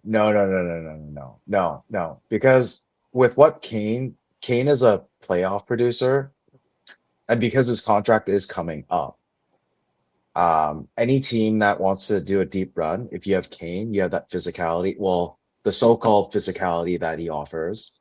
A team, I would say, if you retain 50%, so that's 2.5, 2.6, you could potentially get a third, maybe even a second, depending on how desperate it is or if there's a market for him. So if we would get that fourth back. Don't worry, we will get that fourth back. Yeah. Harry's back. He said hi. Gerald and Taj, sorry I fell asleep. All good, Harry. Japan Forest says, yes, I heard that. Fucking guy. Jordan should give him a $10 gift card for the Roxy. Yeah, he tried to fleece Jordan. It's hilarious. Yes, he did. Freezerbag didn't. Rossi, yeah, he did. Pod Cole's in now plays on the second line with Draisaitl. He's better off. That makes me even more sad to think about. Yeah, don't get Gerald started on that. That bomb. CBLC did not have the speed. I'm assuming we're talking about Rossi. I'm not sure what K is. Or is he saying he did not have the speed as our Kane? Or I don't know. No. Retype that, CBLs. Let us know what you're actually trying to say. For Kane, we can retain, and people say we can get a second. You just mentioned that. Have you ever fallen asleep at the Canucks game before? Not that I can recall, but I have fallen asleep at a Giants game before. But that was a very, very long time ago. I fell asleep at a Canucks game once. I just got back to Vancouver. Didn't really sleep. I was working. I can't remember where I flew back from. I think I was flying back from overseas. Got off the flight, dropped off my luggage, changed, and then met my friend at the game. And I think I fell asleep like second period and then woke up for the third. Next time Jordan should take a Uno reverse card and give it to Kane. Oh, Steve. Freezer bag game. Oilers broke the Flames and the Canucks. In what way? Yeah, depends on what way. Jape. I still don't know. who or what you're talking about. Japan 4, I fell asleep at ice capades. Rain, with regarding my surprise loser in this trade, you probably won't guess it. Gotta wait for my appearance, make it more interesting. Some more teases from Rain. Seagulls, the 17 billion guy from Russia. Kaprizov. Oh, Kaprizov. Oh, okay. Are people not happy with Kaprizov in Minnesota, or I don't what's know. going on? I fell asleep when I had too many beers at the Canucks game before. And wow, we're all the way at the bottom of the comments. Holy crap, we actually went through all those comments. Thank you. It's like 4 hours. This is the longest ever live stream. Ever. And we're still at 30. We're at 36. 20 on YouTube, 16 on X. Okay. How much longer do you want to do this? I mean, aren't you tired? Aren't you tired, bro?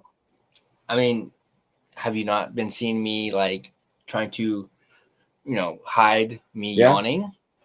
Yeah. But yeah. I think we can probably call it here.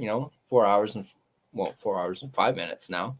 But that's pretty good for a on the spot, spontaneous live stream.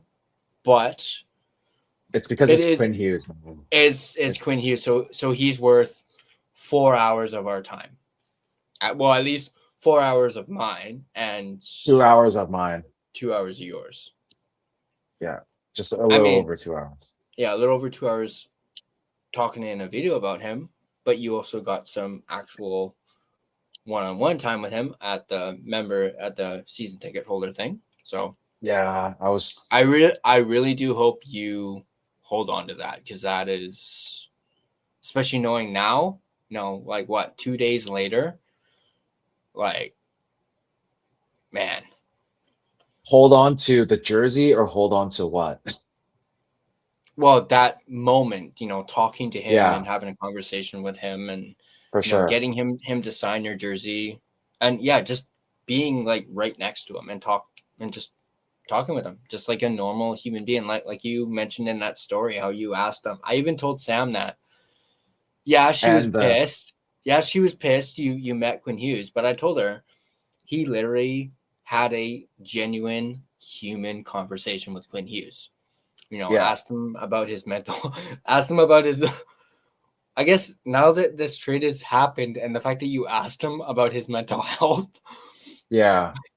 He was hiding it. So. Oh yeah, he was hiding it. I mean, but he kind of gave it away by him saying, I'm still here. Well, now you're not. Yeah.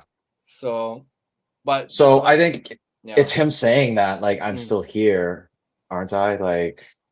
Yeah, for 48 more hours. And then he's gone. It just oh god, it just kills right now. Mm-hmm. Seriously. I hate this. But yeah, just the fact that you got to experience that, definitely in my, treasure that for sure. I know I would if I was in your spot. Because of all the years he's been here, I've never actually met him. Yeah. And I was just so lucky. I called my rep, and so all of a sudden she calls. I emailed her, and she calls me the day of, and she's like, "Hey, I managed to get you ticket to go. Do you still want it?" And I was like, oh, "Hell yeah!" Duh. Yeah, definitely. I mean, I'm the same way with the JT jersey. Yes, I didn't actually meet JT himself, but just getting a jersey like that, and then not even asking, it just But Irvin, you're only 4 hours. 4 hours late. 4 hours late, bro. Oh man. I do want to highlight this comment from C. Kramer. Talking about Rossi. Rossi isn't the fleetest of foot, but a brick shithouse. Now, is that brick shithouse? Is that a good thing or a bad thing? And And Buium will look like a Bambi-legged Hughes out there. Oh, no. He will fall a lot, but he's a stud. And assuming Vancouver lets him gallop, he'll do great. I think you just crushed Gerald right there, just by uttering the word Bambi. Do you want to? Well, he'll play perfectly with our Bambi. So we got two Bambis: Bambi mom and Bambi daughter. Like, fuck. Do you want to have Urban pop on real quick, since it's Urban? Yeah, sure. Why not? Let's do another like 10 minutes. Yeah, we'll do I mean, the max we'll do is like 4.5 hours. Mm-hmm. All right, Urban, I'm going to send you the link and we'll get you to hop on. And this will be great. Let me just... while we wait, or while I do this, I need to grab the link. Here, where'd it go? There we go. There you go. Just sent it to Urban. I did want to mention I'm trying to get some more guests on the show. You know, just because it's been a while. I reached out to Sarah Sivian, so hopefully she gets back to me and wanted to get her take on how the Canucks season's been going, and basically getting a outside perspective. She obviously covers the Boston Bruins.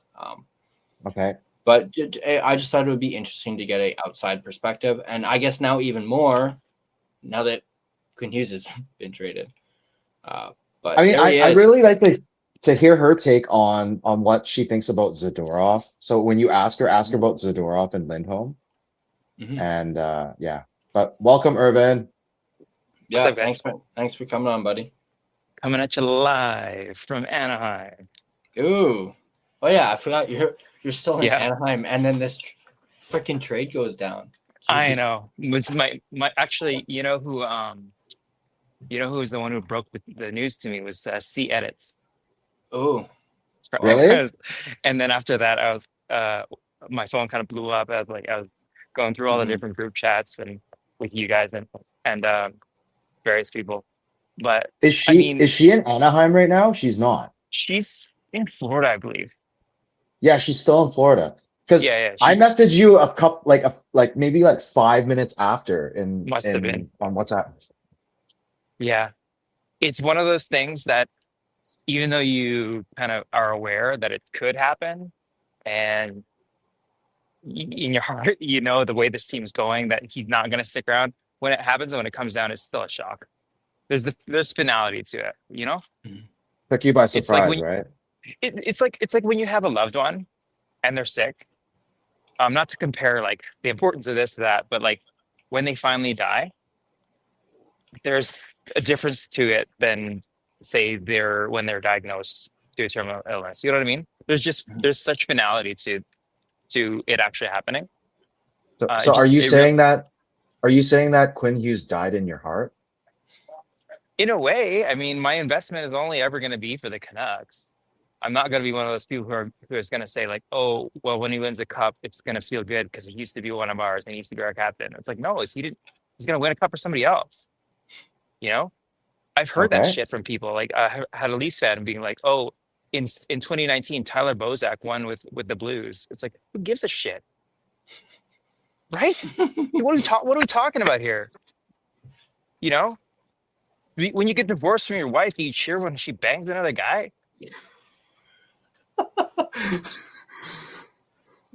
Oh my god! I think you need to change the title of this now. This is just epic, man. I just, yeah. Oh, we're definitely unleashed now. Oh, 100%. You need to cut this. You need to cut this. It's like that analogy of would you be happy for your ex-wife banging another bro? Oh my god. Clip it. Clip it. So yeah, it's really hard. This is different than the Miller and the Horvat one because Hughes was something special. Yeah, this hurts. As good as This Miller really and hurts. JT and Horvat were, like Horvat was a good but not great player. JT kind of can control games. Uh-oh. You got cut off. You got censored. That darn Anaheim internet. One second. Or I think is your wife calling you? That's No, why no. you. Timer went. Uh, I'm gonna come back. Okay. all right. Oh my God, you got to clip that shit. Oh yeah, I'm definitely clipping that for sure. That definitely woke us up, man.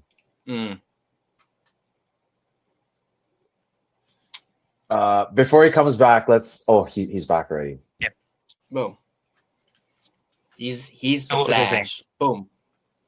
I was just saying that, yeah, like, you know, like I've been saying this for a while now. Like even in his short time, but he's had the same amount of games as Luongo and as Bury in a Canucks uniform.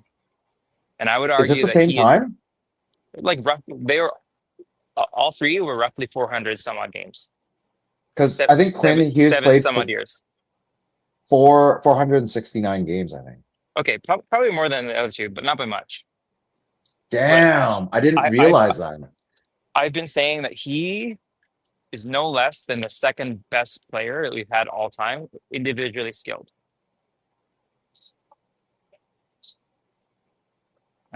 You can at me on that one if you disagree. Who is the first? Some would say Henrik. I would say Bury. Okay. But you could argue that with the modern day equipment and training, nutrition, that Hughes might have been better than Bury. Yeah. Bury played in a completely different era of defensive systems and clutching and grabbing, and you had to be tough to play the game more so than now. No, man. I think in the 90s, players had it rougher. Like it's kind of like the NBA, like when Jordan was playing, and you can't compare him to. Sorry, Bury played in a time where the edge work and the skating style that he was doing was like leaps ahead of what everyone else was doing. And then you fast forward to now, everyone's kind of got it, but like even Quinn had that edge over everyone else in terms of skating. Yeah. I don't think there's anyone in the NHL that can skate like Quinn. I don't think that can just break ankles, do turns on in a snap, and like I've never really seen a player that can do that. It's more than just straightaway speed. So yeah, it's a huge shame. Yeah. It's a sad day. It's a dark day. That's for sure. Yeah. Hopefully the pieces that we're getting back are going to turn out. You know, that first overall pick is a wild card, but I'm pretty skeptical on the other three. Skeptical. Well, you got Rossi, who's undersized and injured. He hasn't even played since November 11th. And then you got the other two guys. It's like, why were they giving up on? Good point.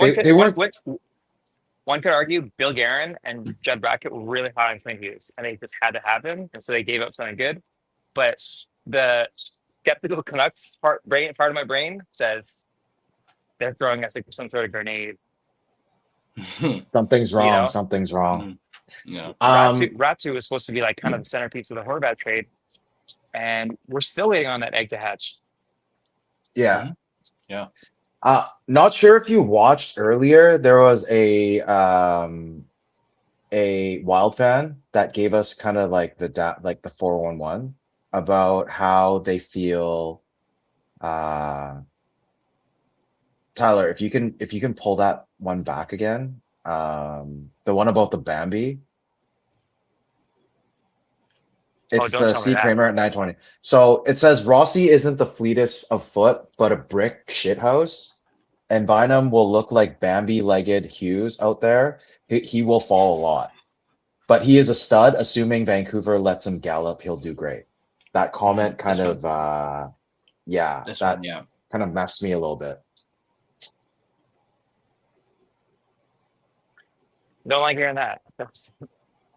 Like that is tough to hear. Like it's kind of like your hunch right now.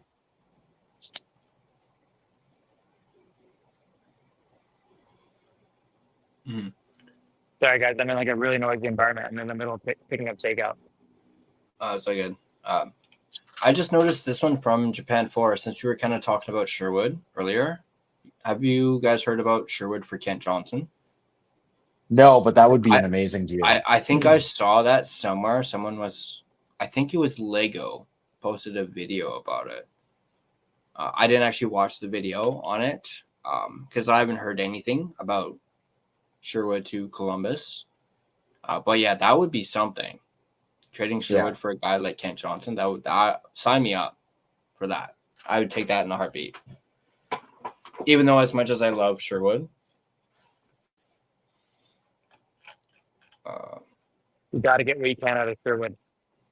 Yeah. The guy's going to be 31 like this year. Yeah. And he's looking for 5 for 5, right? So it's going to be tough. Rossi's 5 for 3, 5 mil for 3 years. So yeah, but he's still young. What is he, 24? Yeah, he's 24. Yeah. If he pans out, it's all worth it. But it's always a big if, right? Mm-hmm. No, but it kind of goes back to the same question, like how the last trade with JT Miller and they took Hito, knowing that he's injury prone or concussion prone or whatever it is. And Rossi has some of that, and they're taking another bet on them, on Rossi. Like that's what worries me a little bit. How much faith do you guys have that we're going to hold on to this most recent first round pick that we got? Oof. I'll admit it's pretty low. I'll admit it's pretty low just based off of their actions in the past, but I want them to keep it. But I am a little hesitant if they actually are going to do it. I don't have a whole lot of faith in them actually like keeping it. Like what I worry about is hearing this, what Stevie just said about Sherwood and Kent Johnson. Don't send a pick back for Kent Johnson. No. If Columbus thinks Kent Johnson is the shit, why are they trading him? Just so they can get Sherwood? But they would want something on top of that. It wouldn't be Sherwood for Kent Johnson one for one. Mm-hmm.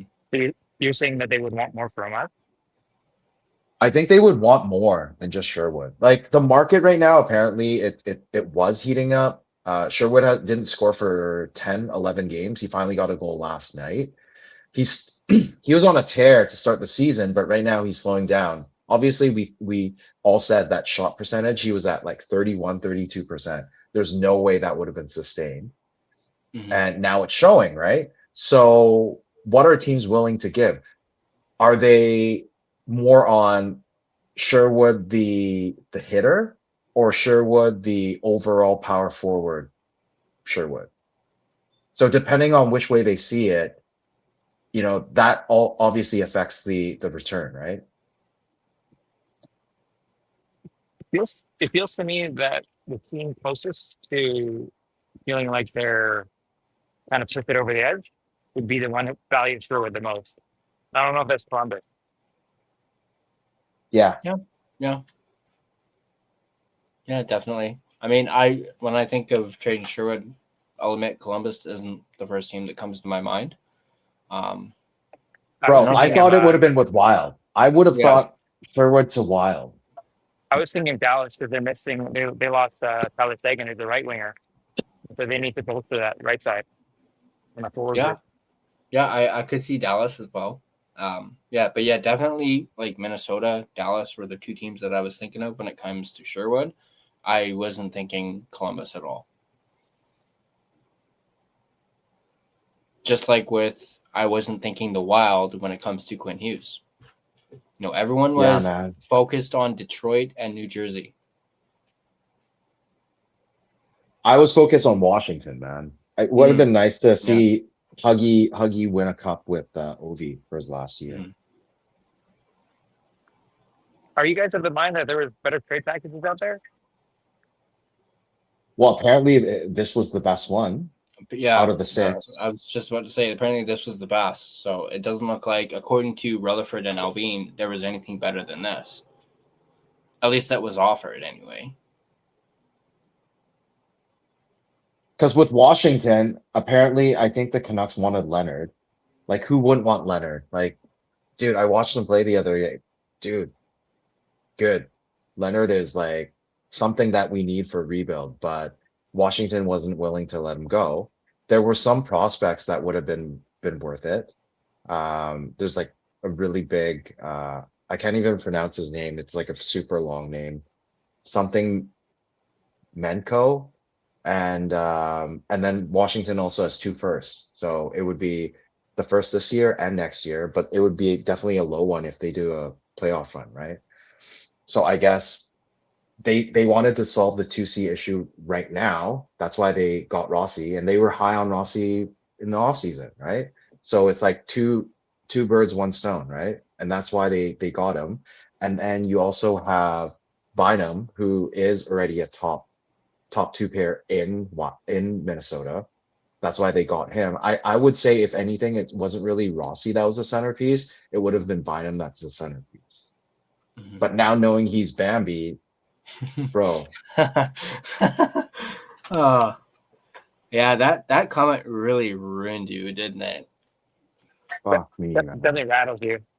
After the came down to there.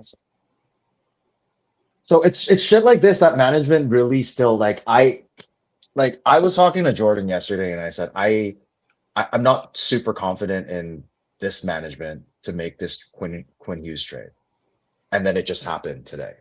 Like, it just, if there was a different GM that handled it, would have been better. Would there be a better return? Like, right now, we've been dissecting it for the last 4 hours, and now we hear the other perspective from the Wild fans.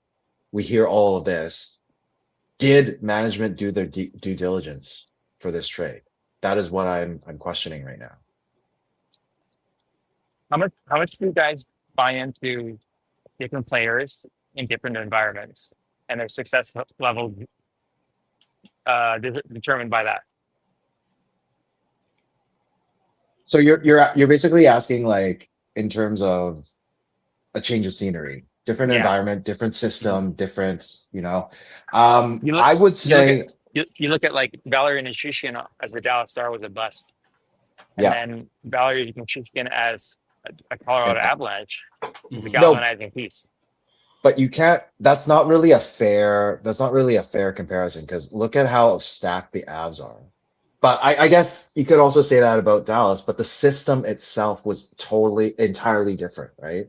And the players that you surround around that player makes a huge difference. Like, say if you had better wingers with Petey, he could obviously be that 100-point guy. But right now, when you have shit AHL players beside him, or players that can't even, get by a goal right now, like Bess. Well, he's not even playing with Besser or DeBrusque. He was playing with Kane and Sherwood.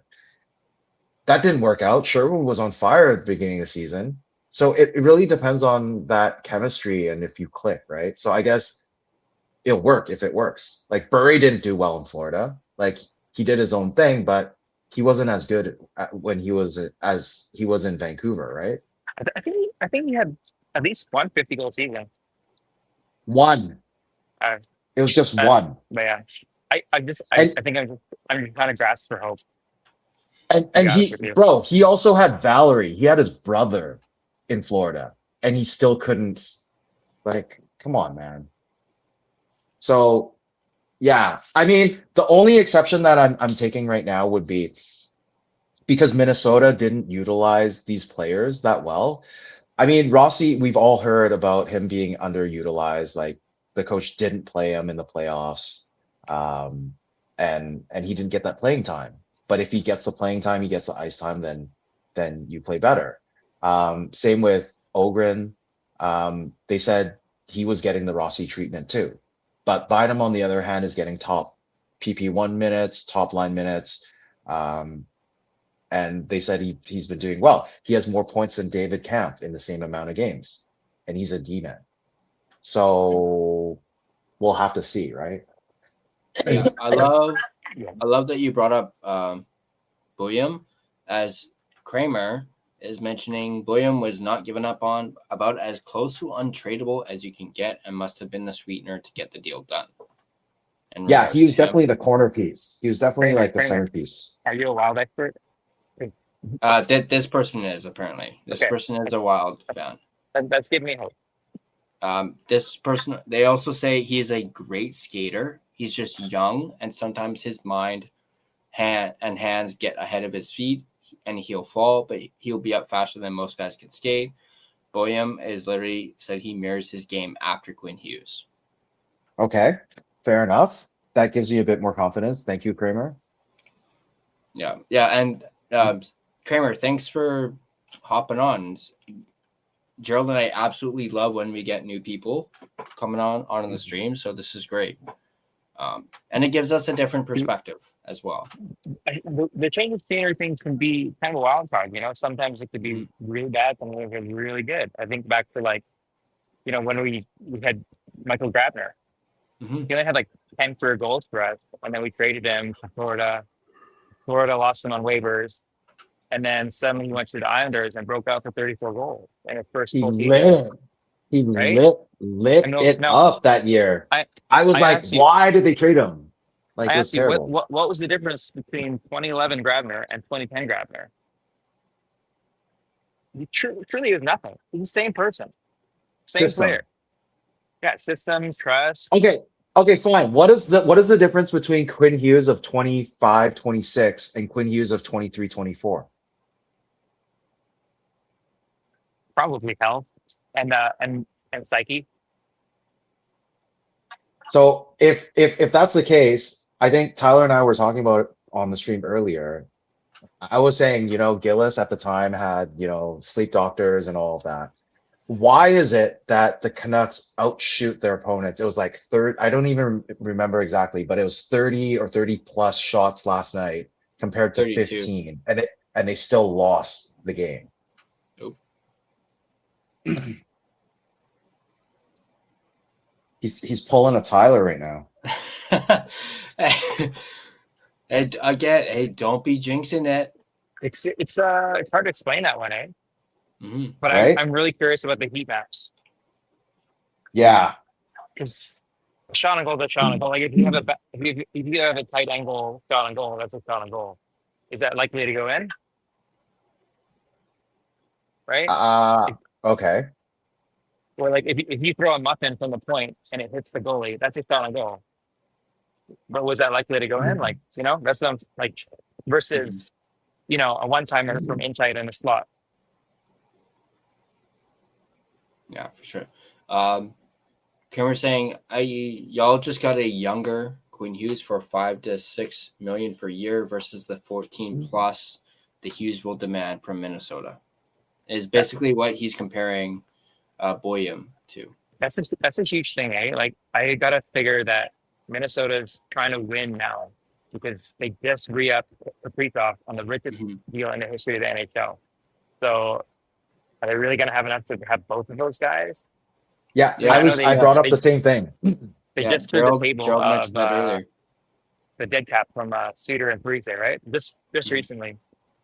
It just came off the books, right? I was thinking about that one, but still, it's funny. We thought they were keeping their powder dry to get Brock Besser. Yeah, and Quinn Hughes ends up going to Minnesota instead of Brock Besser. Yeah, I literally just realized that now. I didn't even think of that at first. It would have been funny if Brock actually signed with Minnesota with the Wild, and then Hughes went over. It'd be a reunion. Mm-hmm. Which makes you think how Brock's feeling right about now. His buddies traded to Minnesota, his hometown. And Garland and Demko. Yeah. We signed for this guy. Now we left. Yeah. We all re-signed to try and help this guy stay. And he leaves. And he's the one who ends up getting traded. Man. Who would have seen that during when all three of those guys got re-signed? Who would have seen that in December? Quinn Hughes is gone. I certainly didn't. it's dark, man. It's so dark. Really a dark timeline. That's for sure. Mm. Hey, you don't even know where they're gonna go from here. Yeah. You know, I just heard Fangirl say he doesn't care about going to a game anymore, given that they're going to be in a rebound. I'm not gonna say it, Tyler.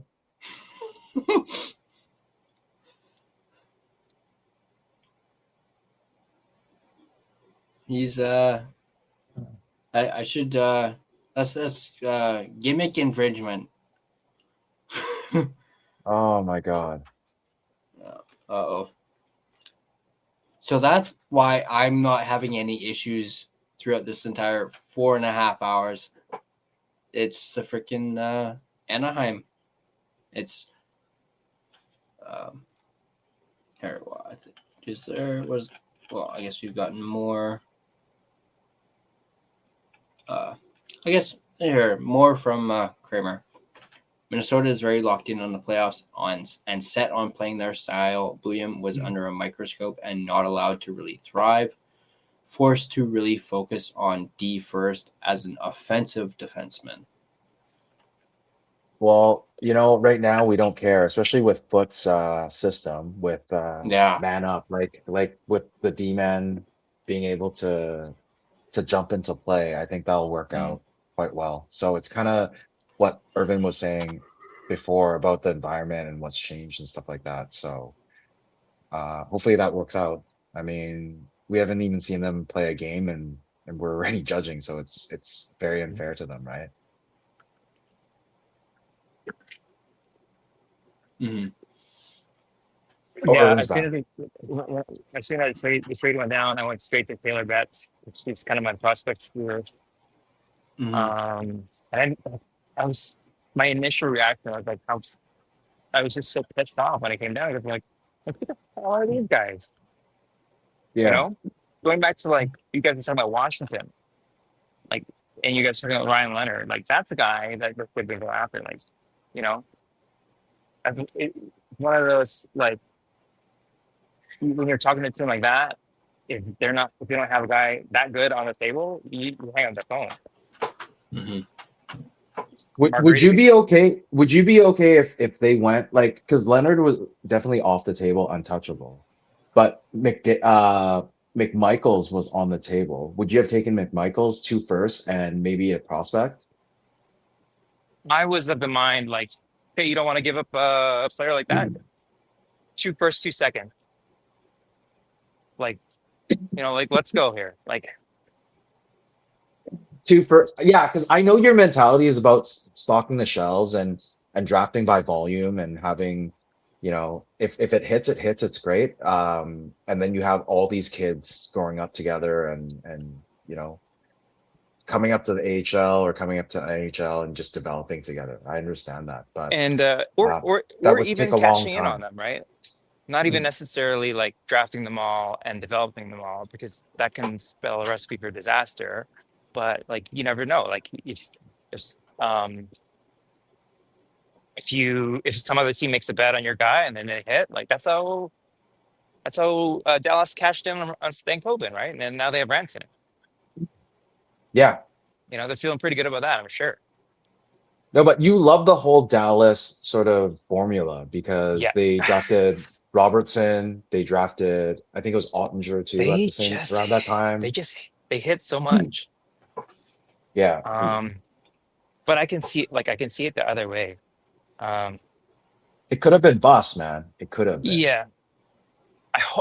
And I don't know. Like, there's other teams like that you've seen. Like, a good example is Colorado. Like, they had, their core 4 guys. They had Duchesne, O'Reilly, and along with McKinnon, and Gabriel Landeskog all at the same time.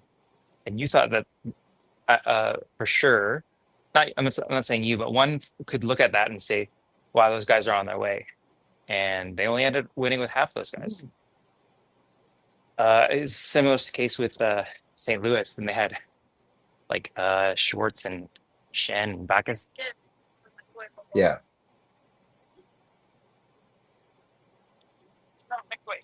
Okay. So they had Shen, no, not Shen. They had Backus, Schwartz, Paul Stastny. Stasny. Damn. And there was a couple years before they actually won the cup where you thought like, okay, they've got these 5 dynamic forwards and they're definitely going to go for it. But it didn't work out that way. They kind of had to take a detour before they actually won. Toronto's kind of in the middle of that right now after losing With Marner. Nyes, well, they have Nyes coming up. They have Nyes is tearing it up this year. But Tavares is on the back nine of his career, and well, he's just veteran presence, right? Yeah. But with Leafs, you also have Easton Cowan. Yeah, I mean, Okay. yeah, it's hard to say. It's really hard to say for what we got right now. I mean, all we can do is just give them a few games and see how it goes, right? And if they trade away some veterans, that gives them more ice time, gives them an opportunity to actually develop to their capability, then cool. Then that it works out. That's their bet right now, I think. All right, I gotta go feed my daughter real quick. Before I go, I pose this question to you: what's your over/under on years before we're back to contention? And we'll set the over/under at 3.5 years. So you're of the mind that it's less than that or more than that. Tyler, I'm gonna go under 2. no, he's at 3.5, so under. Oh, 3.5, so under. So under 3.5, right? Because it's under or over 3.5. You're under. You're No, of the mind that under. it's more or less than that. Under. Ooh, that's a lot of faith. I think under too. I'm going over. Being that optimistic side of me, you know. Appreciate that though. And also, Yeah, I mean- also what Kramer kind of confirmed some stuff for me. So Yeah. Okay. And I even said 3 to 5 earlier. Remember? Let's say So this: if they originally- hold on to that first round pick, I'll go with the under. Mhm. But it's hard to Yeah. have faith. Like I think Yeah. Gerald, I told you about that stat. Like they've had 6 first rounders in the last 5 years, and they've only used 3 of them. yeah, Mhm. yeah. I actually saw that afterwards, but yeah, man. I don't think they will. Okay, because Dan Murphy actually, I don't know if you saw the tweet, but he was saying that they're not going to trade the first away because it's a deep draft, and if there is a really good young, prospect, then they'll consider trading the first. But if they don't trade it, then that means they'll use it. And what I was saying early on the stream is if they have that pick and somehow it lands around the 15 to 20 range, and they're able to draft someone like Caleb Malhotra, I'd be happy and develop him, maybe give him 2 years. Then you never know what happens, right? You have all these young kids playing together and developing at the same time. I wonder if he's listening. Because I mean, with that, Yeah, there we go. did you hear what I said? Get it? I just want to quickly highlight one more comment from Kramer. Happy to join and share my 2 cents from the other side and catch y'all's takes. I understand losing Hughes must be the worst. Must be the worst though. So appreciate the time you guys are putting into this. Thank you, Kramer. I really appreciate that. Both Gerald and I. And hey, how about that? Minnesota Wild fan, Canuck fans actually having an actual genuine conversation. I love it. I love how love to see it. they're trying to console us, and we're trying to tell them how good Quinn Hughes is. So it's great. Hey guys, I'm gonna dip out. Appreciate you guys having me on this All right, on the fly hit. Yeah, thanks for coming on, Irvin. Really appreciate it. And enjoy the rest of your trip in Anaheim. Will do. Enjoy that sunshine. Oh, he's gone. He might be still on, but he's back. He's back Sunday. Sunday. So, yeah. Nice. So I don't know. He might be on the stream on Sunday, but I do like this from Kramer too. More likely, A, B, or C. This is a question posed to us. A, Quinn Hughes resigns with Minnesota. B, Hughes signs in New Jersey. or C, Minnesota trades for the Hughes brothers from New Jersey?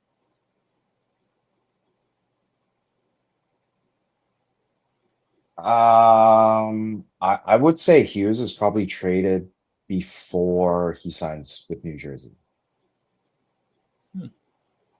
Interesting. Yeah.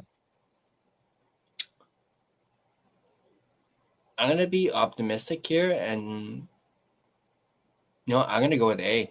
I'm going to say he resigns with Minnesota, just because I think for how long, I'm not quite sure. I could see maybe a short term, kind of like what some people were thinking about with the Canucks. Hughes signing short term, just until Jack becomes a free agent for 4 years. Maybe doing that. Kramer throws this in. Or D, Hughes re-signs with Vancouver and Vancouver trades for the Hughes bros. Where's Justin Credible? Where's Justin Credible right now? Are you here, bro? Oh yeah, he's here still. I would love that. But I don't really see that happening. I've always wished that. I remember the last time I thought about this was when Ohgren went to Tampa and was hoping Ohgren would re-sign back in Vancouver after that, but he ended up signing a 2-year deal with Tampa. So it never works out. Kramer takes it one step further, using pieces they got in the trade from Minnesota. Yeah, no. That would be what? It's just like we're trading. we're helping you win the cup, and then we'll give you back your pieces, and you give us back our captain. Like what? How does that work? Justin, Wynn, McKenna, Rossi, and EP40 for Jack, Wielander and Höglander for Luke. I don't know. I'm not high. I'm not high on trading Wielander anymore. I want them to fucking keep him. Yeah, me too. So high on Wielander, and I remember during the summer, I was like, especially with the whole speaking of the whole Rossi thing, I was like, trade him, trade Wielander, get Rossi with Wielander. I want to keep him now. This kid's a freaking stud. But that trade that was proposed. I think did you make a video on it? Because Canucks. Yeah, I think I did. They did an article about it, and it was Rossi for Ratu, a first, and who else? Was it DPD? No, it was Ratu, the 15th overall pick, which would have been Braden Coots, and Archer Seelovs. Yeah, I don't know, man. I mean, now that we have Rossi, it's kind of bad to like shit talk it. But I mean, even in the article for Canucks Army, they weren't high on Rossi either, right? No. And Ratu still has some upside. He has flashes here and there, and I mean, even people like Irvin was saying that we're still waiting for him to bloom. Yeah. There's a game he almost got the hat trick, but we need just to see more consistency, right? And I just don't know. I think someone in chat was saying that Ratu won't get to show what he has. Then maybe Ratu gets sent down. I think Ratu's exempt. He hasn't hit the game mark yet, or actually he might have. I don't know. And let him develop a little bit more. But Rossi slotting in 2, unless Blueger gets traded. And then they'll probably use Camp and try to develop Ratu in Abbey, right? But I don't know, Justin. I'm not. Yeah. When I discussed that Rossi rejected trade in the Nucks report I did this morning. If you guys haven't seen that, go ahead and check that out. I think it's just under 40-minute video. I talked about that rejected trade, talked about the injury updates, and of course went over some Quinn Hughes stuff before this bombshell happened. And I basically said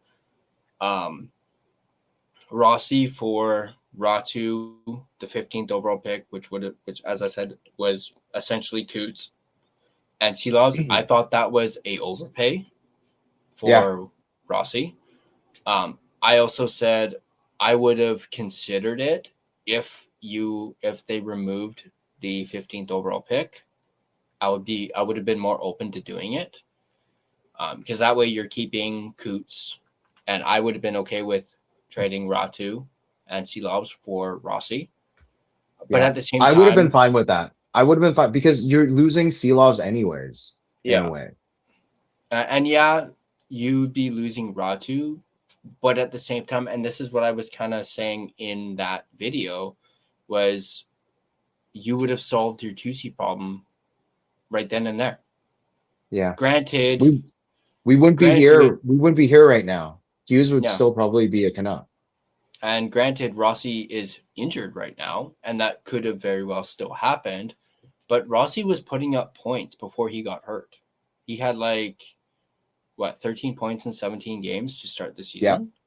So he was almost a point a game. He was on fire to start the season. And if Hedl got injured, it wouldn't have bothered us really, because we would have had Rossi.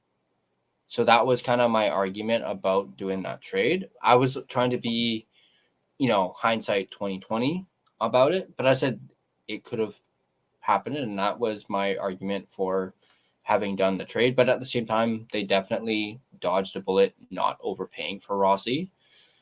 And lo and behold, they went and acquired him in this trade. If it was hindsight, they should have kept Suter and not traded for Kane. Yeah. That as well. And still we would be in a better position. Even if Hedl got injured. Because if Hedl didn't get injured, I don't think the record would be like this. We wouldn't be bottom. Mm-hmm. It would. Man, Hedl was almost a point a game at that point. Mm-hmm. He played 5 games. Yeah, something like that. Because he got injured in the same game that Bluger got injured in. The exact same game. How the hell does that happen? You lose 2 of your centermen in the same game. It just. Yeah, that's just shit luck for Canucks, man. And then come December, they're both still out. So this injury happened October 19th, I think was the date. So almost 2 months. Both Hedl and Bluger have been out. Bluger's only played two games this season. Yeah, he played in Washington, and then he played in that other game that he got injured. Mm-hmm. We have another Minnesota Wild fan in here, which is great to see. It says Rossi works his ass off. Buium needs some work. Wild fan. They also say you guys are going to like Rossi. So this is really great to see. We're seeing Minnesota Wild fans coming in here and saying you're going to like this guy, and in return, we're saying you are going to love Quinn Hughes. I think with the monkey off his back, I think he'll perform again. But if it's the Quinn Hughes of this season, then not as much. I mean, we're just gonna give it to you straight, right? Obviously, the mentality is a little different because he was dealing with all these rumors and everything, and you could see he kind of turned off. He was off, right? But if he can get back to the way he played even last year, he carried the team last year for sure. 23-24, everything else clicked. So I don't see why he can't get to that point. So in a way, hopefully it works out for both teams, right? Mm-hmm. And you're definitely you guys are gonna love Quinn Hughes. You're gonna love watching him play. If you're a Minnesota Wild fan and you've never actually watched Quinn Hughes play, with the exception of when they play the Wild, you're gonna love him. Seeing him break ankles, you're gonna be in awe of some of the shit that he can do. And it's worth every dollar, every penny. As much as it sucks that this has happened, I'm actually really happy for Minnesota Wild fans who are going to get to experience Quinn Hughes. And you guys are going to see just how much we loved this guy.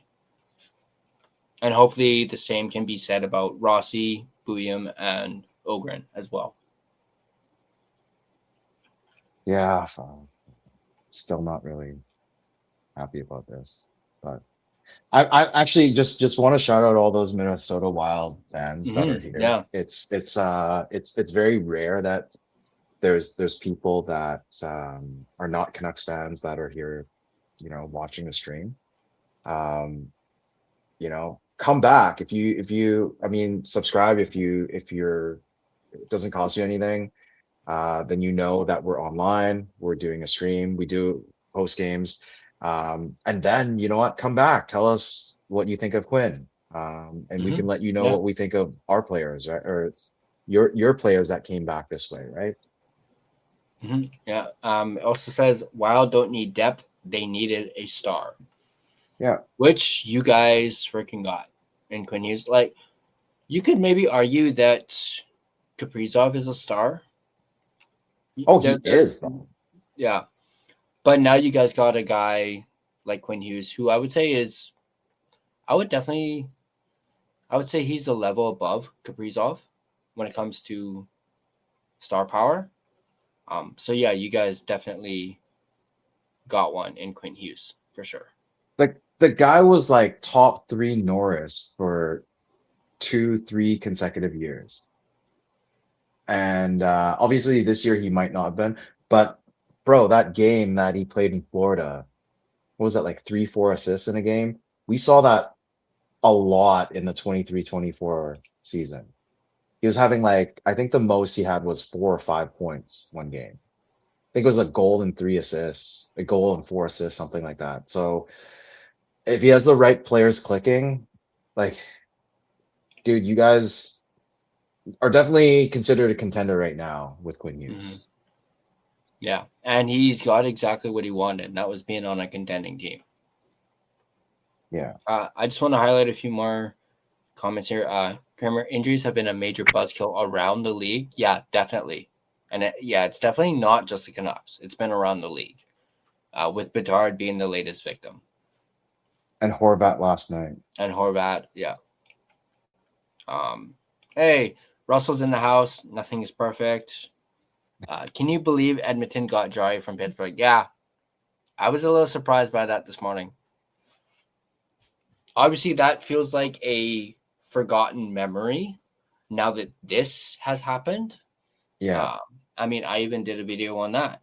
And I was just like, I full on admitted I don't follow the Edmonton Oilers or the Pittsburgh Penguins.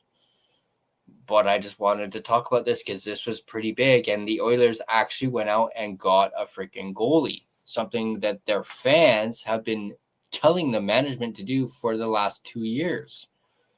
And they finally did it. I love how the GM threw some shade too. Yeah. Totally. Nothing against Stewart, but But actually, yeah.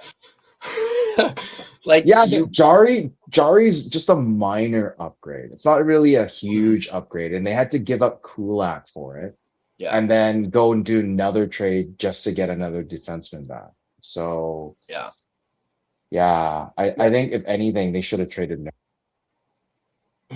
Yeah, literally, they literally trade Stuart Skinner to Pittsburgh for a older Stuart Skinner. That's what some people were saying was the trade. They essentially gave up Stuart Skinner for a older version of him.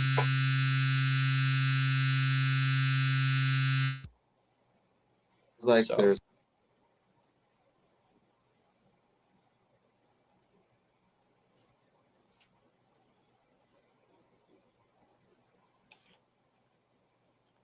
God, we're at 5 hours and there's still messages coming in. Love it. Yeah. Swerven, Pittsburgh to the finals, confirmed. Yeah, just watch. Stuart Skinner's going to take Pittsburgh to the finals, and they're actually going to win. I wouldn't go with that. No, I'm kidding. On the PP stats. I did notice, or I did actually, and because or the network has a what's called, I don't know if you guys have heard of the app Slack. It's kind of like a messaging app where you can have it like on a computer and as well as on your phone. They have it to allow us content creators to message each other and just, communicate with each other. It's where they post the DraftKings scripts. They use it at my work as well. And someone posted in one of the group chats a picture of the trade, Stuart Skinner for Tristan Jarry, and they had, the eyeballs going. So I commented on it going, yeah, that was my reaction to the trade, was the eyeballs going like, huh. And then I mentioned afterwards, I was like, I jokingly, as a joke, said on my post game the other night, we should trade Demko for Stuart Skinner, give him a grenade, like Irvin was saying, just as a joke. And then Stuart Skinner gets traded the same morning to Pittsburgh. So I actually got because you can do like reactions to it, and someone did a laughing reaction to it. And it was actually the owner of the network who's from Vancouver. Nice. Oh, damn. Who's from Vancouver. So he thought that was hilarious. So I thought that was pretty funny. But yeah, Urban Pittsburgh to the finals confirmed. And now Skinner is playing with Seelovs, who faced off against each other in the 23-24 second round. Yeah. Second round. I do know Seelovs has kind of been struggling lately, so we'll see how that tandem does. And we'll also see just how a change of scenery works for Skinner. I mean, like looking at his record over the last 4 games, he was like 4-1. But he has a team that scores. As long as he's not Cloutier, then you're good. You're bringing up Cloutier. Hughes, Faber, top pair is just disgustingly good. Yeah, that is quite the top pairing. Hughes and Faber. Yeah, especially with Boronik not doing very well this year. Mm-hmm. Japan Force says, look at their PP1. It's insane. Russell, nothing is perfect. Hughes.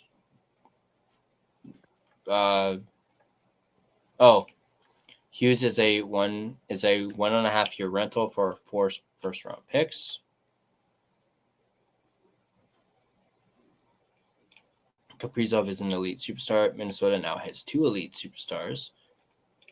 Okay, I still don't care about Minnesota, but I would love to see them knock out Colorado in the playoffs.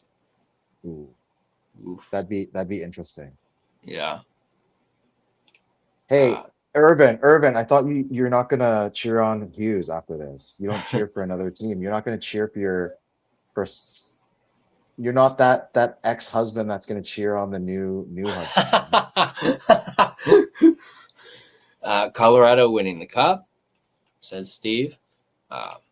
Justin Tarasenko, Boldy, Kaprizov, Hughes, and Eriksson Ek, PP1, Alps. Ooh. Yeah, that is quite filthy, man. That's fucking just stacked. Absolutely. That is wow. They better win a goddamn cup, man. For us to lose Hughes like this, like they better win this. Like he's a rental. Bro said himself he wants to play with his brothers. Yeah. But hey, anything can change. You never know. Hughes will be flipped for even more assets if Minnesota doesn't sign him. Bill already has a plan. Yeah, I wouldn't be surprised at all if he decides he does not want to sign in Minnesota long term. They're going to flip him. It'll be another Rantanen situation for sure. For sure. But I also don't think Hughes has the same type of personality as Rantanen.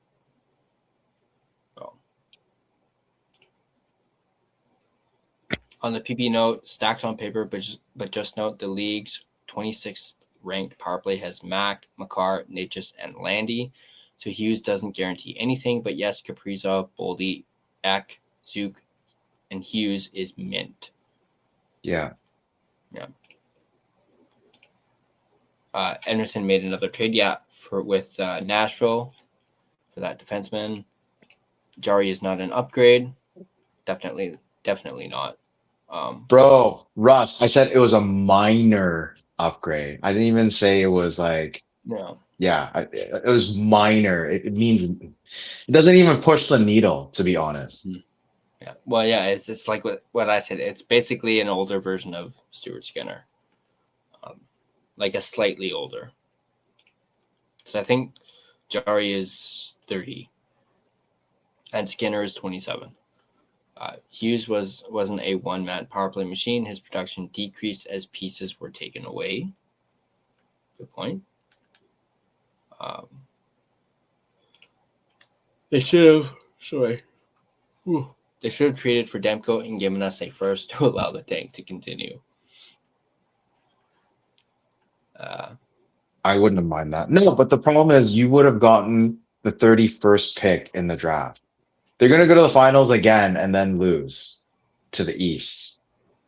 So it's still like a 31st pick. It would be the 31st pick. What's the point of that? I mean, it is a stacked draft class, but Horvat, Kuzi, Miller, and Hughes. Well, I think Irvin's talking about the power play machine. Oh. And his production decreasing once pieces were taken away, like Horvat, Kuzi, and Miller. No, but Horvat was great at the bumper, though. That was his thing. Justin agrees with you. Jari is a slight upgrade, but not a definite one. When he was on waivers last year, yeah, that's what some people I think are forgetting. He was on waivers last year. I thought Edmonton would have claimed him at that point. But they didn't. Now they gave up Skinner. They could have just buried Skinner, like how they buried Jack Campbell. Mm-hmm. That $5 million contract. And then Jack Campbell hasn't played ever since, I don't think. No, I think he's still in AHL or the minors. Yeah.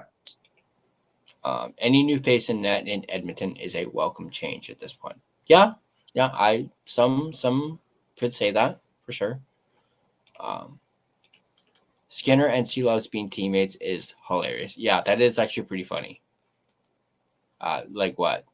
Only you should do the laugh. 2 years. Ho, ho, ho, ho, ho. There you go, Russell. Not only did I do a Patrick Alvin impression, doing my best Ace Ventura. Vancouver Canucks. Yeah, that was terrible. Oilers fans watching Skinner win a cup. You think I would be happy watching my ex-wife? Damn. Oh. Okay, I got to start that one. That one. Oh my God. Irvin. You dog. You dog, man. Clip it. Okay.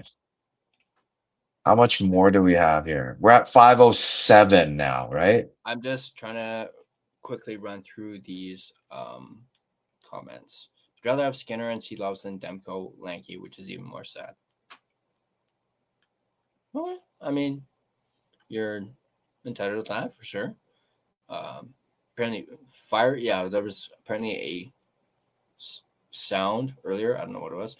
So how weird will it be when the Canucks play against the Wild on April 2nd at XL Energy? It'll be weird, but probably won't be as weird as if the game was at Rogers Arena. I think it would be a lot weird if it was at Rogers Arena. Yeah, well, the Canucks already beat them with Hughes, and then Hughes is going to beat the Canucks. No, with the Wild. So I actually could see that. Link to Buium talking about Hughes.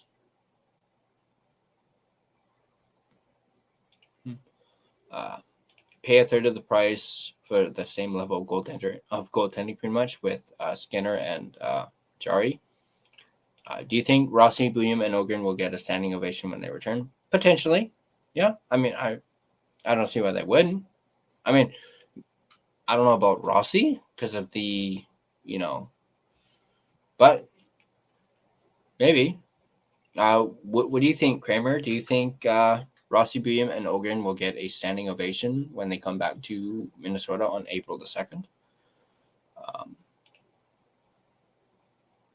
That game in April versus Minnesota when we were basement and the Wild are in the playoffs is going to suck. Yeah.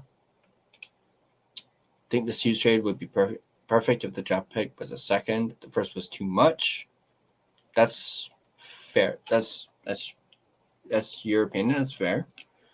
You're allowed to think that. Speech.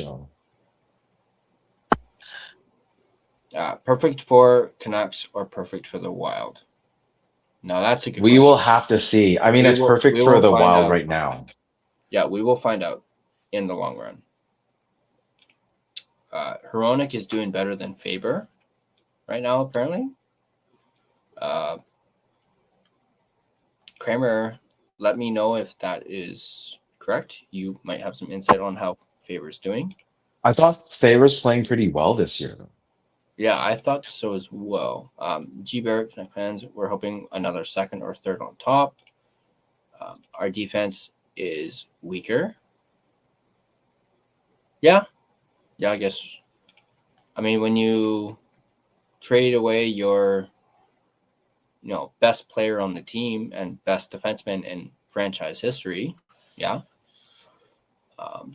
Hoping Team Source sells Hughes jerseys for $100 now, like they did for JT. Yeah, they might do that, like they did with JT. So if you want to get a Quinn Hughes jersey, even though he's gone, now would be the time. I just got one, for God's sake. I know. And you could have gotten one for cheaper. Although mine's signed. It wouldn't have been, if you had gotten it now, it wouldn't have been signed. So Hughes and Rossi are small. Mm-hmm. There is zero rush for Minnesota to extend Hughes until the 2027 trade deadline. What? I don't know. I think Billy G might look into it. What?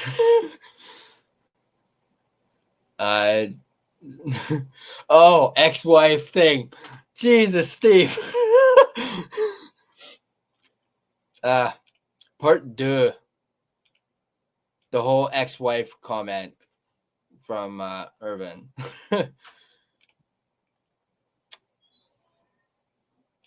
Probably Hughes gets traded from Minnesota next year to New Jersey. Oh man, they just keep freaking coming. Okay, I think here, I'll do this one. This will be the last one. I have no reason to believe the response would be negative. Most fans loved all three guys, and while obviously happy about Hughes, definitely bummed to lose those guys, so I'd expect a positive return. That is, that's great. I mean, I think it comes down to, like, we value our superstar and they value their players. So I mean, I think both sides would be equally unhappy, but the team that's getting Quinn Hughes should be happier. Mm-hmm. Like, come on, man, you're getting this superstar and we're getting prospects or developing players. Yeah. But I mean, still, they're roster players, but prospects and Marco Rossi. Yeah, I saw that one with exactly. But the centerpiece would be Buium for sure. Buium, yeah. To end it off, fuck it, just become the ISO speed of Canucks YouTube. yeah. That I kind of chuckled when I saw that. Yeah, Japan for it, then do a 48-hour live stream. Dude, I can't even do 3 hours. Like 3 hours is the longest, and Tyler's been doing this for 5. Like, this is crazy. Yeah, technically combined, we've been doing this we did 3 earlier. What, 8 hours now? 8 for you. I've done 6, and I took a nap, and you didn't. And then, Irvin saying 24-hour live stream. Irvin, I've been up for over 24 hours already, and not gonna lie, I'm kind of actually, I don't know if you've noticed, been kind of nodding off in the chair doing my Yeah, best to. that's until the ex-wife comment came up. That like Oh yeah, basically woke us both up. that woke me up. Yeah, absolutely. Yeah, everyone, booyah! uh, anyway, I'm gonna end it there. 5 hours and Sounds 13 good. minutes. That's good. I absolutely loved having this. This was amazing, especially having guys like Kramer coming in here, giving us some perspectives from the other side, from the Minnesota perspectives. I'll just quickly highlight this. You guys will learn all three guys, with the exception of Ohgren, who is fighting to make a deep roster out of camp, were expected to be key players for Minnesota this year. Rossi and Buium were Buium on first power play. Yeah, I'm excited to see that. Yeah. And yeah, it's definitely thank you, Kramer, for the insight. We really appreciate it.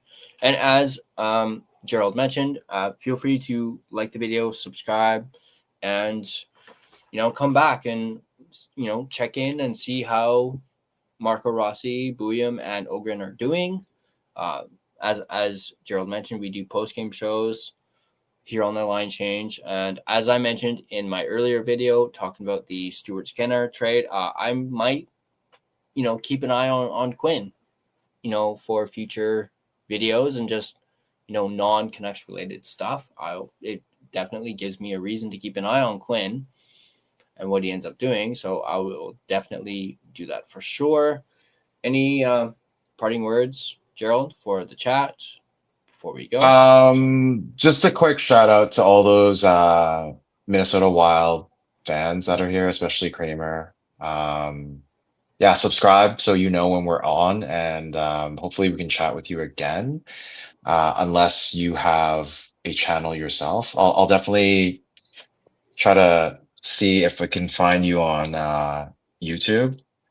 And Kramer 76. Okay, got that. And I think there was another person that was another fan, Wild fan, that was here. C Wills 23. Thank you if you're seeing this again.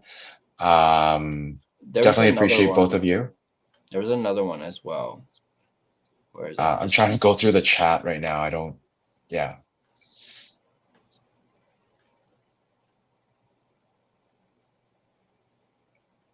But and then there was a Flames fan too earlier. I think it was this one.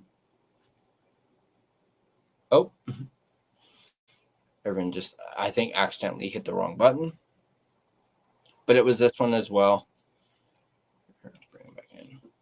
Yeah, I think it was this one. It was the other Wild fan. Anderson Ansel, okay. Yeah, so thank you guys for or guys and ladies. I don't know who is what, but all the Wild fans, all the Canucks fans, everyone that has been here. Yeah, we'll check out your videos too. We'll definitely give you a like, and we'll keep in touch. Hopefully, this trade works out for both sides, right? And yeah, it's about time. 5/16, 5/17. I will coordinate with Tyler. Maybe I'll do a post game, or maybe I'll even wait for Tyler to get off work on Sunday, and then we'll do a later one. But yeah, hit that bell so you know if we're on or not. And yeah, it was a lot of fun, like the last day, because we did the stream after midnight, and then now this one today. A lot to digest, but we'll have more for you on Sunday or after Sunday. Yeah, I even posted a tweet after doing 1, 2, 3 videos. I posted a little gift of that Austin Powers saying, "And I'm spent." Apparently not, because this Quinn Hughes stuff dropped. I wasn't planning on doing another video, and then, well, I guess that's kind of a lie, because I was going to do the New Jersey Quinn Hughes, Nico Hischier, and then I was like, switch over to Minnesota. Forget about New Jersey. But yeah, once again, thank you guys for your comment. Really appreciate it. Longest stream we've had here on the line change. I think I've done something similar to this with my Blue Jays channel during the World Series. But You yeah, stream the whole game, so and that was at least like almost 6 hours right there. But yeah, thank you guys for showing up. We all appreciate you. And there you go, Gerald, showing off the number 43. thank you, Quinn. Thanks, Yeah, Quinn. thank you, Quinn. We appreciate you if you even watch this. Yeah, I don't We're even gonna miss you, man. I don't even know if I'd be able to put up that thank you, Quinn graphic that the Canucks put out. Why not? Copyright? I don't think so. No, not that. It's that's going to be too much. You know, I think this trade thing is gonna. I mean, it's just like seeing that picture of Quinn Hughes in a Wild jersey. Sorry, Kramer, but that kind of, that was a little too soon to see that. Especially scrolling through Twitter. But yeah, we're gonna call it a night there. Once again, we hope you guys enjoyed this 5 hour, and probably by the time this video ends, like officially comes to an end, it'll be at 5.5 hours, or 5.5 hours. No, 5 hours and 20 minutes. 5 hours and 20 minutes. Yeah. So if you guys like this video, you guys can find us on social media, or no. If you want to stay up to date on all your Vancouver Canucks content, be sure to hit that like button, smash that subscribe button, like literally smash it. Turn on your notifications, as Gerald said, so you don't miss a single video.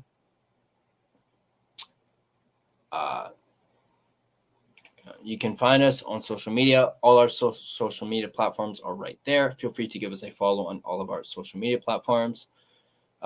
Join our Discord. It is completely free. There's a link to it in the description down below. We can have more conversations such as this that include fans from various other teams, especially when a big bombshell trade like this happens. And if you prefer an audio version of this podcast, you can find us on both Spotify and Apple Podcast. On Spotify, feel free to give us a follow, as well as rate and review us on either platform. It is, of course, greatly appreciated. I know Gerald and I most certainly appreciate it. And yeah, that's going to do it for this.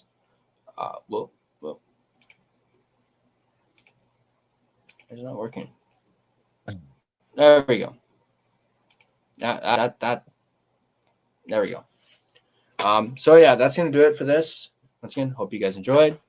Thank you to everyone who showed up. Still like over 30 people here after 5 hours and 20 minutes. Wow. That's awesome. I mean, you and I were talking about watch hours during our post game.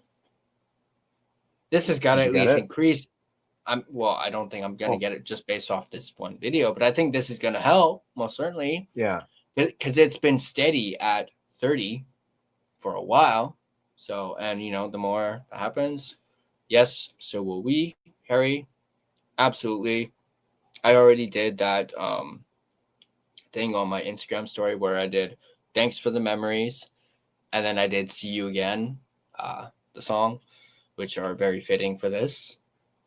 Throw my link up there again. And since we have 30 people, come on, help me out. I still got one more day for this, and then it comes off. Oh, so by Sunday, if you want to help out Movember, I advocate for mental health and trying to raise funds for Movember, so more people are aware of people going through it, especially. I don't know if you guys heard the story about me meeting Quinn Hughes on Tuesday. So this was a few days ago. I actually asked him how he was doing, and his response was, he's still there, but obviously you can see he's really worn down. If you want to help out the cause for Movember, Tyler's gonna put the link in the chat. Yep. Any donation is appreciated, even if it's like $5. I think it will end, I guess, tomorrow or maybe a couple of days at most. And any donations are appreciated. since Tyler's channel isn't monetized yet. No. And hopefully after all these views, you can start getting memberships. But until then, if you want to support us or help support the cause that I feel dear to my heart, and I know Tyler cares a lot about mental health too, click the link, donate, and men around the world will thank you, just to prevent sicknesses like prostate cancer, or promote programs to prevent mental health. Help us out. Thank you. Yeah. And then one more Wild fan popped in here at the last minute. Wild fan here, Buium is a stud. Rossi, yes, he is small, but damn, he is good. See, we're getting nothing but positive things about these players that we got, which is absolutely amazing. You love see it. Love it. But yeah, we're gonna call it there. Well, we called it 5 minutes ago. Or didn't we say we were gonna call it like 4 minutes, or no, 4 hours and 30 seconds, or 4 hours and 30 minutes, and then we ended up having Urban on? No, it was 4 hours, 4 minutes, and then Urban popped in at about 4:10, and then I said, okay, we'll at most we'll do 4:30, and now it's like 5:30. So almost an hour later. But once again, thanks for watching. Thanks for guys. support. We appreciate you all. And we will see you guys next time. Hey, Campoli missed the puck. Ryan Johnson just gets it out. And he's dumped the puck back in. Campoli trying to clear it. Burrow shoots, scores!